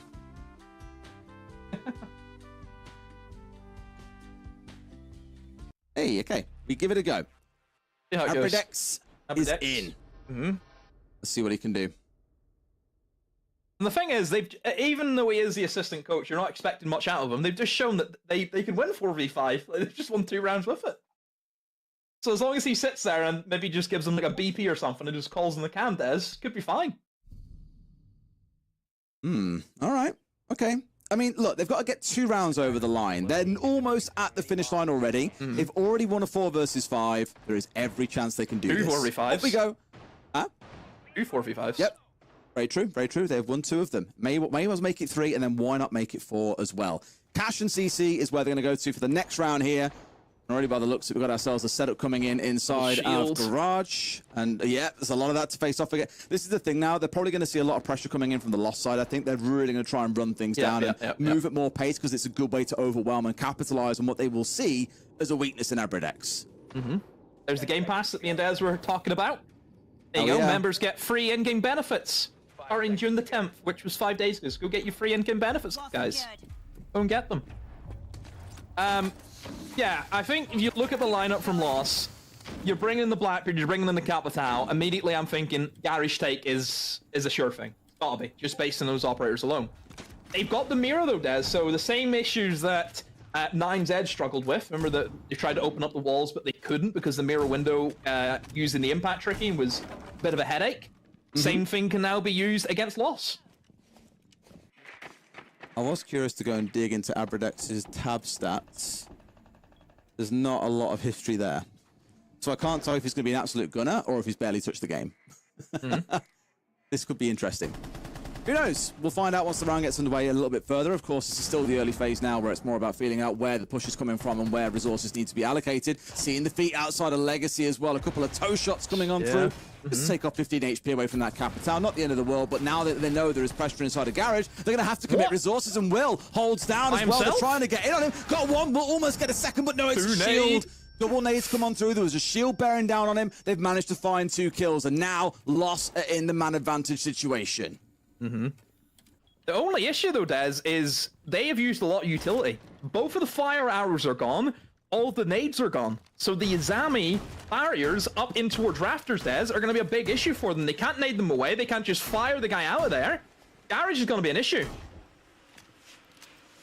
It is. That's assuming, of course, they want that to be the main point of control. Is that going to be where the attackers come from? Because for this site, we often talk about 2 points of attack. You want normally the main breach being opened up to the east. Then you either want the south control of Garage or you want construction. We already saw the madness around a construction take earlier on. So Garage is generally considered the easier one to go for. However, as we've seen, it was held up there. It was well stacked up by 9Z. I'm not sure it'd be easy to get into, but that's great to find Joe here. We've already remarked on his capabilities over the last 24 hours or so. Yesterday, he played well. Has done well so far today. Him being offline makes this much more winnable. Oh, Outlaw. And he goes. No problem to him whatsoever. As the Ash picks up a clean double kill, really, for himself. And now Nitro has a 1v4 to go up against, and he has that single mirror window to go up against, but against the Blackbeard, Des just runs him down. Shouldn't be too much of an issue. However, the Blackbeard, anyone going to try and help him? Switches from one, switches to the other, but the Blackbeard going to be there to push him over, and his teammate will find that kill. So 9Z, Des, you said about the pace. I mean, that's pretty much what Lost went for, was just trying for as much as they can and hope it stuck. Yeah.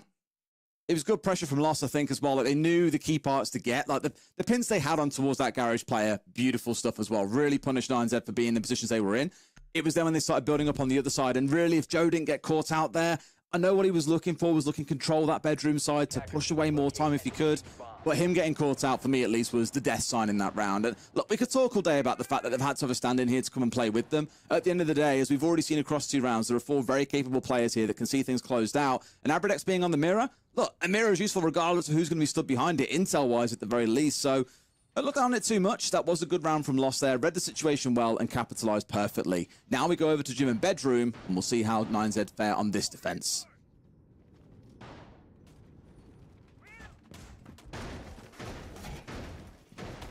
I think for Loss, I think it's a recipe that works for them though, Des. You know, bringing in the faster operators, trying to hit them just as quick as they can, get really early map control, you know, abusing the Blackbeard for all he's worth. You know, you've seen how strong he was, Des, in that scenario. Using the double nades to put pressure on the player below, and then in that final few seconds, just charging down the mirror window. And yeah, horrible to deal with. It's stupid, and I'd be surprised if he actually gets to live during our next banning phase, Des. I think he's going to get axed off straight away. I would agree with you. As a curious question to you, Demo, what would you do to bring more balance to Blackbeard? Because it's very fair to say he's extremely powerful right now and probably will get nerfed at some point. You think the nade's got to go? Yeah. Nade's got to go. Yep. Simple. Too much. I think we've seen it, you know, used perfectly there in a way where you can break down a castle barricade. You know you're up against the guy. You can just nade safely from behind your shield, make him have to move. Whenever he moves, that's where then the Blackbeard can go for the on ADS. You know, that's what makes him really, really strong. Is he's just a one-man wrecking crew.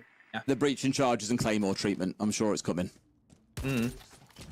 Although obviously breach and charges are very useless too, and given he can smash through walls already, but I feel it's the way that you rein in the power without so much changing the mechanic of the operator. Yeah, it's like taking down banshees and stuff as well. You can do pretty easily. You know, little kind of bits of equipment like that, zombie barriers, for example. Well, here we go. Got themselves into Jacuzzi relatively comfortably there with the Hibana, it being opened up. Not by Outlaw, interestingly. I imagine he's gone more towards VIP and the Cash CC breach. Yeah, he's on the instead. other side, yeah. Yeah, so they should have control here, what they need to, at least opened up already. Whereas you look back to that first half, it was a sticking point for 9Z, where a few times the key breaches weren't opened up. Managed to get rounds over the line regardless. Of course, lost 1 or 2 along the way as well. But for Loss, at least showing that coordination here to make sure the key things are done. They're not skipping over those first few points on the checklist. And Dallas coming in again, and I do like this adaptation though from 9Z, is bringing in the Warden. You know, expecting Lost to try and play pretty fast with the operators that they have. Bring in the, you know, bring the Ying. That's the way they're going to want to play. Let's then bring the counter, play the Warden. So yeah, the Ying really shouldn't be too much of an issue if he wants to go Logi, because the Warden's going to be in his way. A minute left as no picks have happened for either side as of yet. So the defense, I think they're in a pretty good spot, considering that they still have, you know, smokes to fall back onto as well. You've got a lot of information with the bulletproofs also, which will come in handy. So the pressure's on the attackers there, Des. Yes, and sure enough, Nitro is the one starting out with an entry. However, the Blackbeard starts to round in, and they've completely missed him. The Mistrode has come on through, and Joe has gone nuclear, almost gets a third, but Arthur at least starts to try and save this one for his team. 2 kills for himself, looking in towards gold, hoping to find the next, but Tuku elsewhere has got rid of Legacy, and Arthur has got it all to do. Almost gets his man, but he has escaped and gotten out of here. Abradex goes down, a great shot coming through, but Tuku's there for the double dip, gets himself another kill, and 9Z move up to match point. Wow. I mean, just a simple Mistro. That's all it takes, Des, to really bury that round, and just nice reposition at the end of the day. You know, expecting that they're going to want to try and go Logic and Construction. You almost take the chance, don't you? Because at that stage, it's a 5v5. You've got 40 seconds to go. I think you take that risk. You know, whenever 9Z are up against it, considering they're the team who are playing with the assistant coach in the lineup, Des, you know, it's at that stage, what do they have to lose? You know, let's say if they did go on and won that game 7-5, 9Z just says, oh, we got unlucky, you know, we couldn't even play with our full team. It is what it is. You know, go and take the chance, go and take the risks. To be fair, I don't even think if Naza was in Abradex's spot there. If he was going for a swing on that, I think Arthur was always getting that kill, because it was a great kill that he collected to make it into 3 and almost bring it back for his team. But it's that classic problem where one player's gone off pretty big, got a 3K, but elsewhere, your team has just completely crumbled in their push forward there. It's unfortunate, but it's Lost who have now got 3 rounds to climb if they want to fight their way back in, and they're going into the hardest site on the map. It's going to be down in the basement for what could be our last round of the game.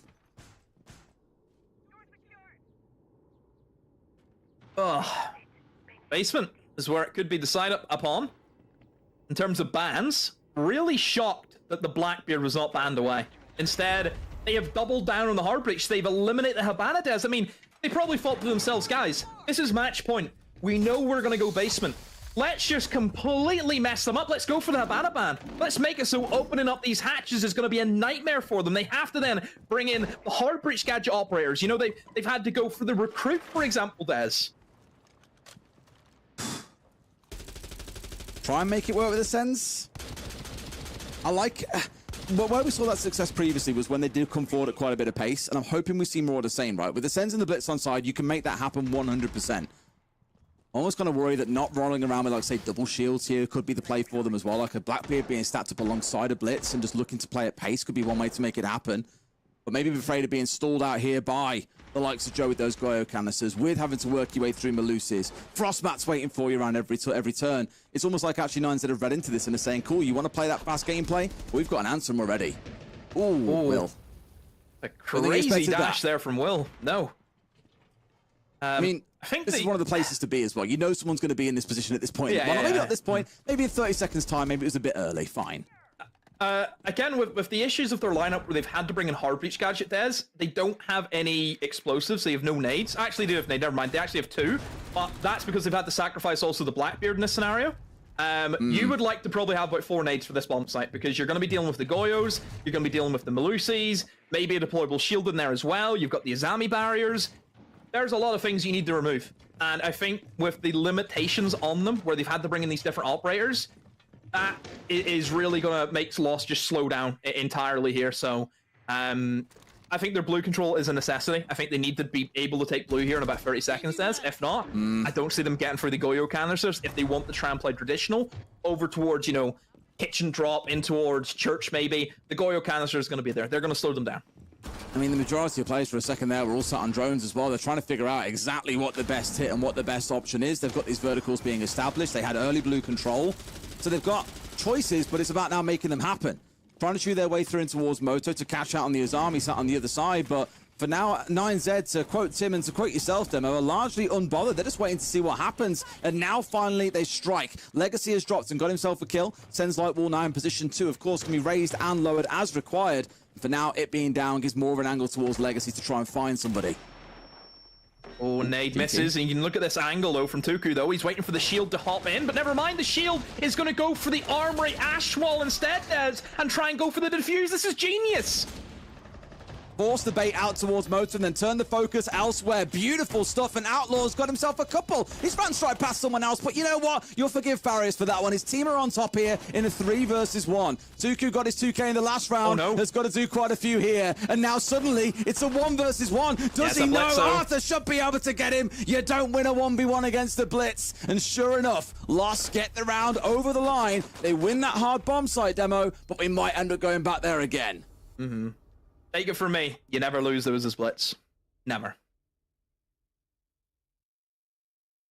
Wow. Close. Like, really, really close again. Right down to the wire, but look at the setup, though, from Lost, the way that they played that. Everything that they were doing was screaming, guys, they're going to go for church. That's where they want to try and go into. They want to try and plant via the triple wall. That is what 9Z were focused in on. They never expected, Des, that they were going to go for the Ash Rush and then straight into armory and go for the plant. That never even crossed their mind. Didn't cross my mind. I was so surprised whenever they went for it. So, well, the fact they were trying to nade out. They were trying to nade out that church wall player because that was probably sending the indication they really want this spot. They want to kill us. They want to plant here again. It was really smart, to be fair. Really smart. Yeah, it does 2 things. It makes that guy think they're going to push me, and also it just stops them from swinging the hole as that Blitz rushes in. Love it. Good to see. But, Lost, we need two more of that. We need 2 more rounds just like that. Because you're still not out of the woods yet. You're still in there. Yeah. You're still in the cabin.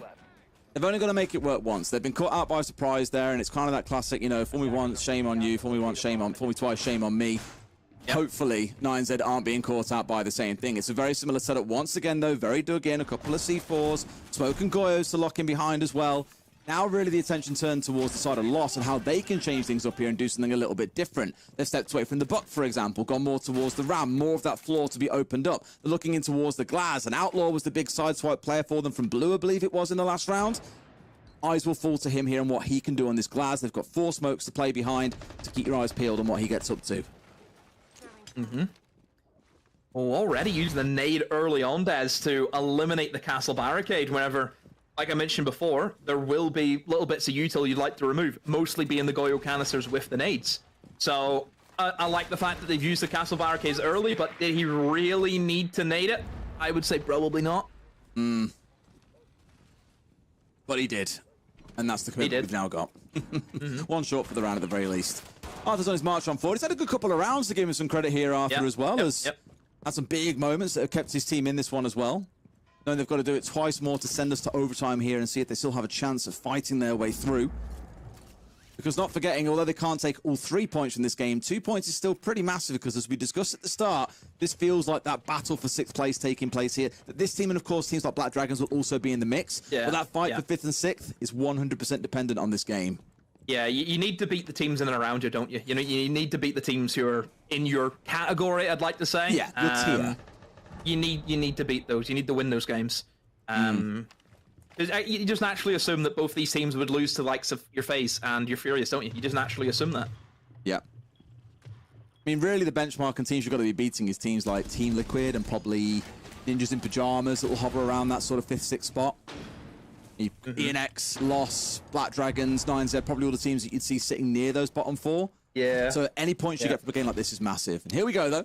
Got their focus here towards Dirt. Now, they know that it's coming because, as you can see, they're slapping away at that castle barricade, and that is very audible. They'll know exactly what's coming. They know that Arthur is once again running around on the shield on that blitz, looking to cause absolute havoc. Has got to be careful about the crossfire that he could run into. And as long as they don't mistime this, as long as they move as a team, they can be in a great spot. This C4 onto bottom main also huge, pivotal for them. Yeah, I think they probably should have switched the position here. They needed to bring the Warden over here, because Wardens do nothing in blue. They have no interest in blue. Imagine if that was a Warden in AKs instead of the castle. Yes, Nitro's able to get the trade, but there's the down happened. You know, that guy's still dead, and out goes the C4, which somehow connects onto the planter. A massive C4, as we've seen some of them today, but that's probably the biggest one. Hello? Farius, you get both! 2 people! There's a guy beside you! There's a guy beside you! Hello! Hello! Hello! No, bro! Shot! Hello! Oh my God! Nah. What? Nah. I'm done. Nah. Whatever. Nah. Okay. Nah. Send it home. No. Have a day off. He's laughing at them! He's laughing!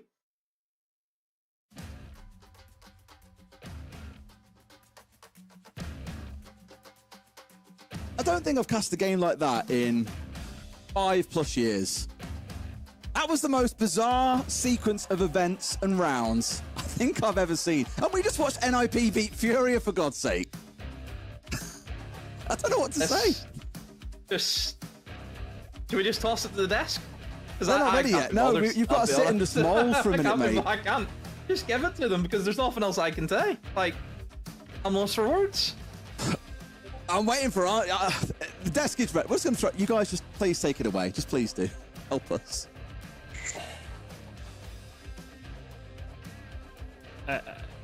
I wish people were in. Nah, what did we just Discord see? channel. What was that?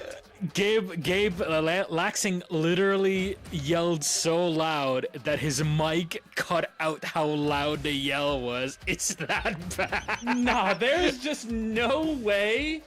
Like, you saw him multiple times, and then like, I mean, you could credit Farius for just playing so, like, I mean, not Farius, oh, my brain is literally scrambled. Just the mute in that situation.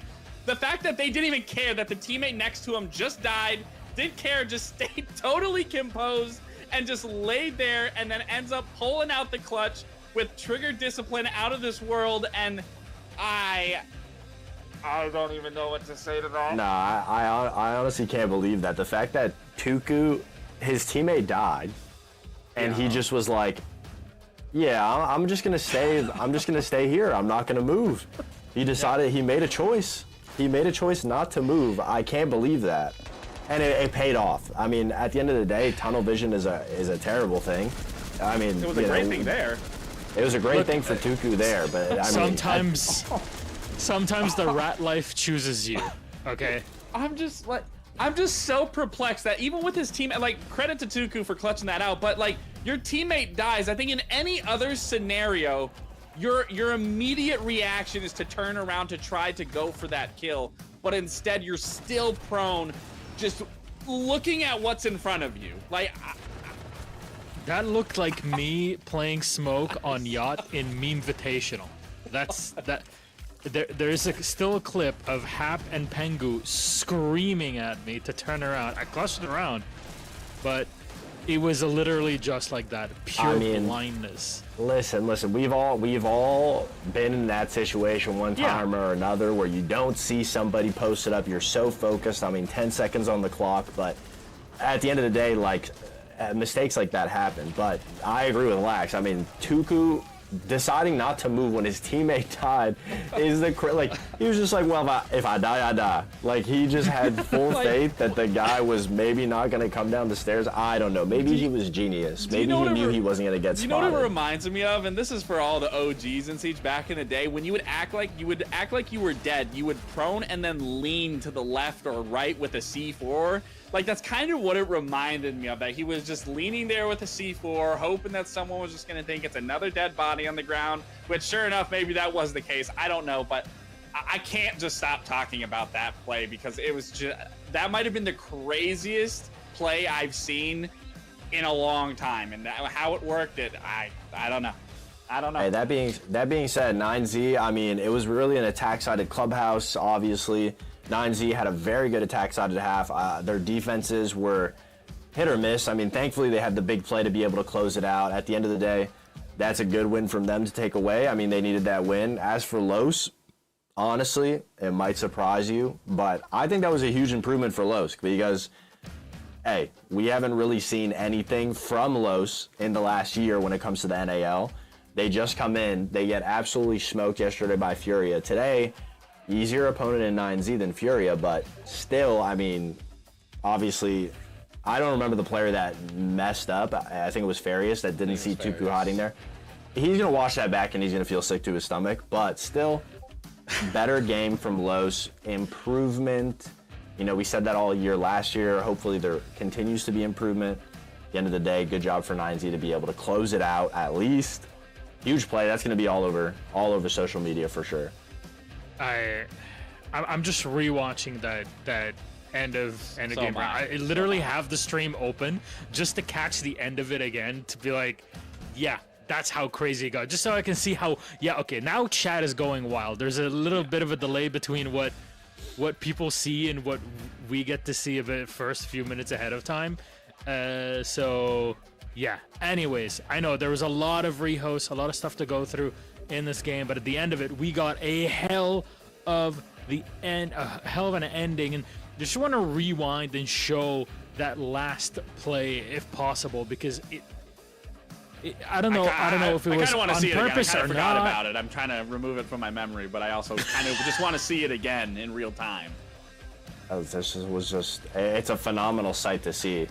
I mean, like I said, that's one of those moments that's going to keep Farius and Los up at night at the fact that they were bringing it back. You know, who knows what is going to happen, but the decision from Tuku to just stay not moving after his teammate dies right next to him. And he has the information. I mean, I want to believe that he knew what he was doing by not moving. No, I mean, he definitely has the cojones. Let's just say that. Like, that right there, seeing the guy in front of him, realizing, okay, I could go for this kill right now. No, let me stop the diffuser and then let me go for this. I mean, an excellent display of trigger discipline from Tuku. But like you were saying, Fox, I mean, this is a result that they want. They want to win. They got it in regulation. They got another 3 points that I believe that puts them at 4 points. So they're looking good for their first week in the SAL. I mean, you're coming away with 4 points. And on the side of Los, you're walking away with 0 points. Now, I know you were commiserating them and giving them, you know, the benefit of the doubt. They did look better than yesterday. Furia was 10 times harder of an opponent. Now, that goes without saying. Today, they did not look like that same Furia. But to put yourself at the same level of 9Z in comparison to themselves, like a player like Arthur on that roster, where they are attended players, to me, like, there's still a lot of questions to be had here because, again, we didn't see a lot in the NAL. We're still not seeing a lot here. And if we're giving cookie points and brownie points for finding some rounds within a game, but still not even walking away with a point, that's where it, for me, I'm still, I just can't get behind it. Yeah, there seems to be a lot of work that's got to be done here, and I would love to see the Grimm's POV. I don't know if somebody was running Shadow Play or any sort of equivalent program as they're playing. I hope they save it because I really want to see what that looks like. Otherwise, as a licensed optometrist, I would like to offer you a free eye exam, just if needed. Really, 9Z.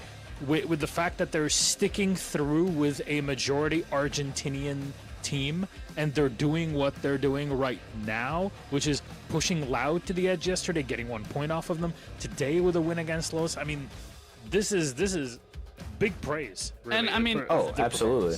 I was gonna say, I just want to quickly reiterate, yes, this game was close, but when you just look at the overall cost and the EPS of both sides, you can clearly see who's really putting in the work on both sides of the team. And again, for 9Z being this newer team coming into a now basically sub-region before, now joining the SAL, and they're just putting up better numbers, better performance overall. I mean, yes, great for 9Z, but for Los, it's frustrating. It is frustrating. Mm-hmm. Absolutely. I mean, you have to be frustrated, but I'm proud of the 9Z guys, obviously, for their first season in the SAL against, the Brazilian competition, arguably the best region in the world right now. For them to be putting up not only good round numbers against some top teams like Loud, but also individually keeping up and doing very well. And it's not just one person on the team; it's a team collaborated effort. And I agree completely. With the cost of everybody, 4 people over triple digits. I mean, at the end of the day, and being able to stay mentally focused with the difficulties that they had inside of the server. I mean, that goes without saying that they're definitely more prepared for the SAL as a brand new team as opposed to Los coming back to the SAL. Our MVP for this matchup, I think, is stats-wise, unless you're counting, the final end here, but will be on top. 143 EPS, 3 on the entry, I mean, 91% cost. You are putting numbers. You're having an impact on the game almost every single round, Gabe. But yeah, I mean, this is the great thing, though. When we're talking about 9Z being brand new to the SAL, this was a player that we didn't get to talk about yesterday. He didn't have the best performance. He was actually 3-10. So the fact that he can bounce back, come into a next game, drop 12-5, go 3-0 on the entry, I mean, that is a great recipe for success. When every player, they don't need to shine every single game, but it's the fact that they can step up when they need to, and Will is that player. Going from a bad performance yesterday, not the best showing, but then to having an outstanding performance today, that is the results that you want to see, and that is the success and the recipe that is going to create a fantastic team going forward with getting more reps underneath their belt. Absolutely. The mentality is a big part to take away. I mean, your support player one day, the game might not go in your favor. Supports usually have the short end of the stick, but today, especially on the map that they were on, the different play styles that Los brought, obviously, when a good player is in his element, he's able to turn up based on the environment. Will had an amazing performance, and it was nice to see him mentally be able to step up and not let yesterday shake him off. And as a whole, 9Z, I mean, I'd say I'm pretty impressed. I'm excited to see how they'll continue throughout the league. Well, we don't get to talk to 9Z at the end of this victory, unfortunately, interview, but that does mean that we can take a short break, and after that, we get back into our next matchup. Loud take on Black Dragons after the break.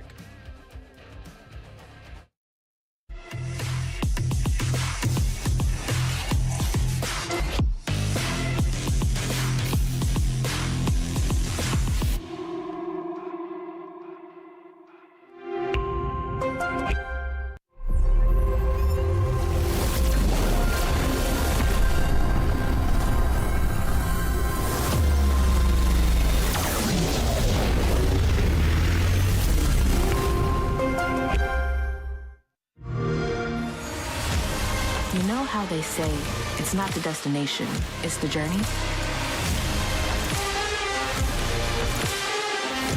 And the journey of 1,000 miles begins with a single step. And you know what? They're right.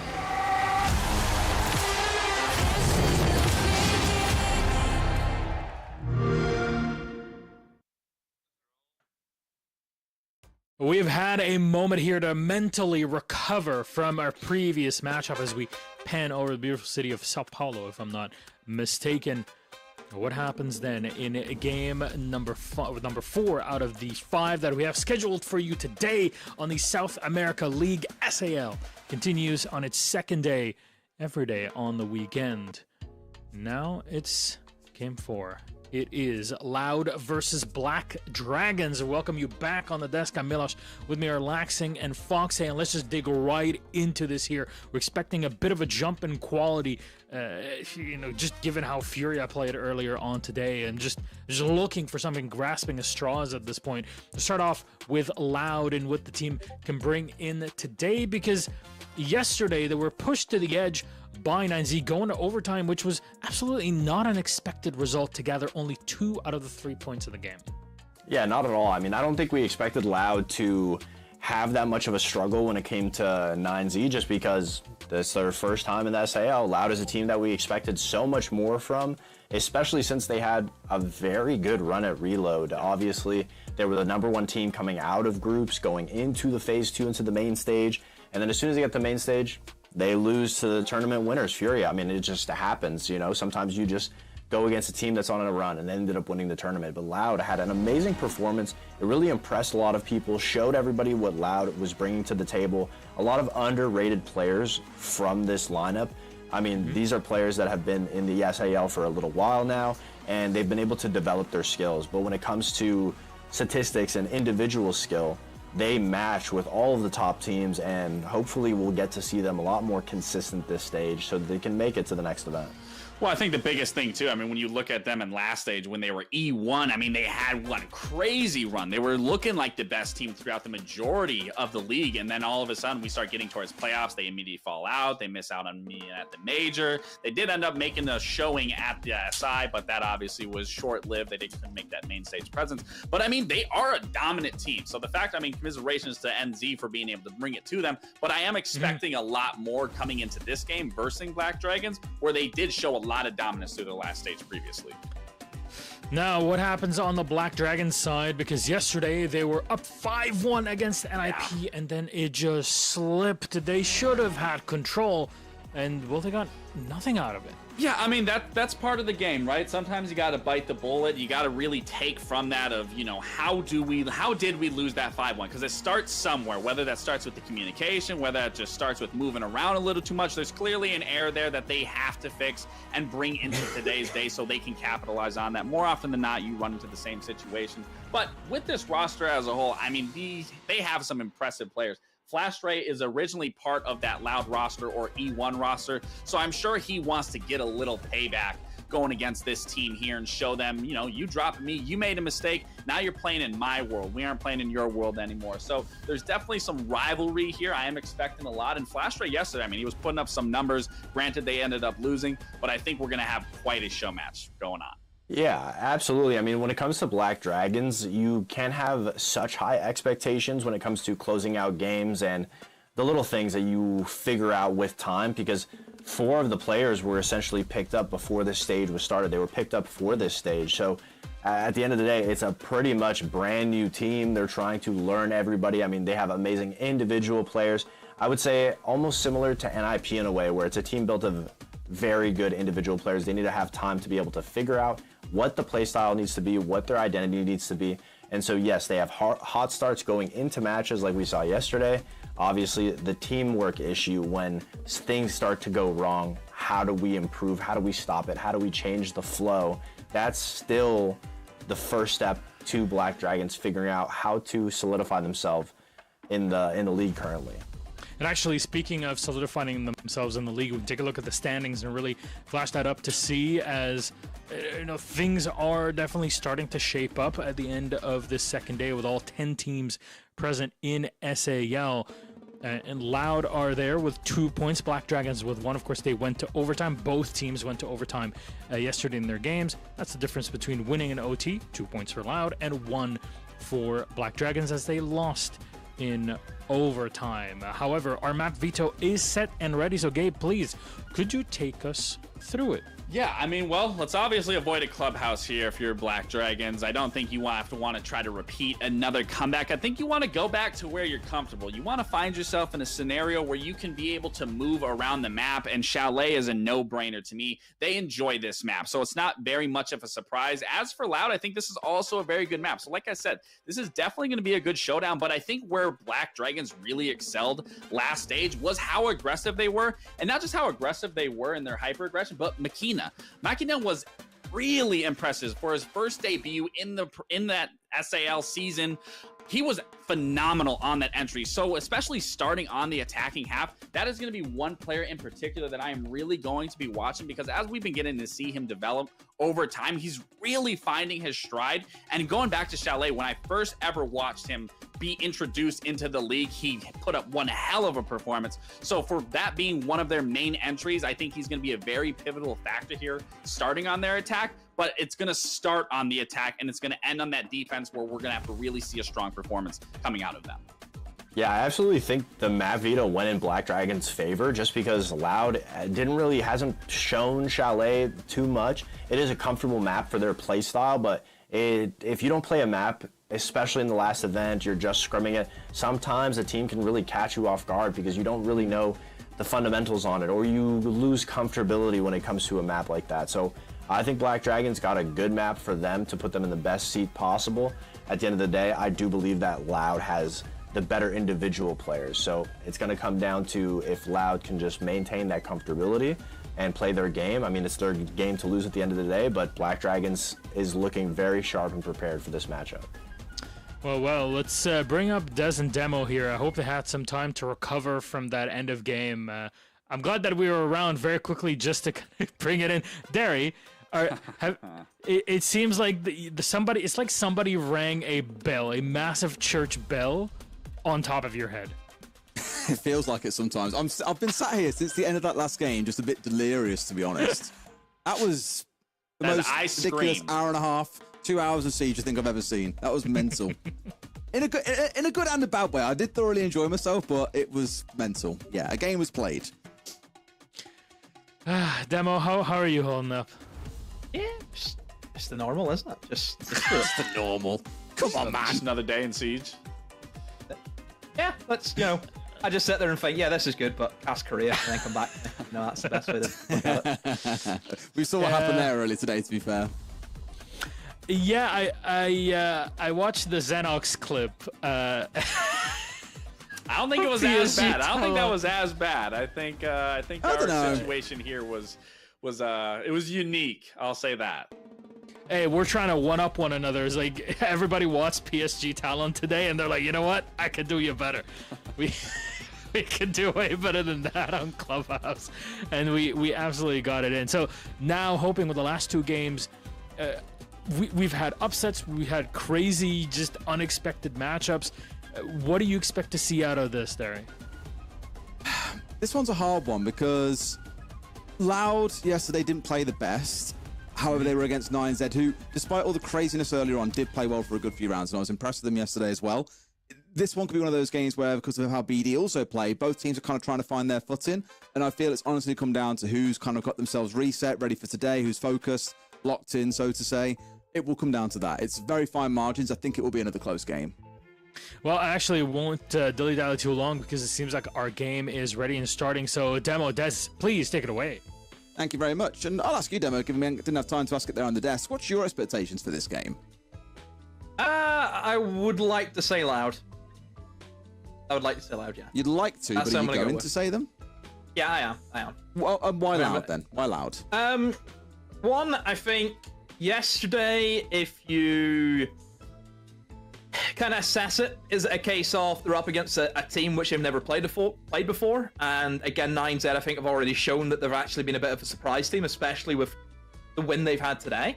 I think that has to come into it. Whereas Loud, they're playing against players that they know. You know these players. You know people like Corneth now, Muzi, obviously another one, Rare, Flashtree, especially Flashtree. I think it's a matchup that they will know better compared to what they had against 9Z. Don't forget, I mean, they still beat 9Z as well. Don't forget, it's not like we're sitting here talking as though like they lost. Yes, there's a lot of expectations for Loud because First of all, the organization they represent, huge, massive. Yep. That's always going to be one thing you have to look at. And of course, the run that they had at Reload. Yep. And I will say as well, obviously Flash was the man of the moment because of the play that we saw, but Machina also had a real big show yesterday. There's a very capable team that we're speaking about here with Black Dragons, so don't write them off. Of course, there's still plenty they can do, but they are against some big boys here with a lot of expectation on them, but that weight of expectation can be enough to see things fall apart at the seams. We'll see if that's the case here on Chalet. We've flown through our bans, double shield bans have come on through, and Kaid and his army. The less said, the better. You're used to seeing his army, especially being banned away, and Kaid an awful lot across a large number of maps. So I'm not at all surprised to see them being the case here. Now, Machina straight at the front door, trying to work his way in real quick here. He didn't get the front sprayed out by himself. It was instead by his teammate, a drone at his feet as well. Surely there's a freebie waiting here. And sure enough, freebie it is. STK had no idea. Now looking in for a second, expected to get flanked, but his team have got him secured here, really, Demo. They've got the lobby secured. They've had a drone at his feet, and they know there's a player pinned in back corner. They could break this open so quickly, but where is the support from top library? Yeah, this is such a classic maneuver. Just getting the nuke straight in through lobby, walked up the stairs. Nobody can see him because he's got the gadget on, and he just picks up freebie. So, yeah, great opening there from Black Dragons. I love the intensity. I love the pace that they've played to there. And, yeah, massive value. He got 2 kills. Yes, he died, but look at the damage that he's done. He single-handedly has dismantled that top floor hold. I didn't see if there was a push coming in for another Black Dragons player through Piano, but I really thought Perez, being the library hallway holder, normally sat in behind that shield at the top of those stairs, would have come across to assist inside of library, but for the most part, left his teammate out to dry there, and as a result, they've got 2 players. Yes, you've lost the Nook, but the damage has been done. The back of that hole on the top floor is gone, and now Black Dragons have got over half a round to play with here to set up and execute. Really good start. Yeah, but because Black Dragons didn't, I want to say, capitalize on the space that Nook had got for them, we now have seen that Loud have actually retaken those positions again, Des. So they almost have to go through that process again. So a little bit strange there from Black Dragons, but still in a good spot, because if those players there are now being dragged that position to refill the tank, we'll say, other areas are going to be left a little bit dry. Sure, now starting the way up through Piano, where I thought we might see someone maybe pressuring onto Perez earlier on. Maybe they were here, I'm not quite sure. But they found another. Perez, the man I was speaking about, gone live, also falling, and now it's all down to Basetto. Sat inside the site itself with a C4 on the ceiling, just hoping someone's going to push around on the outside here. But given we've seen everyone on Black Dragons inside the building so far, I really doubt that's going to be the case. Gets a bit of a spray down onto Rare, but in doing so, gives his position away. And now I'm pretty sure he is cooked. There comes Rare, the drop from Deimos at the same time. Very good and clinical round from Black Dragons, which is a lot we can say, Demo, given yesterday, their attacks, they weren't it. Yeah, a lot better. I think Black Dragons, great game plan. I think the tempo that they set, and they controlled the tempo. They went from getting the Nook in as fast as they can. Nook opens up the 2 kills. You can see that Loud then were probably in a frantic state. But Black Dragons just slowed the pace right on down until they were ready to go again. I think they just controlled that round from start to finish. Never looked in doubt. So yeah, great opening for them. So Loud, you get switched on, boys. You need to have the head screwed on. Nothing stopping somebody who's walking up the main stairs there. Strange. Need to get loud, you might say. I don't know about getting loud, because there's plenty of players I know who are pretty loud, but they don't do a lot of talking in the server, Des. We'll put it that way. That's it. Loud in the server, not loud IRL. Well, here we go then. Kitchen dining for our next. I'm curious on your thoughts on the site in this map, actually, Demo, because we've seen a bit of a lean towards this actual site. Kitchen and dining, at least in the stats over the last year, has grown in popularity. But as we know, all 4 sites on this map are viable and are quite often played. I'll get the exact numbers up in a second, but what's your take on it? I think they're all playable. I know that your counterpart, the better half of you, Tim. Wow. If he sees any team go basement, he has a mental breakdown. He sits there and goes, it's the same with top floor and cafe. Des, why are they going basement, Des? It's terrible site, Des. Get them out of there. The way he does. Whereas I think all of them are playable. I think all 4 do play very differently to one another, which I think shows just how good of a map Chalet is, that we do have 4 different bomb sites with 4 completely different ways you have to adapt to it. I think for the kitchen site, it all comes down to how well you can deny the vertical game coming in from the attackers. If you can stop that, the vertical angles getting opened up by holding above well, it makes that attack really difficult, because you just cannot stroll into dining. It's not that simple. You need to go above. You need to have that vertical pressure if you're attacking side. So yeah, that's how we like to see things done. And also Chalet, massive roaming map, Des. You know, we've got 3 sets of staircases, which can all be used. That obviously plays into the game also. Got some really interesting stats for you that I'll talk about after this round, because for now they're starting their move. You've seen the juice being pulled in there by Hornet. They've started a march on forward. Dafo's found one, immediately traded out by Hornet, so not bad. Admittedly sideswipe there. I don't think they expected Dafo to still be lurking around. For a castle to get rid of a blitz as well is a massive win for the defenders. Certainly no complaints about that. Yeah, good stuff. I think taking the blitz off, that limits them now on how well they can deal with the roamers above.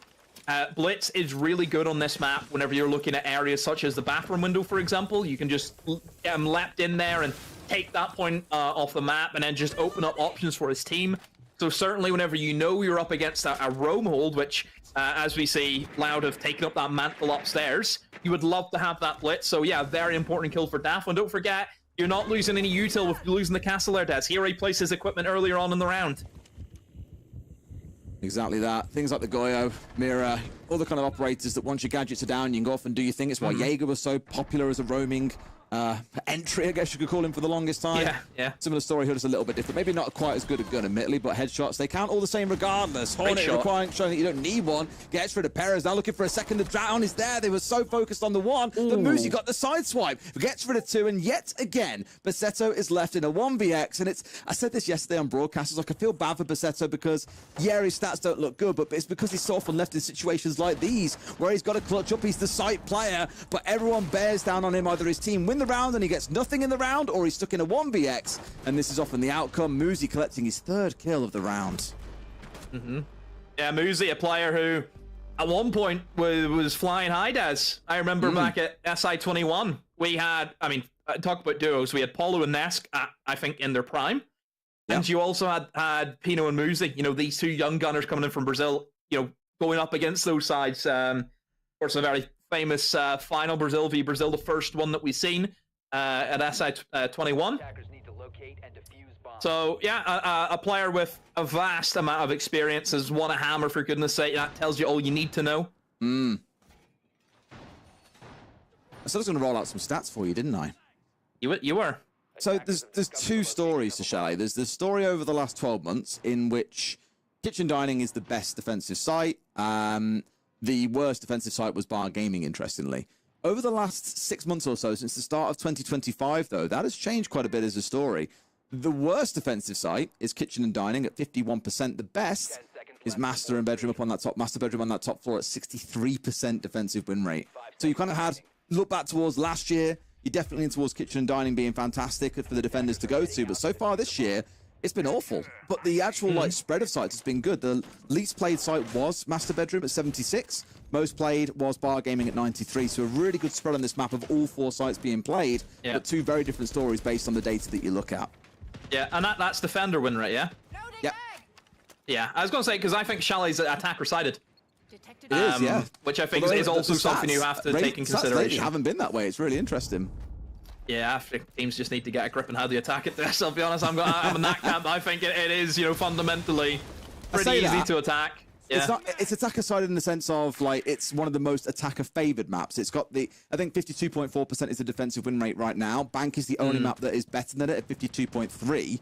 It's actually quite balanced across the field. Like, most maps currently sit between 52 and 55%. So the meta's in a pretty good place over the last 6 months. Meta's good. Yeah. I think if you look at Chalet, it's the exterior windows and the call points that you can have to stop defenders roaming, I think is why it's attacker-sided. I think if you put somebody at the right place on the right window, Exhibit A, this is the damage that you can do in Chalet. You just sit and you hold down just these very strong angles and support your team.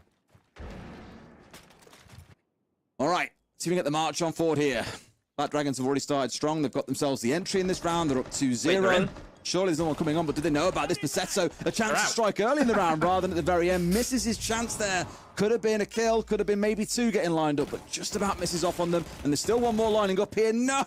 Live also had a golden chance to get a kill. But both players, Live and Basetto, have whiffed major opportunities to even things out. And Black Dragons are going to punish and capitalize. Yeah, a very strange round. You know, it looked as though they were maybe just going to go straight in for a main breach, but then they went out again, and then there's these guys coming in from the trench side, and they start picking off players. The last man alive is actually roaming, and he gets his first pick. Perez, 2 air jabs to the face as well. But at this stage, I mean, now you're the attacker, Perez. You're going to have to try and go up against The defenders here are now the attackers. Oh my word. Lastry. All right. Easy pick for him. Yeah, weird round. Very, very strange. It's one of those, again, where it comes down to fine margins. You land a couple of shots and the outcome looks very, very different. And again, I feel bad for Basetto there. That was his time in the limelight, man. It was his time to get 2 kills and shut down that main breach push. But the fact he couldn't land those shots, it came back to bite them. Black Dragons are up 3-0. Wouldn't be shocked if off the back of this operator ban, we actually have a tack timeout as well for Loud to figure out how the hell they're getting some rounds out of this half. In terms of attack, I don't even know what you'd want to ban here. I mean, what would defense want to ban? Because there's really been nothing that's bothered them. Well, I suppose you've kind of went for... We've kind of been playing a bit ratty. You know, we've had players who are kind of lurking. Let's just get rid of the Fenrir. You know, I think that's a pretty good ban for Shally as well. Whenever you, like I mentioned before, you've got staircases. You know, flanks, backstabs are a common theme. You take away one of those trap operators. Anything to let you go that bit quicker if required? Yeah. Ace ban on the attacking side. So if you look at the attacking bans, you know, they kind of went for, right, let's go for shields, but now they've realized, hey, we need to try and get a hard breacher off the board. It's too easy for them just bringing in the ace and opening up some of those crucial walls.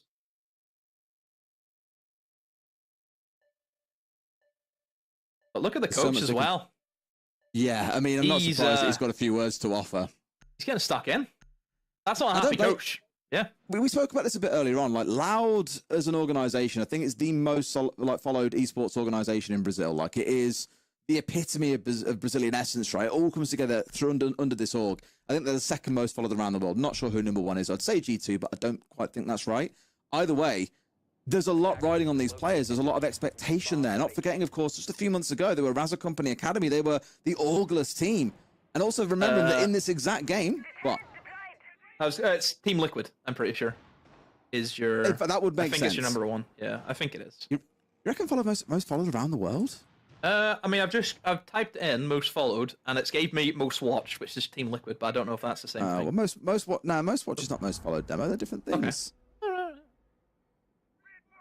Anyway, point was, the fact that they've had a lot of trust in them, it does put a lot of pressure on them, and I wouldn't be surprised if that exists out of game as well as in it. And there's probably also a little mental element in this. They're against a teammate that, of course, they said goodbye to in Flashtra on the other side, who's flying right now with Black Dragons. In this game especially, he's doing really well. It's Faze Clan. I love how you're still digging into this so much. Yeah, that doesn't surprise me. That would annoy me if I didn't. Yeah, given the age of Faze as an organization, the IPL, all that kind of stuff, it would surprise me. Trick shots. Oh, yeah. Anyway, enough about followers demo. Like I said, it's the weight of the badge, Des, isn't it? For Loud. It's can they hack it? It's similar stuff to what we've seen from G2 at the time. You know, a lot of players come into big organizations. I just take G2 for example because I feel as though a lot of people have come into that team and just couldn't hack it. You know, so I just make that similarity. And for Loud, you need to, you know, get something going here at the moment because Black Dragons, that momentum, Des, that snowball. It's just going to keep building. You know, you give them another round, you could be on for a 6-0 easily. And right now, there's nothing saying... Like, there's nothing that we've seen that are going to give us a backing here for Loud. Everything is Black Dragons at the moment. It is. You look at the kills that we've seen. I spoke about this a bit in some earlier games. 5 kills across 3 rounds. That is nowhere near close enough being able to fight your way back into this. But hopefully off the back of the ban and the tack timeout, that changes up a little bit. Live, one of their best players as well. Like, I've loved watching Live over time. Like, one of my go-to, like, modern-day Buck mains. I love seeing him play on Buck, especially on maps like Lair. I think he's been fantastic to watch. But in this game, playing on different operators here, it's not looked so good. Yeah, he's trying so hard to find a kill that he almost got killed because of that. Yeah, I thought for a second the game had crashed then because everyone stopped. But what it was is defenders were either stood waiting or attackers were on drones, and I was like, please don't crash. This is the thing. I love the pacing from Black Dragons in this game. They are just controlling, dictating the pace. They are in the driver's seat right now. Everything is going their way. It looks as though that they're gearing up for a top 4 clear into a big window jump in. Great shot again, just the gun skill being on display here from Black Dragons. Look at that, another clean kill. They are taking their time, Des, and just decimating us. They are like surgeons right now, aren't they? They've got the scalp on one hand, and they're just making these insertions. It's so easy. Ooh. Look at that. I was going to say they know about the drop. Yeah, Plant's gone down, but they've won every gunfight they've needed to there as well. STK so leaving a little bit too much of himself exposed onto the main door challenge. And now finally Perro's going to drop over the top, but it's too little too late. You got a man on window. There was one outside front door as well. And Makina's got you ready. Your name's on his list, and he's coming for you. Daffo into another. This is another round that has been absolutely cooked. I'm sure Basetto is glad to see that he's not the last one left standing this time. It's Daffo who's subject to that punishment. 4-0 Black Dragons. Yep. So now you're at a stage where you've just used your timeout and you lost that round even worse than I think the round before.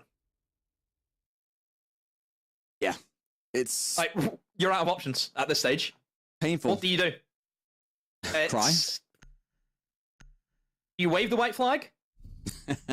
I don't see a way they managed to fight back in this half. Like, maybe they get a round on a certain site, but if this isn't a 5-1 at least to Black Dragons, there are serious problems. It feels cooked. It just feels over already. I mean, 4 rounds in such professional fashion as well from Black Dragons. I've always thought that the best teams in the world on this map are from Brazil. Yeah, this is Brazil's map, is Chalet. And you can see why. The way that Black Dragons have been playing to that standard, where they just know the map oh so well. They know everything that needs to be set up. Everyone's in the right position. They're applying the pressure at the right points, at the right moments in the round. Everything's coming up for Black Dragons. And that pressure is starting to get it Loud. Loud have started just peaking, and that's what Black Dragons want them to do. As soon as Black Dragons get that opening pick, that's whenever, they're off. That's it. They're waiting for Loud to make that first mistake, and then they'll punish them, which I've mentioned before. That's how this league works. You make a mistake, you will be punished. Well, in our last game, that maybe wasn't quite true. We're not for gonna, the most part. We're not going to count that. We're not going to count that game. That's a one-off. Even the Furia game, to some degree, like I know entirely agree with you saying. I think the Furia game was punishing. I think it was. Yeah. Yeah. I think like overall, like this region overall, I'd say teams from the region, I completely agree. Maybe in this game, things can be a little bit more loose, is how I describe it best. But now Loud really need to get a round on the board, give themselves some breathing room. It's all good saying, yeah, we'll do better on the attacking side, but you need to get there with something other than match points staring you down every time you load into a new round, and that's why I feel a little bit nervous for them. It would mean the Black Dragons only have to be right once. A spawn peak, some kind of crazy C4 early on could be enough to close the game out for them, so I just want to see them get at least something on the board here to give themselves a fighting chance.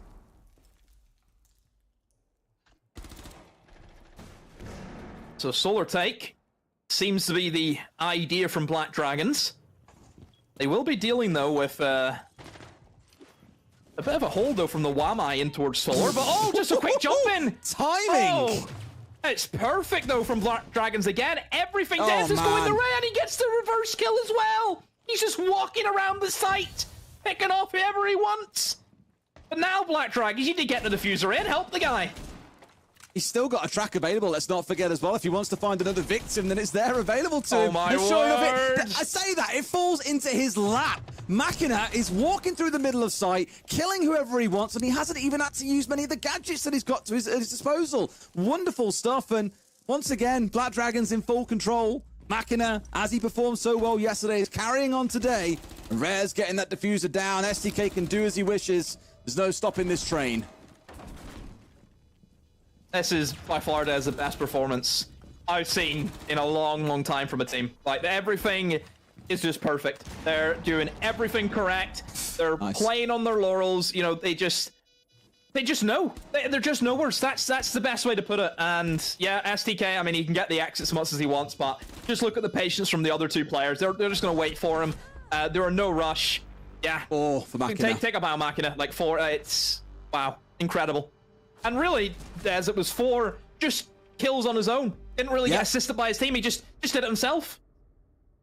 What I find mental was it was the time at which he hopped in that window was the exact moment the C4 was coming out. And they had no way of knowing about that, I'm pretty sure. It's a siege timing moment, right? It's a bit of fortune, but from there, everything was about him and the way that he played it. And really, the lack of response from Loud, and I don't want to turn this into a conversation about Loud. Black Dragons have played this really well. I completely agree with you. They've looked very on point. They've had some great ideas. The round 1 Nook play, for example, beautiful, played to perfection.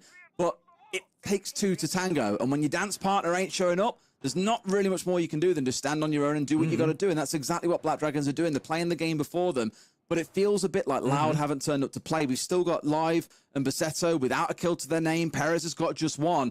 They ain't at the races today. It's very weird. Yeah, 2 left feet. I think Dez is what they've brought to the table. Oh, it feels like a 6-0, doesn't it? Just you had that feeling, didn't you? Whenever that 4th round came in after the timeout, you think they're not going to slow down. Loud aren't getting the kills. They're not playing together more than anything. I've never seen a game with the amount of lack of trades from one side. You know, don't get it twisted. A lot of those kills from STK and Daffo, exits. That's what, don't sit there and think, oh, well, Dafo's trying. No.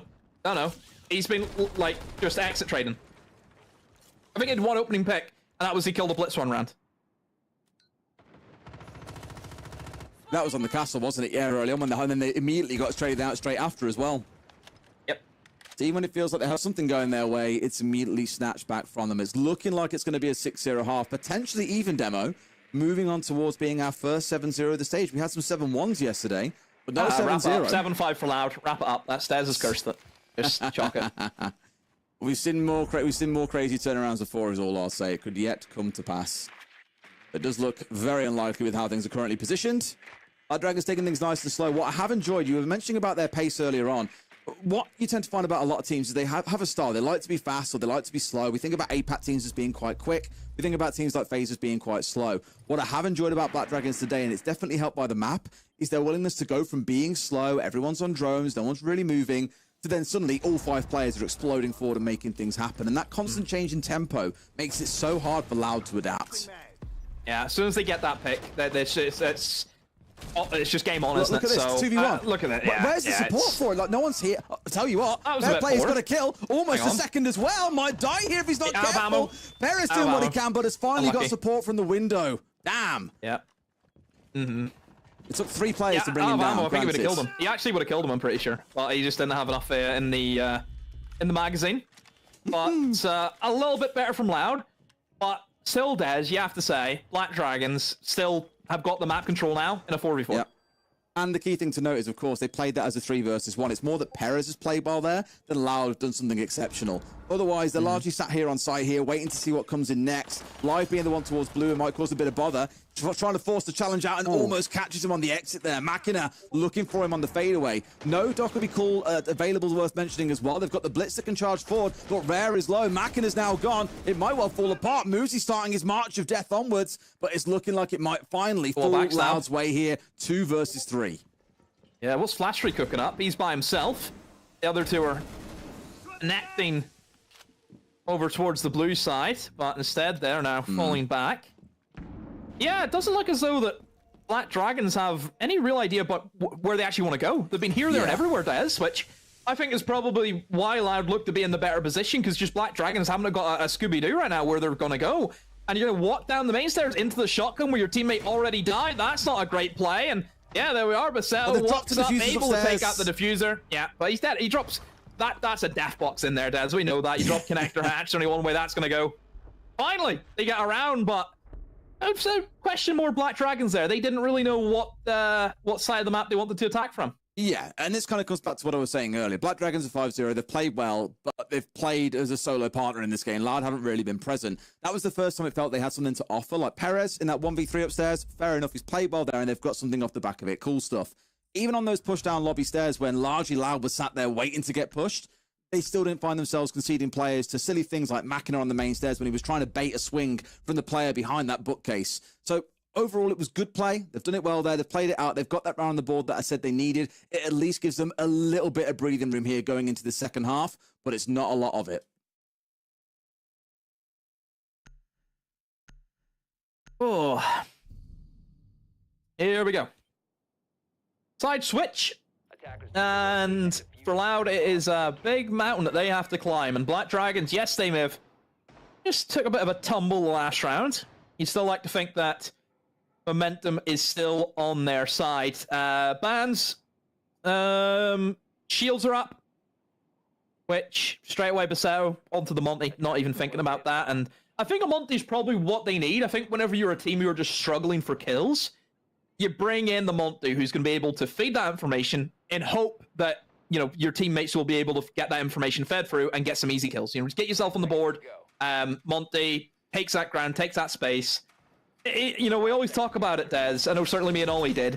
In Brazil, we always talked about the panic Monty. Whenever things are going wrong, Brazil's just whip out a Monty and things will work for them. There's been a lot of teams around the world that have done that historically, thinking about it. I mean, I look back and say the Cyclops of old, and they've never panicked. We always said it was an NIP thing. It was always an NIP thing that we noticed. They were a team that always did it. Things went wrong, panic Monty from Julio every time. Yeah. And then Psycho for a long period of time as well. His go-to. For a number of teams, it's safety, isn't it? It's like it's a crutch that you can lean on. It gives you a safe spear. You can collect information. You haven't got to rely on drone play. You haven't got to take too many risks. A shield does enable that for you. And I think here, as we're saying, it's a crutch for them. I think it's still very early on to kind of call it a crutch, but understandably, you're leaning towards a Blackbeard, as we've already spoke about. Very, very potent. And when you have shield setups on this map, like we've got 2 here, I think they've seen the shields, yeah. Yeah, you want extra nades to bring along, and why not put your own shield behind one of those as well? Yeah, that's the thing about Blackbeard. That's what makes him great, is if you need nades, you can also take this guy where he has the benefit of being, you know, the shield operator with the gun and everything attached to it. But he has been caught out, though. He was looking to see if he can try and go quick into these roamers, and he actually slipped by the guy on blue. But Flashray tries to engage on the player inside of Muddes. Out of all the engagements he could go for, I don't know if that was the correct one. Maybe he could have fell back and try and assist his team who were downstairs in bar, but hey, they've been dealt with, and now it's a 2v4, so Black Dragons, the roam game, not working out for them. That Blackbeard being able to create that space for his team, and frankly, for Loud, everyone was ready to jump on that space being taken. Now in this spot, thought for a second there's a bit of a weird trade coming on the back of that one. I'm sure there's a one going either way, but it leaves Muzi all alone. What a game he's had so far. This would certainly be a way to stop that Loud train before it can really get started. Sees the shoulder of one coming across, but doesn't quite pull the trigger in time. Knows that there's one off towards his window on the right. There's flashes coming left and right at him. He's very much stuck here. And I imagine with these 3 players now all sat back and just waiting, letting him be the one to come to them, it's very unlikely Black Dragons get this round over the line. Yeah, just have to sit and wait for them at the moment. There we go, Perez, an easy kill. And you kind of look at Loud, and right from the rip, you could just tell the pacing's different, isn't it, compared to Black Dragons. Black Dragons, they were just waiting for their opportunity to go fast. Loud just going fast no matter what. They don't care what they're up against, they're going for it. In there making some noise, demo. It's kind of it comes with the name, it comes with the brand. You've got to be that way. So I do think at some point Black Dragons will be able to stall them out. I mean, looking at the lineup coming into this round, Kaid, Goyo, Tubarao, Legion, everything is about trying to slow them down and impede them here. I just kind of in a way don't want to see Black Dragons exposing too much of that. Don't give them too many chances early on to take away members on your team, and they should be fine. Yeah, it is a case where if you go too fast, Ez, you're going to crash at some point, aren't you? It's the inevitable factor, because the thing about playing that fast play style, all it takes is for one thing to mess up, and you're off course, and all of a sudden you're entry. So that's what could happen here. Or for Loud is somebody tries to go fast, one guy makes a mistake, and then the defenders just capitalize because you put all your eggs in one basket, and all of those eggs have cracked. Will they hatch? Dun dun dun dun. They make me think about Easter, and that's already gone. That is long gone. It's long gone. I have to wait for my chocolate delivery at Christmas. That's the next one. Indeed. Well, no, Halloween before that. Yeah, I'm not massive on Halloween, though. Neither am I. I think it's pretty, you know. Oh, there's a werewolf. Oh, no. That's scared. Yes, very good. I know it's massive in the US, but I think you kind of grow out of it in a way in the UK. Yeah, I think you do at some point, don't you? But yeah, it's big in the US. That's what all the movies are made. I'm saying a lot of US people are children. Congratulations. Here we go for round 8. No, it is really cool how big they take it over there. I do respect it. You say that a lot, by the way. Yeah, that's classic. Classic demo moment. Things you love to see.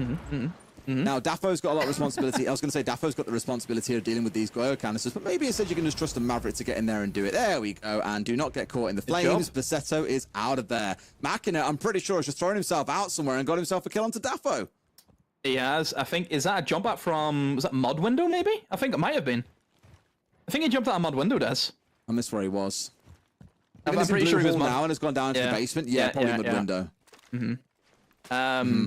Yeah, big pick. And certainly now for Loud, it's a case of you've lost the Twitch, which I think maybe would have been good for a backstab potential, because obviously the Twitch drone can just go and operate by themselves, can pop the Goyo canisters that could be lingering in towards blue, eliminate the Fenrir's. I mean, you'd love the Twitch now for that Goyo canister, wouldn't you? So Very good pick, you know, whenever you actually look at the grand scheme of things. He was the one I was looking at thinking could be the one to get in there and get rid of the Goya canisters. And we saw Bassetto get rid of the one on the main breach itself. But as you remarked, that one at bottom main stairs, like you can't really get rid of that without stepping down main stairs itself or taking over blue. They have no or, nades. Yeah, exactly. They're in trouble here. And I feel that one crucial reliance on the Twitch is now going to come back to bite them if they're not careful. It's really going to take a bit of a flooded towards site and just murder a bunch of defenders all at once. But it ain't that easy. Yeah, well, they're going to have to use that last nade. There you go. But again, it's going to wait, you know, 20, 25 seconds, and because you've opened that, Des, the team know, the defenders know where you're going to try and go for the plant. It's obvious that this is where you've now cemented yourself in. It's going to have to be this main stairs take in towards the garage wall. There's no way about it, so... This is one thing Loud do a lot, is they spread out on these attacks. You've got one on blue, for example, which is Perez. He's now dead. You've got one looking for the drop to come in from lobby. You've also got STK pushing here down front stairs. So there's a lot trying to go on here. But now they're running out of players with which to get this done. The flank from above as well, and he's dead. This was a lot of the cover for the plant going down. So Bassetto will hold F for his life, but he's going to have to come off here. Live simply can't be there to cover him. He's cut down at the same time by Machina, who continues going absolutely nuclear. Bassetto once again left 1vx, has got nothing that he can do. Black Dragons take round 8 and move up to map point. I'm sorry, has the comms channel stopped working for Loud? I mean, surely somebody would have called that this guy's just flanked. Live didn't look as though he had any idea.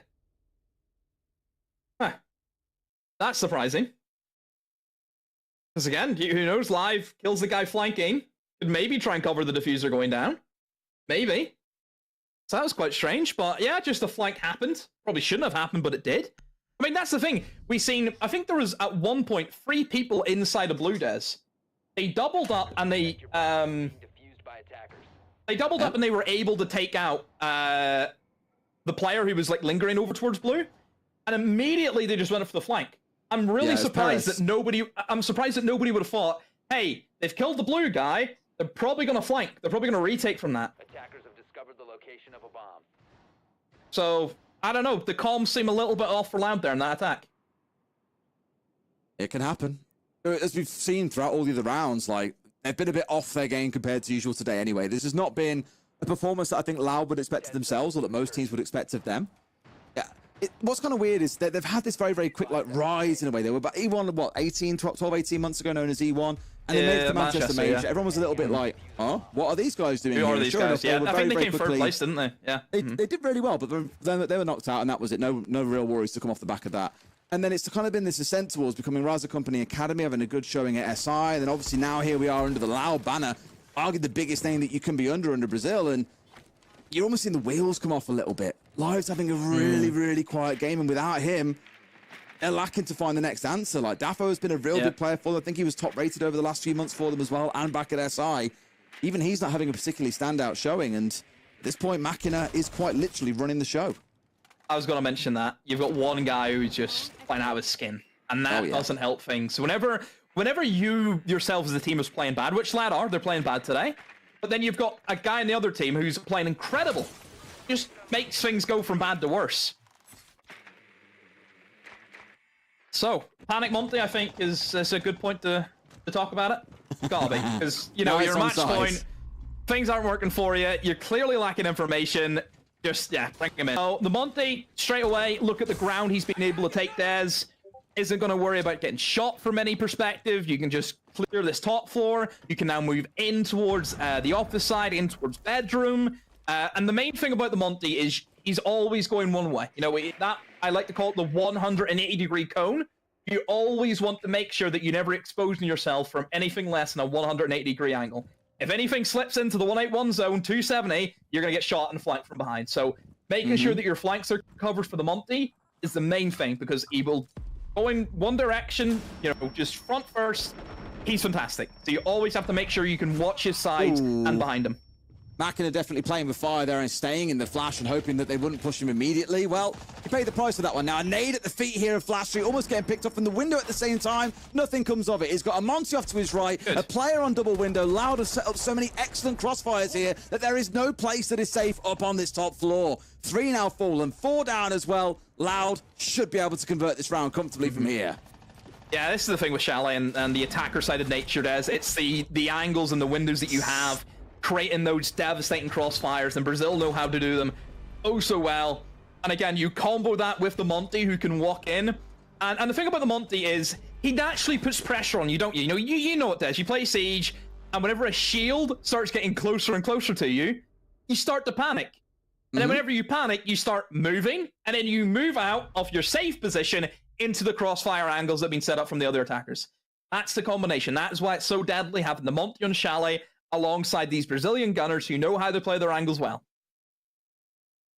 Now I'm curious to see what they ban away. Do they take away one of those shields so it's been a nuisance? Do it. Because then you get a Blackbeard in your face, you get a Blitz in your face, arguably just as dangerous, if not lethal. But it is going to be the Monty going away. So maybe now you'll see the Blitz being rolled out. I think that's really good for creating even more pressure than what a Monty might. It's certainly not as safe and carries its own risks. But I'll even after that say, cool, time for attack timeout here. It's our last chance to find a way to get these 3 rounds over the line. Did they not already use their timeout? Am I tripping? I think it was Black Dragon. Surely they did, right? Was it Black Dragon? Did Lad not use it whenever they're 3-0 down? Yeah, they did straight after the ban. So was that Black Dragons instead? So Black Dragons called a timeout whenever they're 3-0 up? Nah, no way. Surely not. Is this correct? Is it? I mean... it's got to be. The game UI says it must be. Yeah. Okay, well, I didn't know that. That's a strange move from Black Dragons going for a timeout. I've gone back and looked at the VODs. It was a Black Dragons crazy, timeout 3-0. That is mental. I've never seen that before. I don't think I've ever seen a team do that. That's called psychological warfare, that is. When you know you're 3-0 up and they can barely get a kill, you're like, you know what? We're just going to let you sit there and just mold for a minute. Just burn in your own brains. Toss the dog a bone. Yeah. Hey, guys, we know that you need the help right now. Here it is. Yeah. Oh, man. And then they go and lose the round after giving them the timeout, which I thought was just, wow, that's actually genius. Yeah. Absolute genius play. Because we were commenting at the time on the pressure being shown by the loud coach. We were like, whoa, he's going in here. Like maybe it was planned. I don't know. Definitely a crazy one. I'm sure Black Dragons had some own purpose of their own to use that. Maybe what they were going to change up for the next 3 rounds, going back into the same sites again. Either way, they've got themselves in a good spot here. It is 6-3. Loud have now had that chance to attack timeout. I feel it may well serve Black Dragons here because they've only got to be right once. Last time around, it was Makina getting the entry onto the Twitch that really helped get things moving. Maybe they'll look for the same again.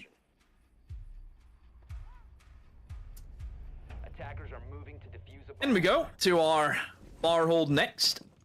And in terms of the lineup that we see from the attacks, they're not sticking Des with any shields after that Monty being banned away. You know, you mentioned before, okay, now they can just go for the Blitz or go for the Blackbeard if they wanted to, but no, I think they've went more utility-based. You see operators like the Brava be brought in, which generally is a really good pick for a map like Chalet, because again, really big, you have a lot of staircases that you can just roll the drones up and you can pick away the traps more than anything. I will say he'll not get a massive amount of value. Really, the only thing he'll be able to hack is the gates from the Aruna, but even then, is hacking an Aruna gate going to be the make or break of a round? No, it's not. So he's not going to get great value out of it, but still, you can see the intention that they maybe wanted to go for was, okay, let's go utility-based, let's take away utility from them, let's see if we can maybe pick away some of the gadgetry. Well, I suppose you can still maybe get the Wamai disc as well, Des. I was going to say, look at the secondary utility in Lau's back pocket as well as the Candelas. They've got so much they can use here, but they need those magnets gone. Yeah. But again, there's still going to be a lot more magnets, and you can only scan so much, can't you? A Twitch, for example, may have been quite appropriate here. Yeah, and don't forget, if you want to get the magnets, you're in an area where there's going to be a lot of people anyway, so even getting the drone, you know, sneaked up into that position, it's going to be difficult, isn't it? So, yeah. Maybe they were hoping for a Malusi to try and maybe go for a bit of a crouch walk, a backstab up somewhere, who knows? Well, either way, all this utility being on side is great. If you can get to a position to use it, they need to clear out this top floor first and foremost. Already had one of the Candelas used in the round at the same time. And now I imagine trying to find a player who's stuck inside a library, of course, got the firebolts to help clear them away. But I don't actually think there's anyone sat in there. So really at this point, Loud are kind of chasing ghosts and hoping they're going to catch someone out as a result. Now Makina's still got himself dug in up on balcony at the same time as well. A bit of pressure from that office balcony window. Now looking out towards library at the same time. But Dafoon on the backside has found one. Makina with a great kill. And now he's got himself into the corner of library, which is where he wanted to be. Hornet a second live with a great long shot, though, as he steps into mezzanine himself. 3 versus 3. Yeah, it looked as though that Makina had a suspicion that somebody was going to be inside the site. But I don't know why you would think that, though, whenever Rare is inside Connector does. So, really, he was hunting shadows at that stage and actually got him killed because of that. But still, a 3v3 for Black Dragons to see if they can take this win. While my disc will go down to try and stop a potential nade that could come in from Perez. Is Hornet maybe thinking of free position here and gets away with it in towards Mud? Des, if he does not get thrown, he can upset the apple cart here with a jump out. Big if on that one, but when the time comes down to the last 10 seconds, all kinds of madness can break out. Firebolts in, smokes as well. Plant no going down. Rare trying to get in position for a C4, but they've missed it, and he can't cross because of the fire. He'll go for it and finds the man as well. Will they be able to get his spot to stick this? No, they will not, and they'll hold on. Black Dragons get it done in round 10. A bit of a risky play, but at the end of the day, the result is all that matters, and they take all 3 points off Loud. All I'm going to say is Hornet. Simple as that. Was in Mud, was in a position where he could go for the jump out, and the jump out wasn't there, Des, to get a kill. All he had to do was drag the player away from covering the person going for the plant. That's what he did. Jump out comes in, the player in double window has to look towards them, and then that gives a free swing to the players inside to kill the guy going for the plant. Genius. Absolutely love the reposition. They had the idea. They were on the save wavelength. They timed it to perfection. So all credit to them. They deserve that win from start to finish. They were the best team today. Assumed safety in the fire maybe, but ultimately got burned. Yes, big win for Black Dragons, especially after a bit of a messy game yesterday, but they'll take those 3 points off Loud, and that is really going to start spicing things up around the middle of the table. But let's go to our desk, and they'll break this game down a little bit more for you. All you had to do is watch the damn plant, CJ, and that's just not what happened there. You got somebody running through the fire and the flames to win it out, and that's exactly how it went down for Black Dragon's victorious game. Yeah, I mean, you know, I definitely want to touch up on what Demo said. That was such a smart play. It definitely wasn't credited to the player inside the site to get that kill on the bomb. It was 100% on a Hornet jumping out that window, causing that distraction, which then allowed the Smute to run through, get that kill, and then to just play cleanup and play safe from there. But another player I really want to highlight from Black Dragons, I talked about him in the beginning of this, is Machina. He is such an impressive player. He's a developing player. I've been watching him since he's joined, and what he's continuing to do, me personally, I think he is going to be one of the next big things to come out of Brazil. Yeah, absolutely. And for a positive, I mean, just Black Dragons to be able to play that well against Loud is a testament to their potential. Obviously, the team needed a little bit more time to be able to get ready. Are they perfect yet? No. And obviously, as the season progresses, they'll slowly get better. But what a huge improvement from yesterday into today. I mean, obviously, they came out the gates swinging exactly like they did yesterday, but they did not allow that comeback. They were able to close it out. They're starting to understand how to figure it out, how to slow other teams down, and just close it out. So that's obviously the biggest thing that I want to take away from it is they corrected that mistake that lost in that game against NIP. They had a huge lead.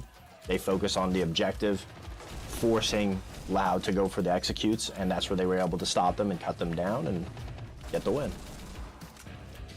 They get the win indeed. They get all points from it, which is generally going to help out Black Dragons and what they're looking at. And it seems like with the way that Brazil has been shaken up, even if it's just the first 2 days, we're not really sure what the top 6 is going to look like. At least a couple of those positions might be a bit different than you might have expected, given the current performance. And Louder definitely going to be scratching their heads after that game to kind of see, hey guys, we may have messed up here.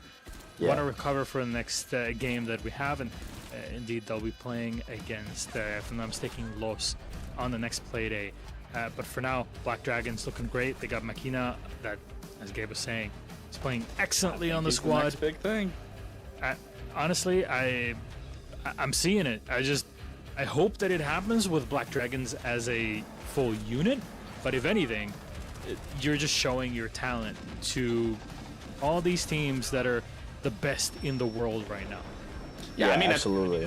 I was going to say, I mean, at the end of the day, you know, as much as you're playing with a team, you have to look good yourself and put up a performance, and that's exactly what Machina is doing. But again, it's nothing to discredit Black Dragons. This win solely is obviously off the teamwork of everyone, and this last play right here that we're watching, that came off of a play jumping out of a window to cause a distraction to let that round play out the way that it did. So no, it's not just on Machina. It is the entire team showing up and playing here today. And I don't want to take anything away from their victory, because I think they just played a perfect game of Siege today, and Loud just didn't show up.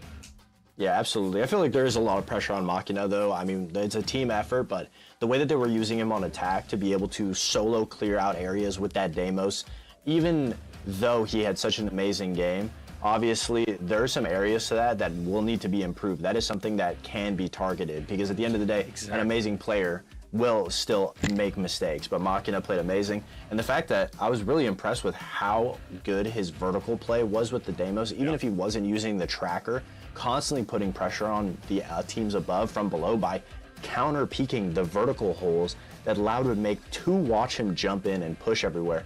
He was looking up them, looking for a fight. So the confidence for a young player to have that, obviously, it's instilled in him. And I agree. I definitely think he's going to be one of the outstanding performers coming out of the SAL. It's crazy to think that Deimos with an AK is just going to look down the holes, even though, or look up those holes, which is usually a horrendous position to be in. You do not want to challenge them, but then he just does it. And against Loud of all teams, this is not some rookie team that has no experience. We've been seeing them over the past 6 months competing. Anyways, there's just a lot more to discover for all of us here in SAL, and there is one big thing to discover for today still. Our match of the day, FaZe Clan versus Team Liquid, right after this break.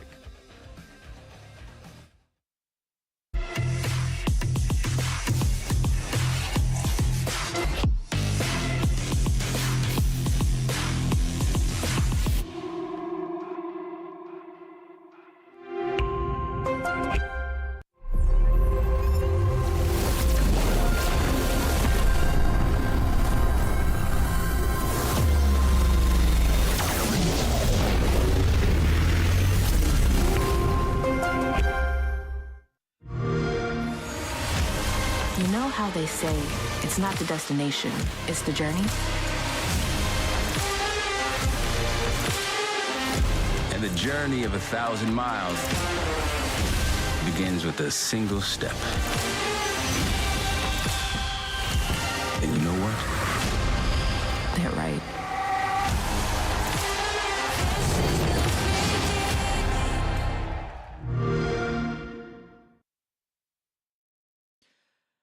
And welcome back, friends, as we take a look at the beautiful heights of Machu Picchu.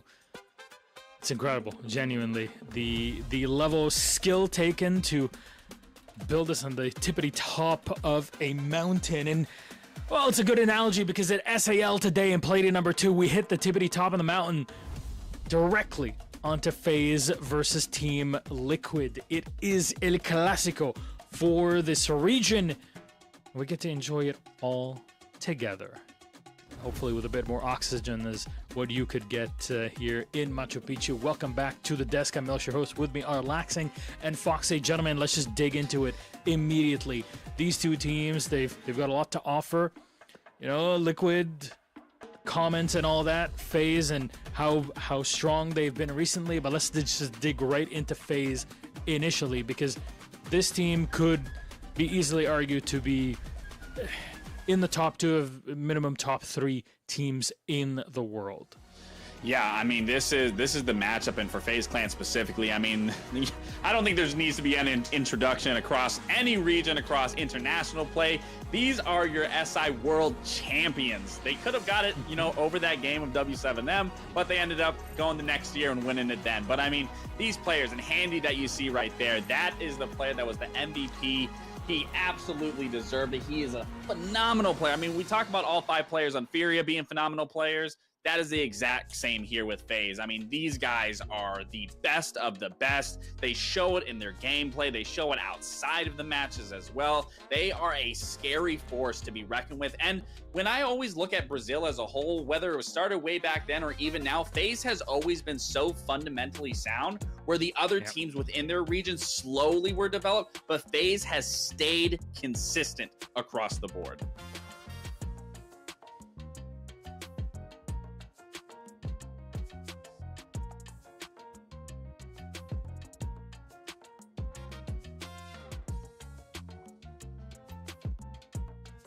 Yeah.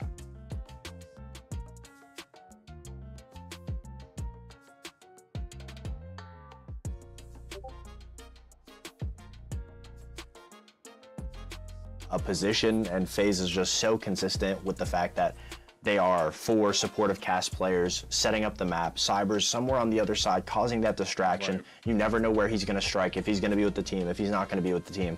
And it's just a constant question as to what's Faze doing, but it's a slow impending force where Faze is always setting up. Every single second there is no useless movements.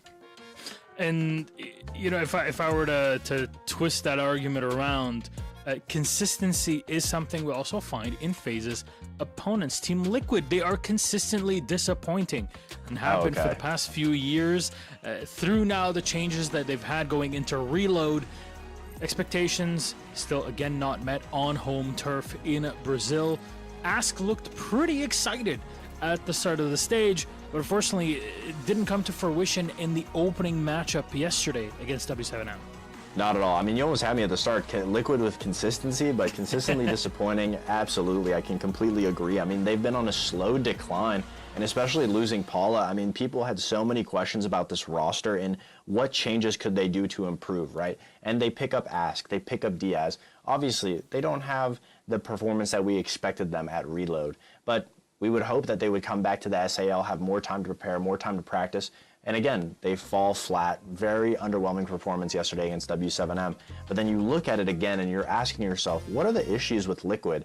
Maybe the new pickups aren't working, but no, the new pickups, Ask and Diaz, are the best players on the team currently. They're the ones that are the most consistent. So you have to ask yourself, wow, was Paula really the glue? Was he really setting everybody else up on the other team? Players like Nesk, Maya, that we're so constantly used to seeing them perform. Maya on his previous rosters when he was on Los, Nesk on the Liquid history throughout the years, constantly being great players. And now the newest rookies have to be able to be the ones to put the team on their back. And it just looks like Liquid doesn't have a full understanding of what's going wrong, but they have a little bit of time when it comes to the SAL, but they're at the bottom with 0 points right now. A win today, or at least in overtime, to get some type of points to be able to push yourself into that top 6 is a minimum for what Liquid needs.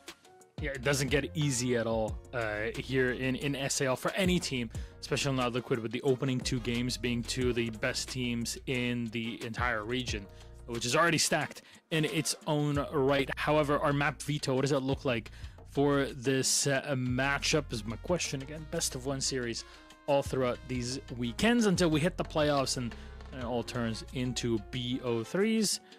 I wonder what they got us in for yeah, a I'm curious if we're actually going to see a bank. I know both these teams like bank. We could maybe see a cafe whenever these map bans come up. But I mean, for me, whatever map it really falls on, these 2 teams and players in general have played against each other so many times. So you're not really going to be coming here thinking like, oh, we're going to one up these guys. I'm expecting it to be a slugfest just because they know how each other plays. They know those idiosyncrasies. But when I'm looking at Liquid in specific here, the biggest thing for me is they don't have that X factor of Palu. We talked about Cyber being that X factor on Faze, being able to find those gaps, being able to strike from behind, just being able to catch you off guard. That's where Cyber thrived, and that's where Palu thrived, and now you don't have that. So when you think at the forefront of the very least, you still have Nesk there, but that's where Palu shined for this roster, and that's where a lot of success came from, was those 2, especially on those attacks, is because you had Nesk in the forefront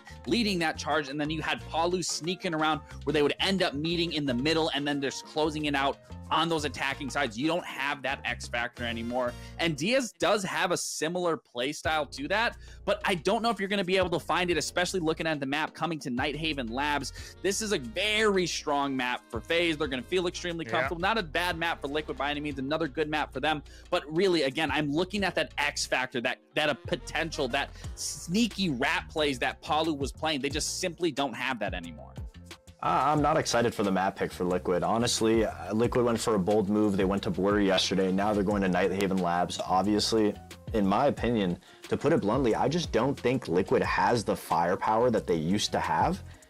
They're in a situation where they would be able, usually they'd be able to fight their way out of engagements that go wrong. But when it comes to being smart, I give the edge to FaZe every single day. You're going to Labs. Labs takes time to clear.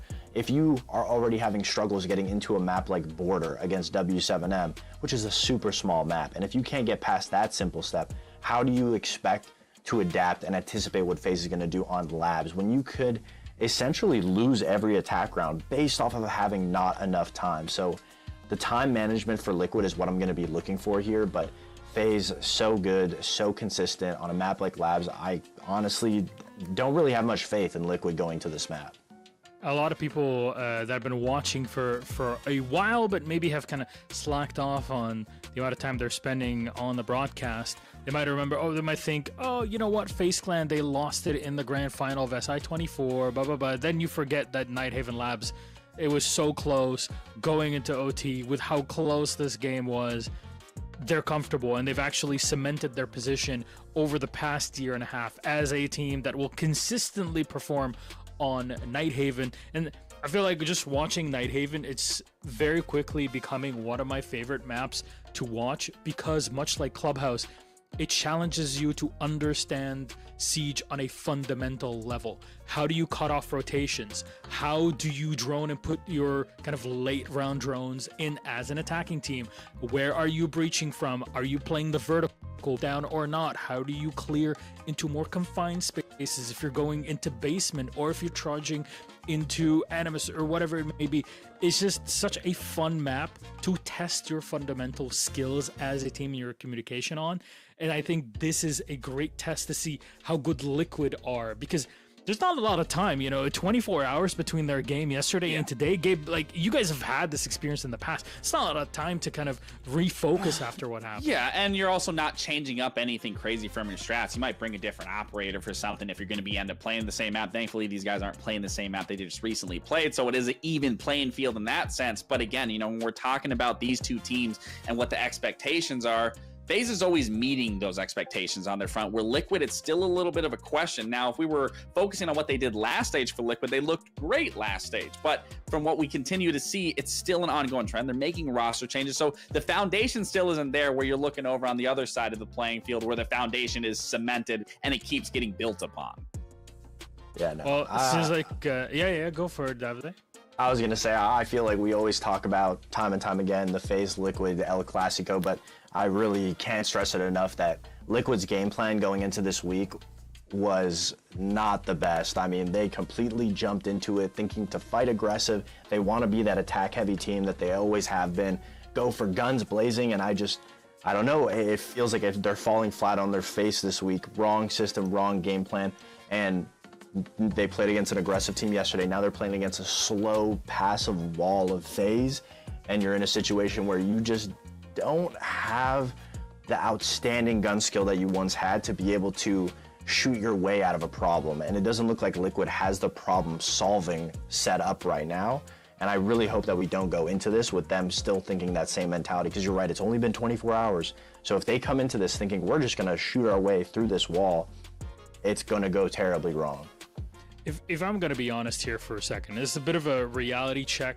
I don't know if people agree with me or not, but my opinion on this is, whilst yes, Palu sometimes did save you rounds just due to pure gun skill, and as you say, Davide, shooting your way out of a pickle, a difficult position, I feel like the change was quite necessary, even if you're looking back.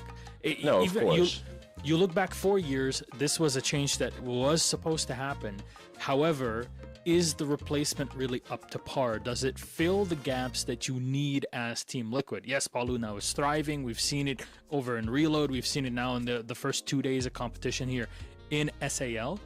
But those are big shoes to fill, even though, and I don't know if I want to apologize for this ahead of time, but even though Palu baited for a lot of kills and it made the scoreboard look nice sometimes, it was just, it felt good when things were happening well. And however, when things were a bit shaky, you could feel it immediately on his face, and things dropped down. And I think more so the biggest issue that Liquid has always been outside of like Nesk, Palu, like I think Maya has been one of the best roster pickups that this roster has made in terms of all the iterations that we've seen. But I think the biggest thing where Liquid has always struggled is just the fundamentals and their IGLing. I think that's where they struggle the most, is because they rely on players to get the job done instead of just playing a strat heavy oriented game. They're just more, like Fox was saying, shooting your way out of situations. Now you're removing one of the shooters on the team. There's still two there, with that being Nesk and Maya, but to me that's just simply not enough to get the job done, when even then you were still struggling to even get those wins in the first place. The roster changes needed to happen. I completely agree, but the issue is if you change rosters, but you keep the same game plan when you have picked up essentially 2 passive players, the majority of your team is more passive than they are aggressive. So you can't keep the same game plan, the same mentality. And we didn't see them change that mentality from Reload to yesterday against W7M. Hopefully that was a wake-up call. We see the mentality change here today on Nighthaven Labs against Faze. But at the end of the day, you're going up against Faze. Faze, they're so strong, they're so consistent. It's almost like you never see them break a sweat unless they're in a grand final. And they have their system set up. They have their fail-safe set up if things go wrong. And they're not the team that you're going to be able to pull one over just out of a great play. And you can write essays about every single one of these players on FaZe Clan and how effective they have been over the years, some of them competing for pretty much since day one here in Rainbow Six, before CGX was even a glimmer in anybody's eyes, that's for sure. But KDS, I feel, is a player that still strikes me, that he can be quiet and reserved in interviews, but kind of give you the lowdown. But then when he's in game, man's fired up. You know, this is even in comparison to a player like Cyber or Vita King on the team that just are constantly flaring up in the game. Yeah, I mean, all of these players, specifically KDS, like you said, he does a good job at giving us an understanding of how FaZe plays the game, what their takes are going to look like. But I mean, every single one of these players just is phenomenal in their outright. And when we compare the two of Liquid and FaZe, the biggest difference on FaZe is they're all versatile. They all can play any given role if need be. If something is wrong, they lose a player, they easily can piggyback off of that and collapse on that situation. I mean, a big play that sticks out to me was when Handy had that huge clutch in the finals of SI with the shield on that blitz. He outplayed Uses, gets that one tap. I mean, it was beautiful. I mean, just the thought process that these players have. I mean, it just shows why they're so strong as a team, but even their individual prowess, it's unmatched. Yeah, absolutely. When it comes to the diversity in the operator lineups from FaZe, I think that's the biggest thing that gives it away, that they are such a strategically smart team. At the end of the day, when you look at Liquid, it looks a little bit more static in the operators, not much utility based, but FaZe, everybody plays it all. Yeah, you have Cyber on an entry operator on attack, and then on defense, he's on a Rooney. You have Handy, who on attack is on Deimos, and on defense, he's on Goyo. The diversity in their play, the flexibility, comes with the experience, absolutely, but it just goes to show that they're thinking about the game completely differently than everybody else in the SAL. And maybe that is that extra kind of flicker, which it makes you think, if they're so good, how come there are other teams that are also rivaling them, especially when it comes to international tournaments and games? It just means that this entire region is on another level. However, our game is almost set. Let's put on our casters here, Demo and Dez, who've done excellently today. A day that has been topsy-turvy in more ways than one. Unexpected results, heartbreaking ones, but also mind-boggling ones, Derek. I think that's a pretty good way of summarizing it, right? It's been a real roller coaster rides of ups, downs, 4v5s, disconnects, crazy clutches. It's had a bit of everything today. It's been a very entertaining day, as long as you look at it through the right lens. And the lens of this final matchup of the day, the game of the day, the one that gets the highlight, the primetime slot, is El Clásico of FaZe Liquid, but historically, FaZe have kind of dominated pretty much every single time they played Liquid, Demo. Yeah, it's one that I'm very familiar with. This was always a game that myself and Ollie used to look forward to in the calendar, was always FaZe versus Liquid at any capacity. As of recent time, yes, FaZe have been, the team on top, because Liquid just haven't really recovered, I feel, since about 2023.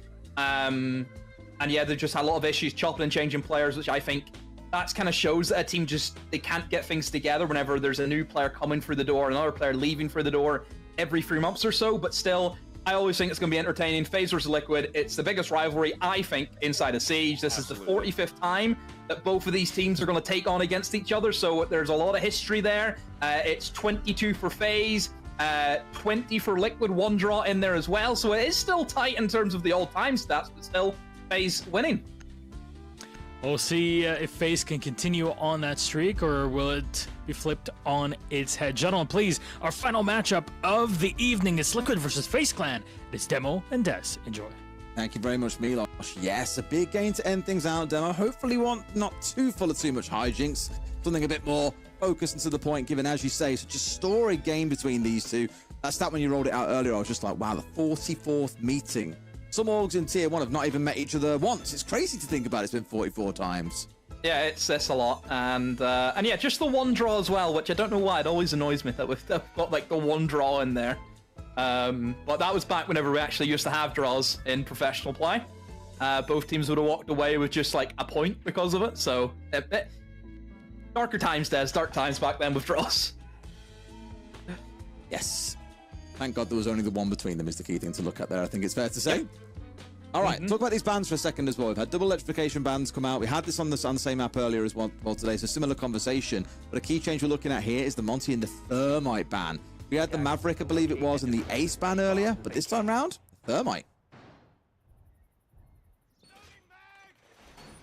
Yeah. Again, I mentioned before about labs. We're dealing with a map where the external walls are a necessity. And of course, Thermite is just great at doing that because you make these big opening holes. You said before, Des, yes, you can rely on hard breach gadgets, but then it makes it kind of a little bit iffy if you really want to go through the breach, because then you have to vault and then you kind of get locked into that animation, whereas Thermite, it just gives you that freedom. So yeah, again, hard breach ban, it makes a lot of sense. One thing which straight away I'm happy to see, and this is where, I mean, I personally feel as though that W7M should be learning from their experience, and so should ENX. Look at that. They don't need to bring a Maverick because Cade and Bandit are banned. They don't need it. Before to swerve bring it a away. hard breacher. Yeah, it's simple. Simple. An interesting one for me, of course, is going to be Ask here jumping across on towards the Fuse. Now, who has had this high fantasy? There's a few operators in the game that have like high fantasy. Like you think about their ideal use case and it's like, wow. Think about like Oryx pulling off a flank after hopping up a hatch, for example, or a Fuse here, killing 3 people inside a site. It's more of the space gain that you get as a result of using the Fuse here. And I think if nothing else for this site upstairs, maybe not quite the ideal place to use it. You'd look at it maybe for a first floor site or a downstairs site when you want to clear out a bunch of utility. Where are you seeing potential use cases for Fuse on this site in particular? Just for the shields? They have got 3 shields, to be fair. It could be because of the shield. Honestly, it could be. It is certainly a viable strategy, and just based on the way he's playing it, I think we've answered that question. Yes, it's because of the shield, definitely. And the shields have been clapped out. 1 down here as well, 2 left standing, but they're very quickly falling by the wayside as well, as have the rest of the team. What's happened? Liquid have tried to go very quick is what's tried to happen, Demo, but they've been stalled out by the smoke, as you can see here at the top. And Ask is not looking too healthy right now. Cyber really has done a good job of keeping him at bay. Goes for the toe shot as well, narrowly misses him out. But I think this round is pretty cooked unless Diaz can work some real magic elsewhere on that Blackbeard. Yeah, the issue is if you're a shield player and you're going up against the shotguns, is that you're just always going to get shield broke. So you can never actually sprint down a smoke or sprint down a mute. He's always been able to put enough damage into you where you cannot sprint. Like, just simple as this. Just keeps him at bay, just keeps going back and forth. However, was not expecting the Blackbeard to come around the corner with a clothesline. No, I didn't, to be honest with you. I said he had to do something because they couldn't rely on Ask to get something done here on 5 HP against a smoke shotgun. So what does he do? Doubles up, and now they've got an angle coming together. The downside is FaZe know these 2 shields are now together, so they need to split up, really. Looks to be that's what Ask is going for if they want to be able to put pressure on from another angle, because if you're coming from just the one, you're going to get bullied here by the remaining defenders. Yep. Still, going to be tough for them, though. You've got not a lot of HP on either player, and there goes the Blackbeard, as I mentioned that, and Ask, yeah. Ain't no way he's winning this with 5 HP on a few shield. There's many things a man can do, but this is not one of them, and yeah, easy work for FaZe. Triple shields, trying to be abused, and the smoke at the right place over towards Fish has just worked the charm for them. Completely stalled it out.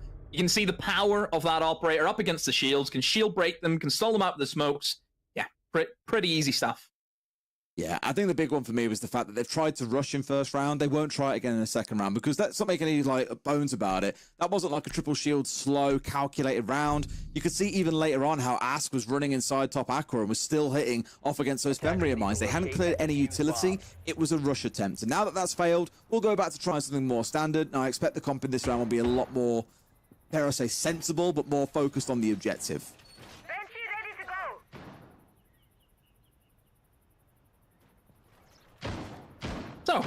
Faze, good start. Good first round for them. And don't forget, things will also get, I think, more difficult for Liquid whenever we hit that next set of bans, because more than likely, Des, another shield's going to be off the table. And if Liquid are going in with the idea of we're going to abuse shields against Faze, and another one goes, you start limiting your options. Again, Blackbeard is there. I think that's probably the operator that Faze will ban whenever we get around to it, will be the Blackbeard. We mentioned before, Des, we don't have to go into any further detail. People can just rewind the stream and hear our, you know, I want to say our natural wildlife documentation on what we've, you know, kind of recovered in Blackbeard tonight, because we went into him in pretty good depth. We had like Blitz as well, of course, always an option, but at the most part, it feels like Blackbeard has been the go-to. Let's check the stats afterwards, to be fair, and see which shield operator has been the most popular, but I'll put pretty good money on it being Blackbeard that has been the go-to dominant one, because he's very, very lethal, because he's still, of course, providing the coverage that a shield gives to you, and as you remarked, the nades also being in back pocket, giving him some really good utility. I mean, he just has a gun. The other shields don't have a gun, they have a pistol, you know? I think that's also another thing you have to keep in consideration, is just the scar, and it hits pretty darn hard. It will. Pretty good time to kill. You know, you'll add a couple of shots into the chest, that guy's dead. So one thing about Liquid is it seems to be a pretty traditional take of an attack here, where they're looking to, first of all, clear away the roamers, using the Blackbeard, getting him in well. They've also brought in some soft destruction in the form of the Ram, which is obviously going to open up a lot of the vertical angles over towards the bomb site. Both bomb sites will be affected by that operator. And then they also do have 2 sets of hard breaches for opening up those external breaches. So basically they have everything they need, Des. There's nothing, I think, in the lineup of Liquid that makes you think, could be asking for trouble without this, you know, operator. But no, I think they've got every ground covered. I like how Faze was still paying respects to Liquid as well and dropping out that Goyo cannon as they led down towards Exo stairs. Like, cool, pop that, get out of danger, just in case it's a shield about to come charging off the back of that Ram. We don't want to find ourselves getting caught out by a blitz to the face, or a Blackbeard in this case hunting us down at the same time. I think it was just good discipline from Faze here and showing good respect to Liquid that they could try and play quite fast again. Probably now realise it is a much more slower and composed round from, well, you probably call that rivals, I think, at this point, it's fair to say. Potentially a freebie here. Cyber, that pointy stick on the side of Faze starts off with one, and Handy into another already. It's all coming up, Faze. So, just blatant misthrows coming in from Liquid. You know, not knowing that there's a guy just stood on the garage stairs at the garage door. Could have easily killed. It did not work for them. They are now attempting to try and flood in towards the bomb site, but look at Faze, Des. Just falling back. You know, they know there's no pressure on them at all, and ADS just taking the mick. Diaz gone, resets, shows himself now is actually going to get shot from his own holes that he made with his boogie drone, and yeah, that's very weird round to see the defenders using the Ram holes against the Ram. It's a wild one where really they've all taken that first floor away from you. You're on site like this is a great place to be, but not when you're alone 1 versus 5. Very dominant so far from Faze. They've dealt with the rush. They've played out a slower round to perfection as well and given Liquid absolutely nothing. This reminds me a lot of what we saw from Furia on day 1 yesterday. Just giving almost nothing over to their opponents.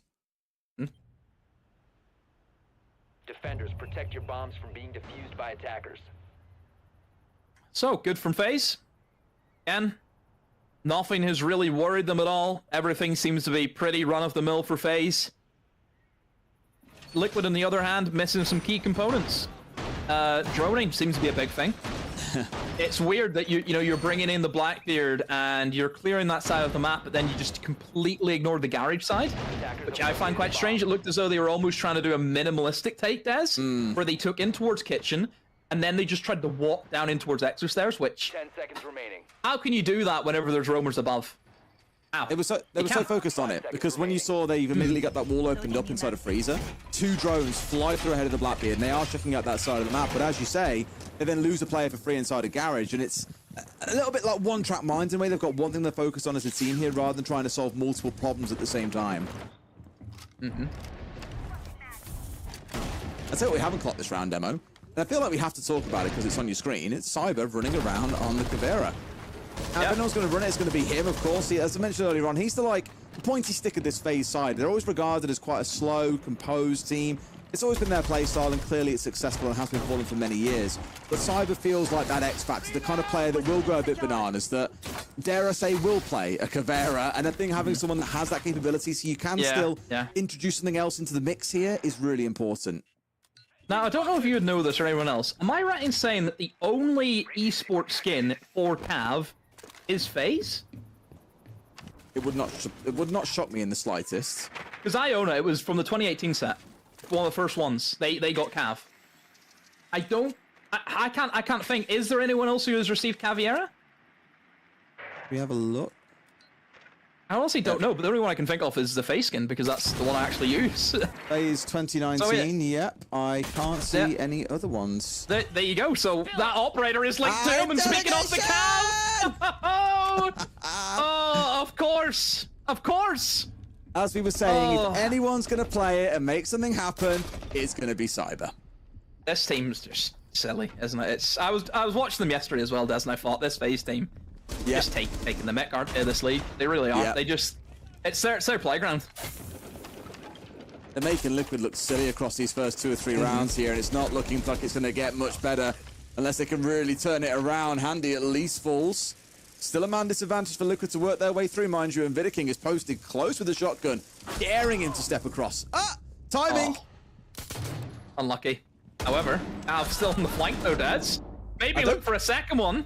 I was going to say, he might even know that he came from a shot in his back there. It was quite clever because he's putting up a few shots behind him. That's when Mario was stepping forward. Resets, though, he's going absolutely nuclear. Will not stand still. Has got 3 kills for himself. DS into another. KDS is all that's left, and just when it looked like Faze were basically guaranteed to win this round, it's all falling apart. How can you get an interrogation and still lose the round? I think maybe players from Faze are just getting a little bit carried away, Des. We could already be heading into that underestimating your opponent territory. But Resets has said, hang on a minute, we can still play Siege, and he's appeared with a great triple kill to keep his team in the game at the moment. However, unchecked is where KDS is, and look at the HP though from Maya. Could easily die to a goo mine, almost does, Des.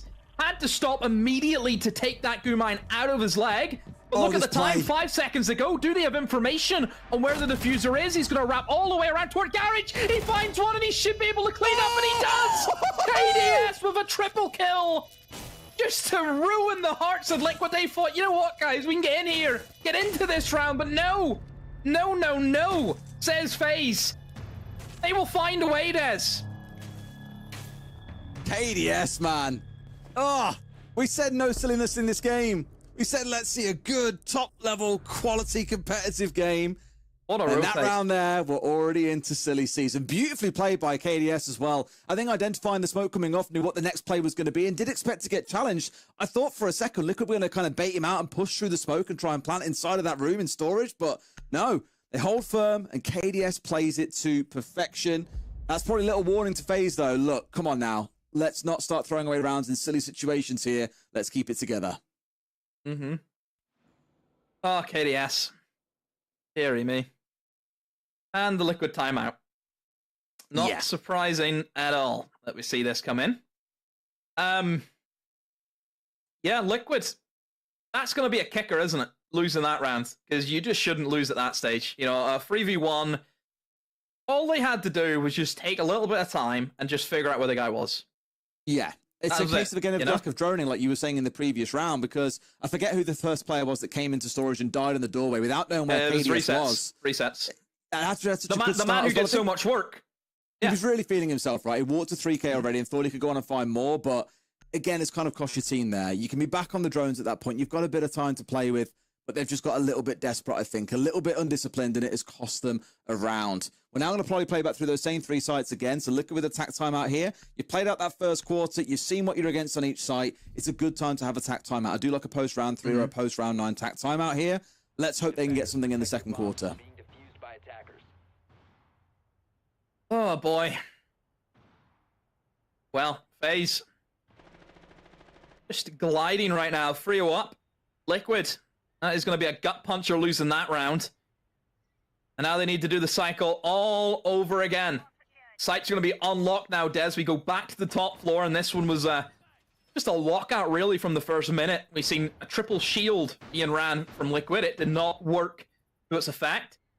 They've since then changed their ideas. They've changed their lineup. Looks as though, Des, that we're going to have a bit of time to talk. Oh yeah, it's a rehost time, baby. Wouldn't be last game of the day without it. Mm-hmm. The good news is all the players are still connected, as you can see, so it's fine. I think they're in a team house, I want to say. Yeah. So in that case, it should be fine. I would say it is, unless the coach can, warp from one house to another, because I can see him in two different screens. Look. And again, same for Liquid. Look at the facility they have. Cozy. Looks like a proper facility, doesn't it? Really looks like it. Yeah, it's like Neska's glass been kind of boxed window into behind the them. corner. He's got the whiteboard. Yes. What's on the whiteboard? What's on that? That's a good question, actually. What is on the whiteboard? I mean, I don't read Portuguese, so we're kind of screwed regardless, I think. Mm-hmm. Integridad, which I assume can only mean integrity. Maybe it's got like Or all their values written on there, the things about they agreed to being in a team. Maybe. A loose guess, and nice artwork what is in the background of Faze. They haven't got a whiteboard. I was going to say. They've got, what is that? Are those trophies? Are those the trophies they're going to win? Glimpse of the future? Who knows? They don't look like trophies to me. Well, what are they then? I don't know. Looks like trophies. So What are what you they? do, you take a screenshot, you open it up in Paint, because I still use Paint, and you zoom in. Mm-hmm. They look like vases. One doesn't really look like a vase, admittedly. It's a bit dodgy. Most of them do look like vases, granted. Mm-hmm. Mm-hmm. It's your catchphrase of the night, that is, mate. I like to agree. I remember whenever I cast it with Parker, I think maybe 2 stages ago, I remember last stage, whatever it was, and he said the same thing. Or do you say mm-hmm a lot? Yeah. It's true. You go mm-hmm and then say nothing, and I'm just like, continue. Surely there's a follow-up to mm-hmm. I'm just agreeing with you. If I don't say anything, then I don't agree. That's probably the best way to do it. Ah, right, okay. So if you ignore me, then I know that I'm in trouble with you. Then exactly, I'm just sitting and thinking, what's this guy saying? Yeah, I see. Damn, I was watching the replay of that last round over on the other screen as well, just the madness unfolding. Again, it was such a smart play by KDS to know when to make the rotation, to not stick in spot. But it's, again, a bit of a slip on the Liquid Intel net side as well. No one to watch him coming off on that flank there. I say that, to be fair, Maya did get a shot back at him. He knew that he was coming, just couldn't quite land the shots that he needed to. It's unfortunate. It could have very easily been a win out by Liquid. We would have been saying, okay, you've let this get a little bit too close now regardless, but that's how Siege goes sometimes. A single shot can make the difference between a championship or not. Mm-hmm. Yep, I agree. I think for Liquid, at the moment, it's finding who they are again. That's what it feels like, because I just think this team has struggled with chopping and changing so many players over the number of years. One of the main constants, of course, was Nesk and Paulo being there, pretty thick and thin. It was always those two. One of them's now moved on, and you've only got Nesk remaining as the guy on this team since the beginning of this side, whenever this organization came into the mix of Siege. So it's stranger tides for Liquid, it really is. But it's going to be difficult. Replacing Paulo, how do you find another one of them? They don't grow on trees, Des. We've tried. That's it, right? I don't know. You can't easily replace him, but clearly they felt that was the move to make. And the thing is, I don't blame them, because they've tried with that formula for, over half a decade now. They've really given it a good go. Paulo and Ness being at the center, there are players rotating around them, and they haven't quite found what needs to work. And I guess after so many times of trying team changes, you say, yeah, these guys are great players, but something just doesn't work here. We're going to have to change the core out. And clearly they chose to stick with Esk in the end. Does that pay off for them? Time will tell. We're having this constant conversation about, has the game passed him by? Admittedly, for a few years now, that has been the question, and it may well turn out to be a yes. But of course, we'll see how Liquid play out so far in this year. I do like that. They've got some very promising players. I've waxed lyrical about Maya a lot. I do think there's real potential on the team, but it's going to take time to find that form, I think. And is it ever going to be enough to be able to unsettle the giants of the region, the Fazes, the Furias, the W7Ms? It's a big ask. The guys in the desk, they said it very well about Faze. It's the consistency. It's crazy consistency from Faze. Since the organization came in, I don't think they've ever missed an event. Always doing well in their own region, usually winning their own region, always placing well at events that they make it as well. anyone who really beats some events actually goes on to be the best team at that tournament also, which is quite an unlucky thing about FaZe. So just overall, I don't think there's a better regional team in history of Siege than FaZe. I think they are, and that's going for every region. You know, America, you don't just see one team dominating it all the time. EU, I suppose you can make the argument about, you know, the BDS syndrome, but then again, we've seen Wolves, for example, do back-to-back stages in there. We've seen VP as well, I believe. Whereas FaZe, it's always FaZe. It just is. It's always this side, and they've been doing it since 2018. I think that's the main thing, Des. They've been doing it since they came in. They've been dominating their league. And I think they've missed one event in that time as well. Bearing in mind, of course, they had like the Copper Elite 6 to qualify for events here too. Not just in the leagues, but all the way through that sort of thing to qualify. And as we said several times now, only get knocked out by eventual grand finalists tells you a lot.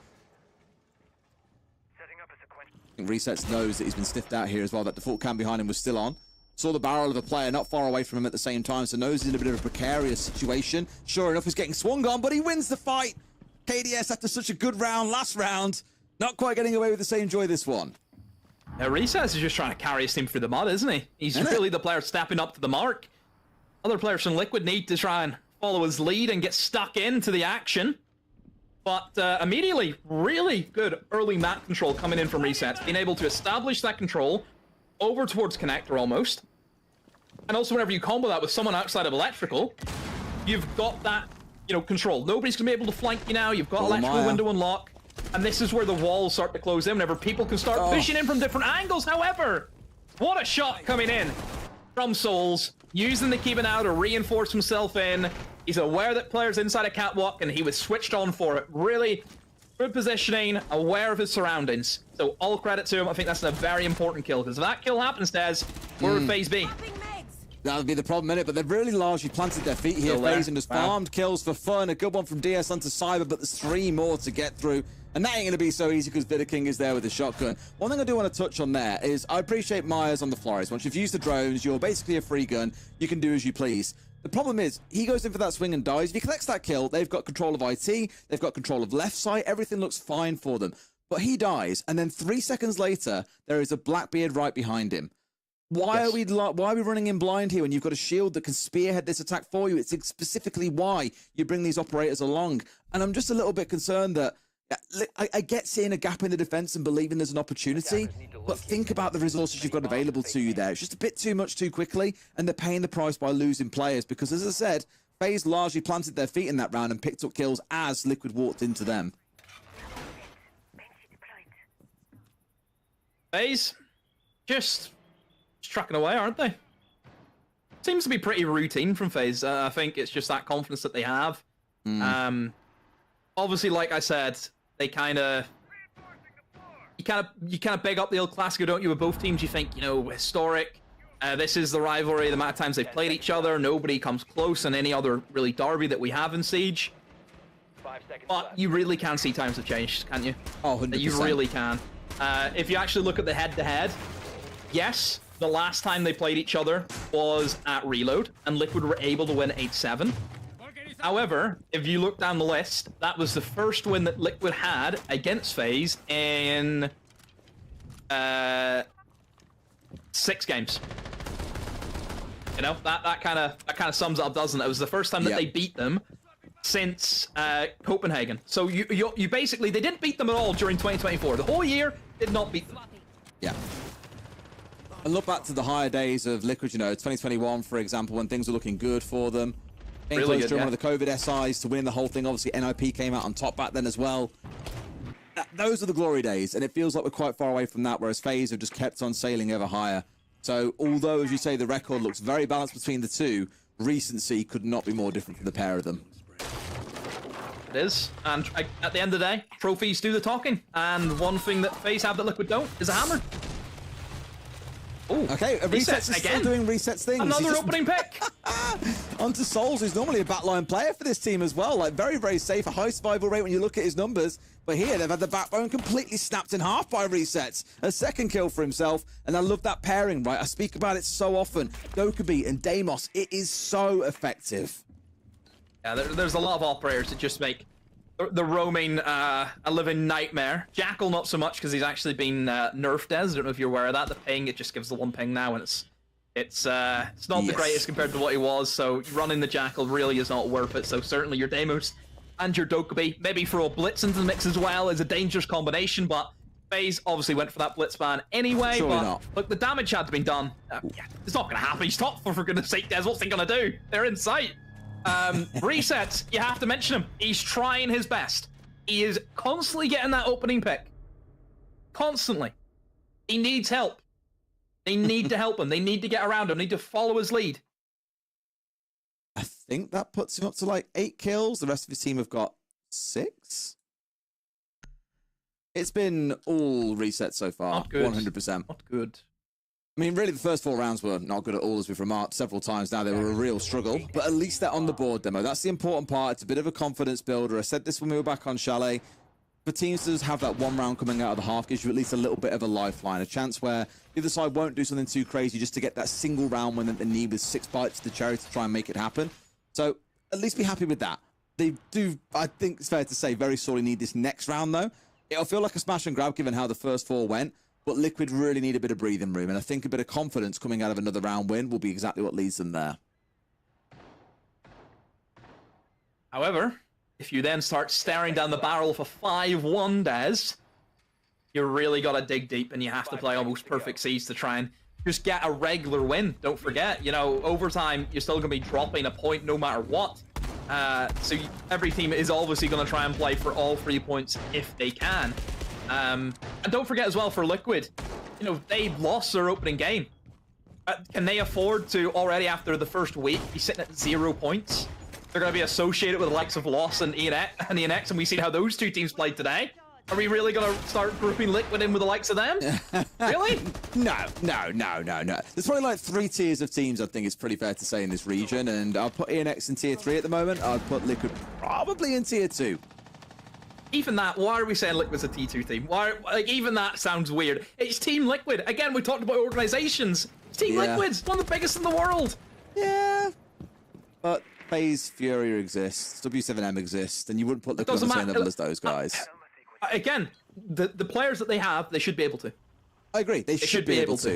It just never quite seems to click the way it needs to. They have the godfather of Brazilian Siege as well, don't forget.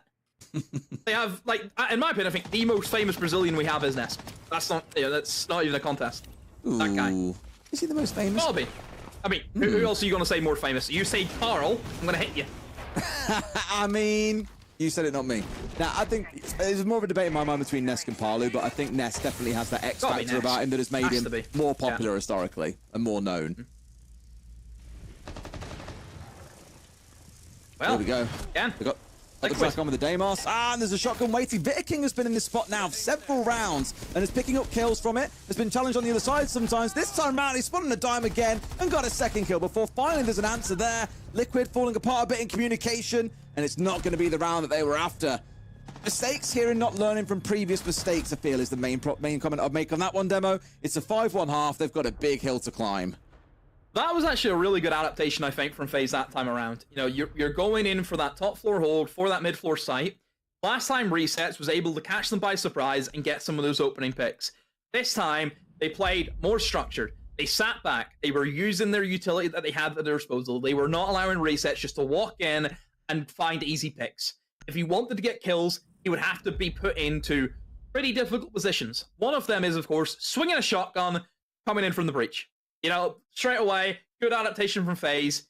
That's why they won, because of that. Liquid had the one playstyle, they had the one mentality. If that didn't work, nothing else is happening for them.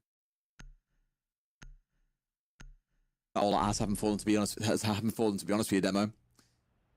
They need a bit of a miracle, it feels like. Come in with the double shield bans, try and slow Faze down. The problem with Faze, I feel, though, Demo, is like, you can take shields away from them. They're very happy to not play. They can play shields. Vitter King loves a good Monty, but they can play anything. That's they the can problem. play every style of stage in the game. That's the way Faze have always been. Swiss Army knife. I don't see how you stop them now. We're going to start things off down in the basement, and Faze, instead of going towards a butt, leaning quite heavily in towards the Ram here to get the job done for them. This is where I turn to a team like Liquid and say the same things that we've been speaking about for other teams today. Is if you want to stop a team like Faze being able to get to a point of execution where you know, because of the synergy and the years that they've got together, one of our longest standing 5-man rosters now, over 2 years together, they're going to punish you when it comes around to an execute. You need to be disrupting them early on, but it looks like Faze have even read into that and said, cool, we expect to see some roaming. We've seen there's a vigil. We know there's an alibi on side. Been a while since we've seen one of those. So let's get ourselves a Dockerby on side. Let's get a Deimos on here, and let's go hunting. Alibi's not Prayer needs a bit of love, I think, as well, Des. Yeah, I agree. Because the gadget just, the gadget is the gadget, you know? So, pants, I'm surprised she hasn't. She actually, I think she's one of the only operators who has not been touched since release, like her actual gadget. Yeah. Could do with a change. Because a lot of them do get changed. Yeah, a lot of them get changed, but she has not, which is surprising, considering how long she's been in. Like, what, 6 years, I think? She's been, maybe 7 years? Yeah, back, in the game, alongside Maestro, Ryan. That feels like basically not far off launch itself, yeah. Been a long while. Yeah, so that's why we don't really see her, because the gun's great, really good gun. I remember the times where the 1.5 scope was on it, and it was an absolute demon of a gun for a lot of people, but the gadget just leaves a lot to be desired. But yeah, we see her here now, obviously going to be used as just a roamer. I assume a comfort pick for the gun for resets more than anything. So if they want to play that way, by all means. He's playing well at the moment, let him play what he wants to play. I was about to say, if he's playing this well, say, look, mate, you just pick a gun. Pick a gun you like and go to town. And he said, cool, alibi. And everyone's kind of gone, really? Are you sure you don't want to play something else? We'll go else? with it. Yeah, we'll go with it. And he's like, nope, I want to play alibi. And it's like, all right, you're the boss. You're a funeral. And he's dead. He got his kill. He did. Yeah. He got his one. Got rid of the hard breacher very crucially. Yeah, good pick. Habanas, that means the hatches now are going to be locked out, and really any wall, because that's their only hard breacher, period, in the lineup. Oh, dear. Nesk finds another. The Vigil Roam has worked for them. So right now for Faze, it's not working out well. Oh, he's tried to go for the quick ram drone in through the window. However, there was 2 of them. So Nesk was in no real danger. And now Handy has to go for a 1v4 clutch. He will kick things off with a kill onto the Vigil, which now means that everyone else is going to be trackable by his pings. And they have to get pretty lucky here with a floor bang potentially, but no, it's going to run straight back into the safety of the hard flooring, so he cannot be touched. And yeah, Andy, mate, I do not know what you're going to do here. You've got a few tracks left, 1 track left, in fact. You've got a nade. That's it.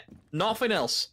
And not Liquid, a lot of all they time. have to do, just play your crosses. That's it. This should be pretty by the book stuff here, Des. Time is the main concern for me more than anything else. Like, do you believe you can clutch this? Sure, on his day, I'm sure he absolutely could. But it's more the fact we're down to 30 seconds, and I can guarantee you Liquid are not going to give him all 3 1v1s inside that space of time. One's tucked in off towards the hard right here as well. Gets to track a bit further. There's the right idea. Has found one. Has a scan onto another. Suddenly you start to feel a tickle nervous for them here. They knows one's off towards his left-hand side, but a Gumine's there. Diaz is close, and Liquid will find the round. Yeah, Liquid, roam game, worked out really well for them. You can see that the 1-for-1 happened for the alibi, which is fine, but then more importantly, the little double up in towards vending worked really well for them. Nesk gets 1 kill. The Ram was thinking, oh, I can jump in and kill it. No, another guy covering for Nesk. So the synergy worked really well for them. Liquid, I think losing the hard breacher obviously does not help them in that scenario. You lose the hard breach, the only form of hard breach that you have. Yeah, really the round's going to be cut off from then. So maybe FaZe could look at kind of filtering in more hard breach into their lineup if they have to go there again, which they might not have to, believe it or not, because it's only 2 rounds of what FaZe need. So we might not even see a basement again. But that's an if, that's a but. We don't do if, buts, or maybes here, Des. We do absolutes. We do some maybes. We do plenty of coulds. They could cause the upset. They could win this round. They could win out a 1v3. As we've seen so often tonight, many a clutch has taken place, and it's led to some very favourable results for some teams that you maybe wouldn't normally see walking away as the winners in those games. But if my grandmother had wheels, she would have been a bike. Yeah, classic. I still never really fully understood that saying, you know. It's such a weird saying. Italians. It's just weirdly wonderful. All right, here we go. Shield on side. Bit of King, I mentioned earlier on, he loves playing a bit of Monty. Of course, that's been banned away. So Blackbeard is going to be the weapon of choice. Brava also being brought along, and I can imagine those are headed and careering straight for those Fenrir mines demo. Yeah, Fenrir and also the BPs of them as their form of information. So getting rid of the BPs and using them for your own purposes will be pretty handy for them. Pardon the pun, of course, because I know it's handy playing it. Still, it fits. I think for FaZe, the main thing is not allowing these cheap kills be given away. For example, Imagine if that was someone without a shield just jumped in towards meeting, you know, died straight away. So thankfully, they've been able to get the players in the right positions. Maya somehow gets out of there, which I'm really surprised about. Whenever he was in meeting and I hear the walls start opening up, you think, sure, there's no way he gets back, but he does.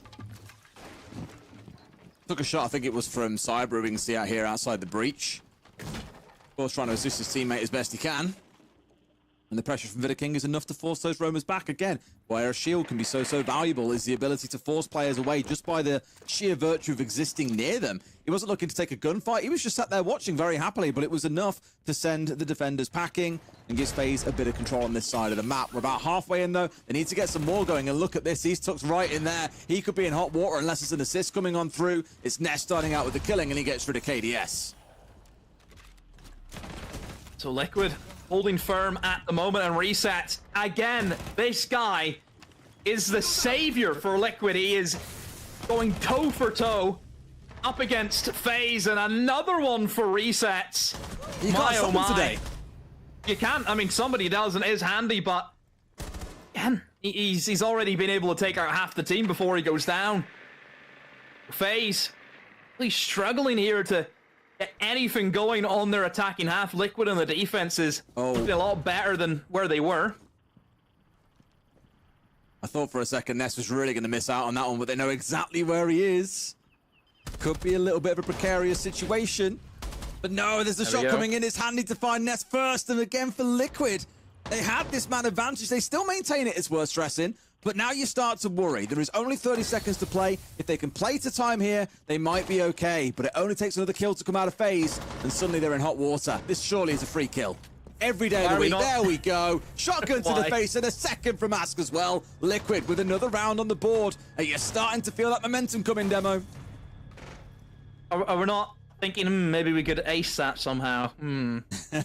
He's just walked up to a mirror window. What you expect is going to happen.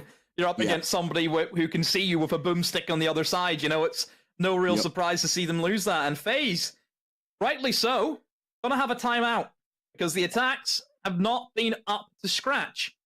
Resets, massive headache for them. They're leaving the door open, aren't they? And starting to invite them back in. Resets, as you remark, has been a real nuisance for them. I think prior to our rehost, he was sat on 5 kills anyway, so counting up towards about 11 at this point. The only player anywhere near double digits. I say that, I think Souls is there too at like 11 kills or so as well, so it's been looking good across the board for a few individual players, but we spoke about the hero players earlier. You can't rely on individuals. It's been quiet. Maya especially is a player that I'll highlight here. Really quiet game from him, and when he's been picked up obviously a while ago now, and is seen as this big fragger for the team, and he's not putting up the numbers, this is where it's like a thank God moment. The Resets is playing well, but I don't think you can count on him to do this every single round for you. At least it's 2 back-to-back. It'll be a matter of time until Faze crack that egg, though, and get an attacking round win, and then Liquid really start to sweat.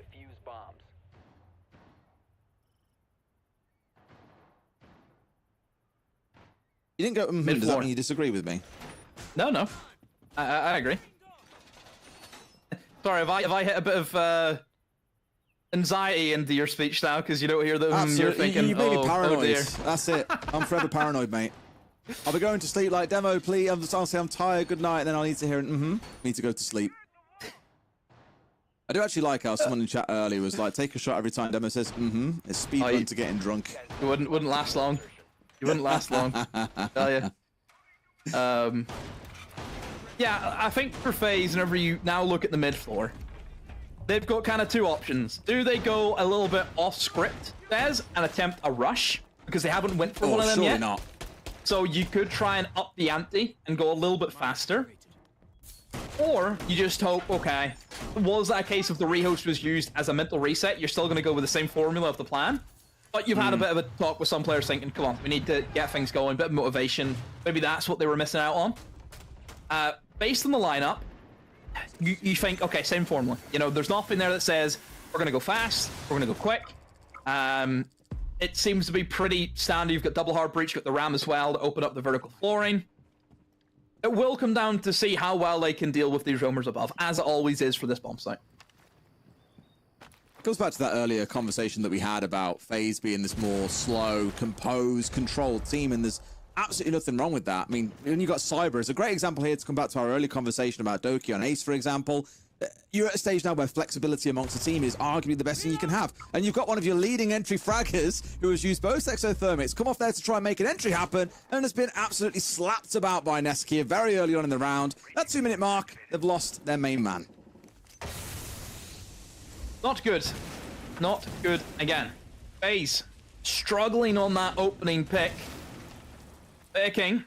Nothing's going to come off that play as the smoke is in a good position to stall it out. In goes the ram, and this is going to make a lot of noise. And I think Candy was maybe thinking he could just try and walk in, and rightly so from Nesk, just takes a bit of a back pedal towards the safety of that mirror window. Still here again? Yeah. Oh. Need to get the Selmas in to deal with that. Yeah, Souls, where is Souls right now? He's in Connector. He's the wrong side of the map to be able to help out with this. They might step in and get one, but Ask is there to at least settle down the chaos, get one back on the other side. But that does mean that FaZe have got this east side control, can now start to sweep across that top floor, and these three members are looking all upstairs together. All right, trying to get back down to site. No problem at all. Yeah, still doable, though, I feel, for FaZe, because the main thing is they've got that top floor control. And I've mentioned before about this bomb site, you just jump in the window and plant, and there's not a lot that the defenders can do to really stop you. The only way you can stop people jumping in that window is if you plan the bomb site yourself. But if everything's open above you, you can't do that. So there is an opportunity still for FaZe to get the plant down. And if you look at the util and the loadout from Liquid, they have no C4s. They have no way of stopping that plant going down, Des, so that's why I'm worried for them. And sure enough, the plant is going down right now. Conceded a lot of the control, but for FaZe, it was all they needed to make sure this could happen. It's now stuck into a 2 versus 3, and this is where Liquid have now got to force themselves into action. But two members are low HP. A single bullet can be enough. Rounding on the corner, and Ass finds one. It's a trade somehow that comes out as well.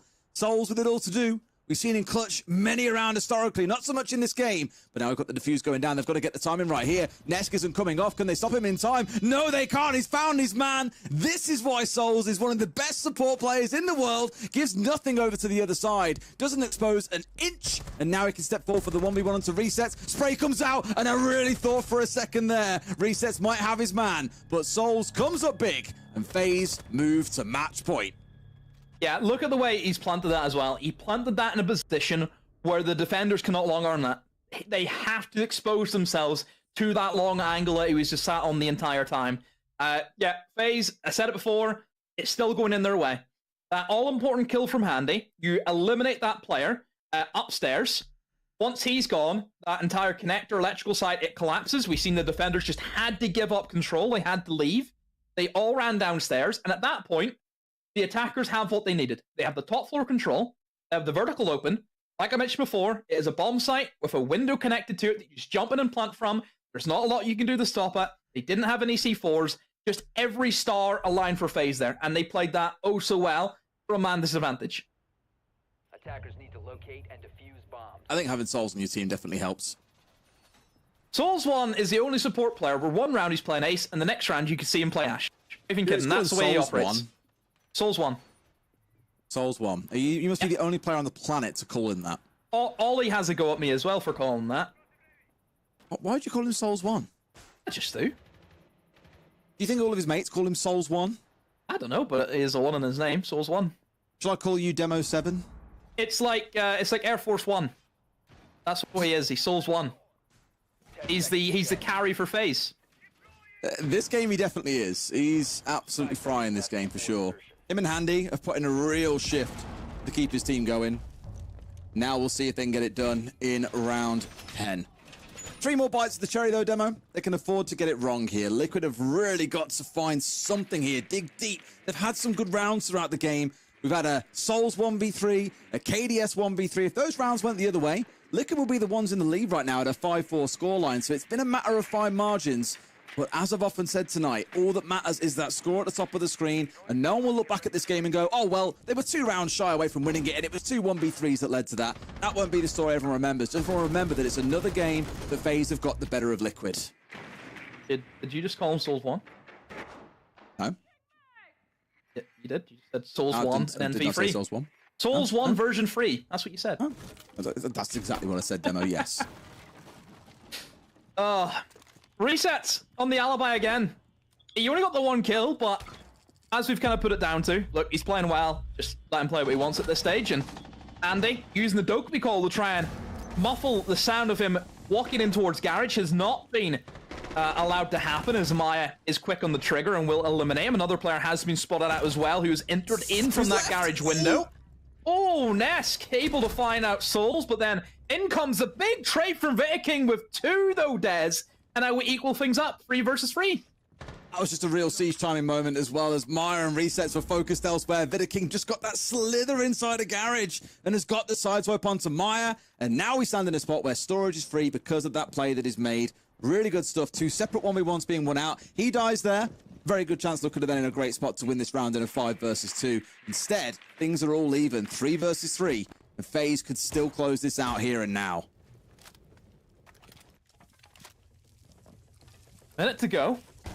Plenty of time for FaZe to see if they can work this, and whenever Goyo canisters are already being popped, that's a good thing for FaZe.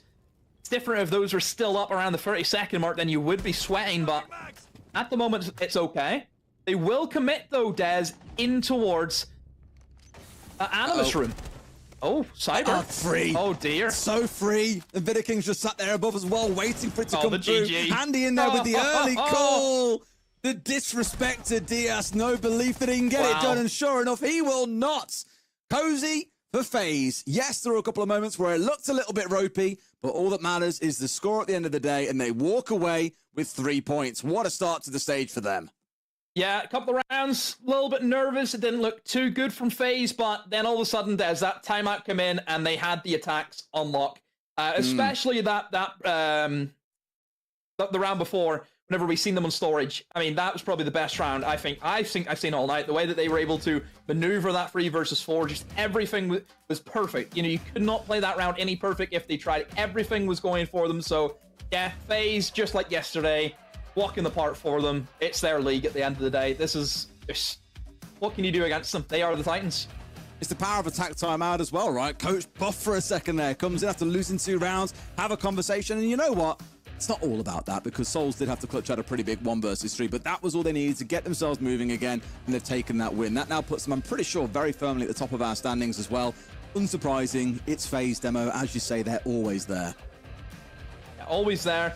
Again, for Liquid, they're going to need to learn a lot from this weekend, because they walk away with 0 points in the opening weekend, so they really need to pick up some points. I mean, if I just quickly look and see who they play next, they go into NIP, and you'd think, okay, maybe that's doable. Not after the NIP that we've seen today, Des. So, and again... then Furia. And then into Furia. So it does not get any better for this side of Liquid. We could be in a possibility, Des, we're sitting here next week, still on 0 points. And at that point, you really start to worry for Liquid. It then feels like more of a done certainty, doesn't it? However, I'm sure our desks have got loads to say about the game and about the possibilities of what can come. So we'll wrap up the night here and throw it over to them. Milos, over to you.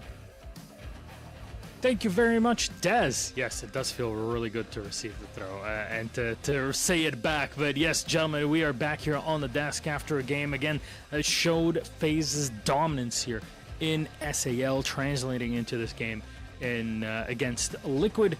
Demo was saying, you know, a couple rounds, couple issues here and there, but overall, just pause it. Take a step back for a minute, Gabe, and timeout to bring everybody back on the same page. Yeah, I mean, it's normal. You're going to have hiccups. Doesn't matter if you're the best team in the world, because they are the best team in the world. It just goes to show, when you're the best team in the world, you still can make mistakes, but the point is you're going to problem solve. And like they said, after that timeout, they immediately knew how they wanted to come back and finish the game, and they did it flawlessly, practically. You heard Handy call the GGs early. But for me, I mean, every time I talk about FaZe, the biggest thing that sticks out for me more than anything, in which I think teams struggle the most with internationally, regionally, is they control the tempo and the pace of every game they play practically from the start.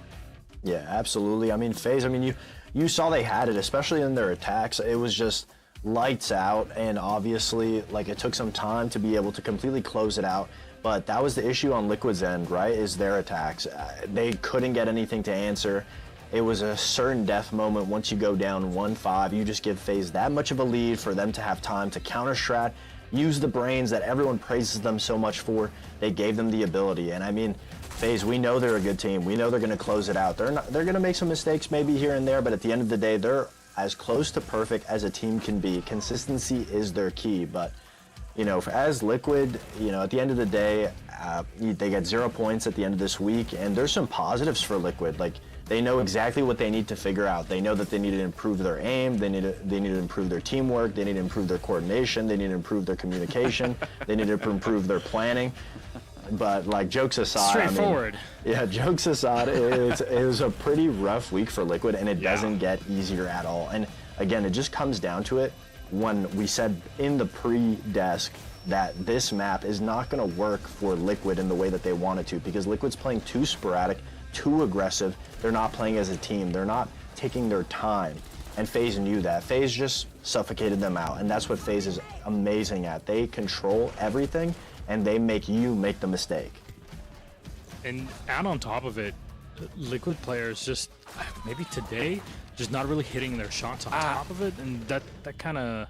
I mean, I wouldn't even say they were hitting. I wouldn't say they were hitting their shots yesterday either. That's I don't know what you can take away from this game if you're a Liquid fan outside of, we got a couple defensive rounds, but that's the easier side, right? Like, you should be getting those rounds. What's more worrisome is that this team is a roster comprised with players that have been in the league for some time now, have the experience across the board.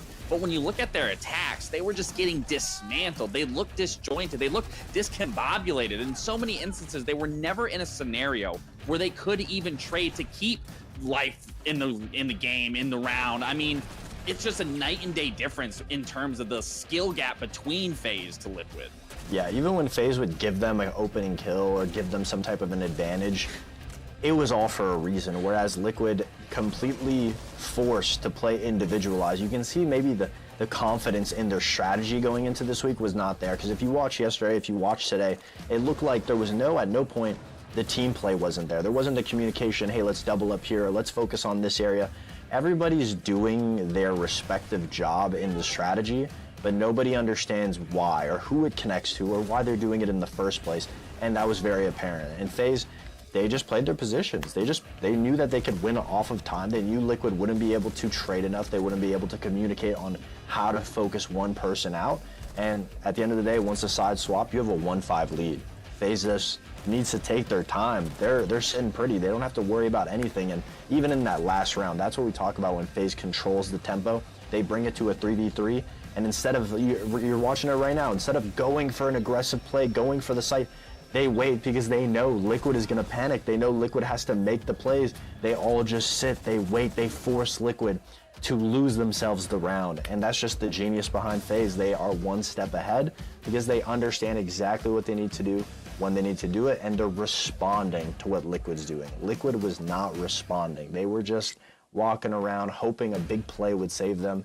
The aggressive strategy Liquid had going into week 1 did not work out for them. We need to pray that going into week 2, they try to switch it up, their place out completely, because like the caster said, week 2 could come around and they could still have 0 points. And week 3 really could come around and they would still have 0 points potentially, but we'll talk about that later once we get to our scoreboard for the day. However, I want to pick the brains of JP, the analyst from Faze Clan, who's joining us here on the interview. Again, muito obrigado. Thank you so much, JP, for joining us here on the desk. First of all, I want to ask you in general about this game. Were you surprised by the Nighthaven Labs pick, that this is what you end up playing Liquid on? Yeah, we're expecting to play at least Lab and another 2 or 3 maps, but we're in our plans, yeah. Well, quick question, JP. I mean, congratulations on your guys' win today. My question is more, we know you guys are amazing players, but from your perspective, when you guys are preparing for Liquid, what would you say you think is their biggest issue right now and why they can't connect? I mean, we are guys in Faze. We used to play against them like for years and years and years. The base on Liquid, sometimes they commit the same mistakes. Like one of the last rounds, we knew that like they will swing on us, even in disadvantage. Yeah, so it's like we know how to play against them. We know their triggers. We know they try to play fast when they're losing. They try to bring shields when they're losing. So we know how to play against them. Well, yeah, I mean, you guys obviously clearly know how the teams you're playing against. I mean, yesterday was a solid performance. Today is yet another solid performance. I mean, I want to ask you, obviously, being on the staff end of things, I mean, the work that you guys are putting... Wait, what? What's happening? Can you hear me? Yeah, no, I can hear. Oh, is it good now? Yeah. Okay, cool. No, I wanted to ask you, obviously you guys are having wonderful performances across the board, but as for the staff, what the hell is happening? Maybe this question just isn't meant to be. Just ask it anyways, Gabe. Well, if you can hear this, I just want to ask, as being part of the staff, being the analyst, I kind of want to know the work that you're putting in to prep these guys. What does that look like? I mean, I try to, when I join the team, the main reason they bring me is try to bring the ideas that they just have during the SI when I join the team. And now in analysis, I just try to do like the simple as possible, then to understand how the other team is playing, and trying to bring new ideas different that they previously had before I joined the team. I love it. Okay. Well, it seems like there's a bright future ahead for FaZe Clan, as we're kind of expecting now. Next play day, you guys go up against Furia. You can prepare against Liquid, other teams. How do you prepare against a team of caliber of Furia, where many internationally would put you as the top 2 teams in the entire world? Yeah, honestly, preparing for Furia is different for every single team in the world, because they have multiple variation when they are attacking. So it's very hard to predict how to play against them. So we do a different prep. Of course, I won't say how we prep against them, but I mean, it's different for every single team. That's fair enough. JP, thank you very much for joining us here on the interview today, and congratulations to you and Faze up, right? The hashtag Faze up. That's what Faze up. Right? You're too old for that, Josh. Come on. I learned it from Gio, and we've been doing it ever since SI 2018, so we've been phasing it up since then. Anyways, JP, thank you so much again. Congratulations on the win. You get to see JP and the team at FaZe Clan playing next weekend on Saturday against Furia. That'll probably be the match of the day, so we're very much looking forward to it. Thank you again for joining us. We'll see you soon. Sure, guys. Thank you. Bye-bye. Bye. And here it is. We're kind of winding down on our matchup. We'll go through our stats, kind of what's happened so far in this game. It's always this heartbreak of what's going on, Liquid, etc. But who was really popping off on that FaZe team? I mean, I could realistically, like, looking at that, everyone is neck and neck. Sure, Handy has the most amount of kills, but when you look at everyone across the board, FaZe is always a team that you have to look at every single player, because everyone is playing their role as efficiently as possible, which is allowing everyone to thrive. Absolutely. I mean, on the Liquid side of things, I said at the start of the match that essentially the newest pickups were not the issue for Liquid. And if you look at the stats, obviously stats don't paint a picture, but in my opinion, it paints a perfect description of 2 separate ideologies of how the game needs to be played.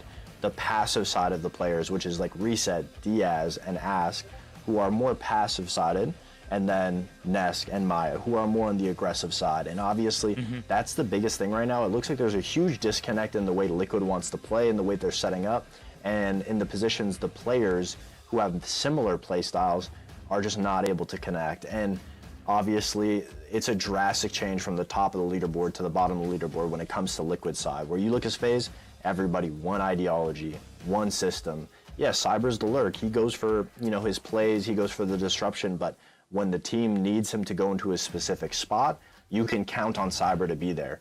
Will Liquid be there? We haven't seen that this week, so that is unfortunate for them. Now, Soul's the MVP of this matchup here for FaZe Clan.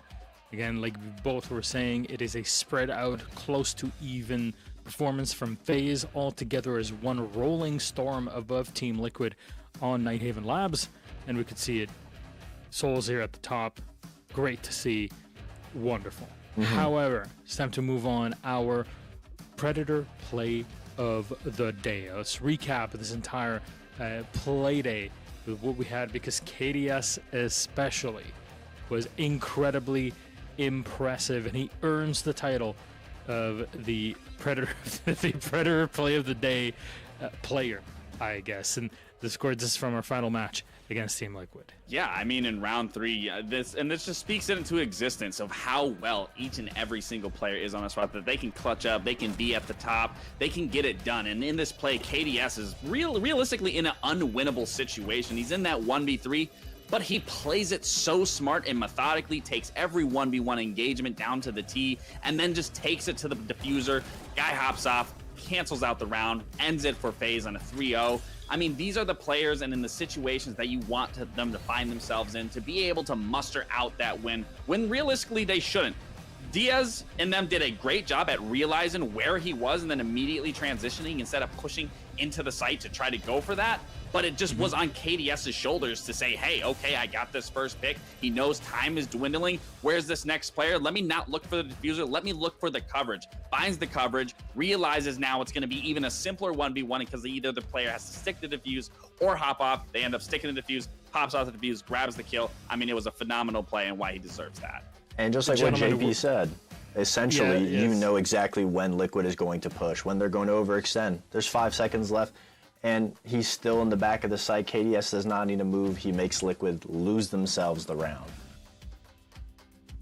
You capitalize on your opponent's mistakes. You know, never. This was part of Sun Tzu's art of war. Never stop your opponent from making the mistake that they're making. Don't stop them from doing it. But if I were to talk about mistakes and another highlight, that would be the moment of the day. 9Z versus Loss. We'll bring you back a few hours here on Clubhouse because my God, what a play this was. No, it really was a cluster. I mean, back and forth every single round, but right here down to the wire, you can see as Farius just walks down, he gets the first pick, and he can't spot the second player. Tuku is literally hiding the trigger discipline not to go for the kill. I mean, you know, some may say it's a crazy play to make. Your teammate just dies right next to you. You don't even bother to try and change position, but obviously he must have thought in this scenario, if my teammate died, he must be so close that if I move, I'm dead anyway. So he goes for the risky play of playing the time. They go to put the diffuser down. He denies the diffuser immediately and then transitions on to the second guy. I mean, I know Los is going to be watching that back. They're going to be having their hands in their head.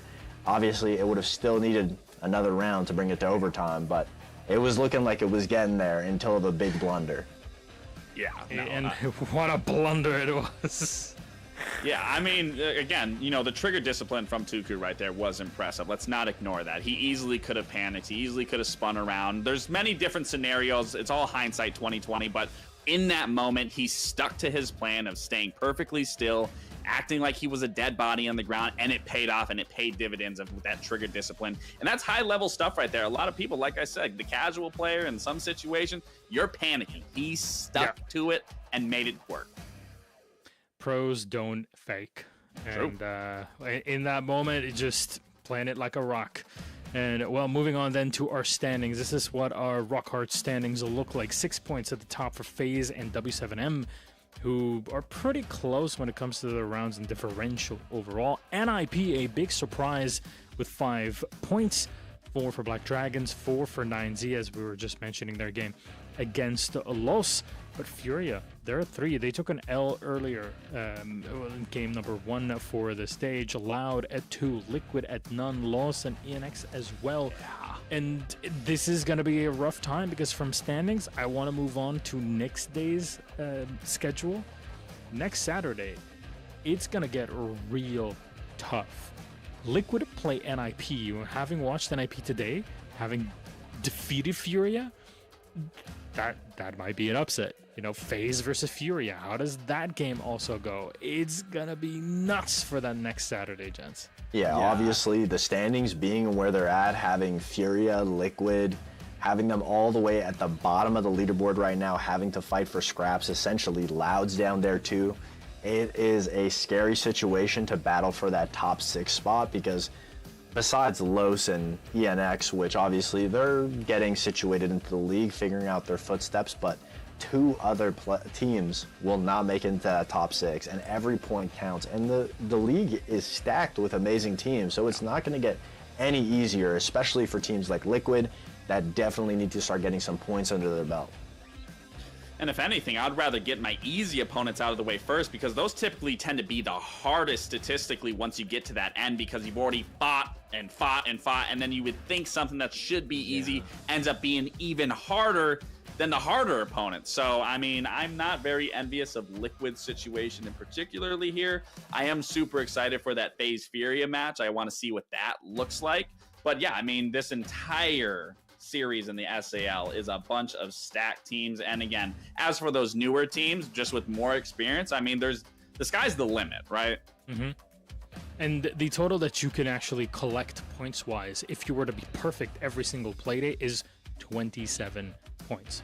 3 times 9. That's as good as it's gonna get. It's good and thank you very much. It took me like 5 minutes to calculate in my head, Davide. But all of that means that it's gonna be tough, because every point is gonna matter on that scoreboard. Going to overtime, that's gonna mess you up. Losing a game here and there, no matter who it is against, that's gonna mess you up. You need to be in the top 6 out of 10 to move on to playoffs, then be able to fight, win the one game that you need to qualify to EWC. A lot to handle there, math-wise also, but I think if I'm being a bit kooky about it here, after reload, I think all of our math levels have kind of increased substantially with the amount of mental math we had to do, because starting off yesterday, I'm asking our wonderful head admin, Gabriel, like, hey, how many bullets did they load in, just to be careful, because it's just we're still stuck in that setting. Yeah, it was a fun format. It was just a lot of theory crafting, what can happen, what can't happen, how many bullets are here, how many bullets are there. I mean, it was a lot of counting and a lot of math, that's for sure. Something we're all really good at doing on camera, right? Anyway.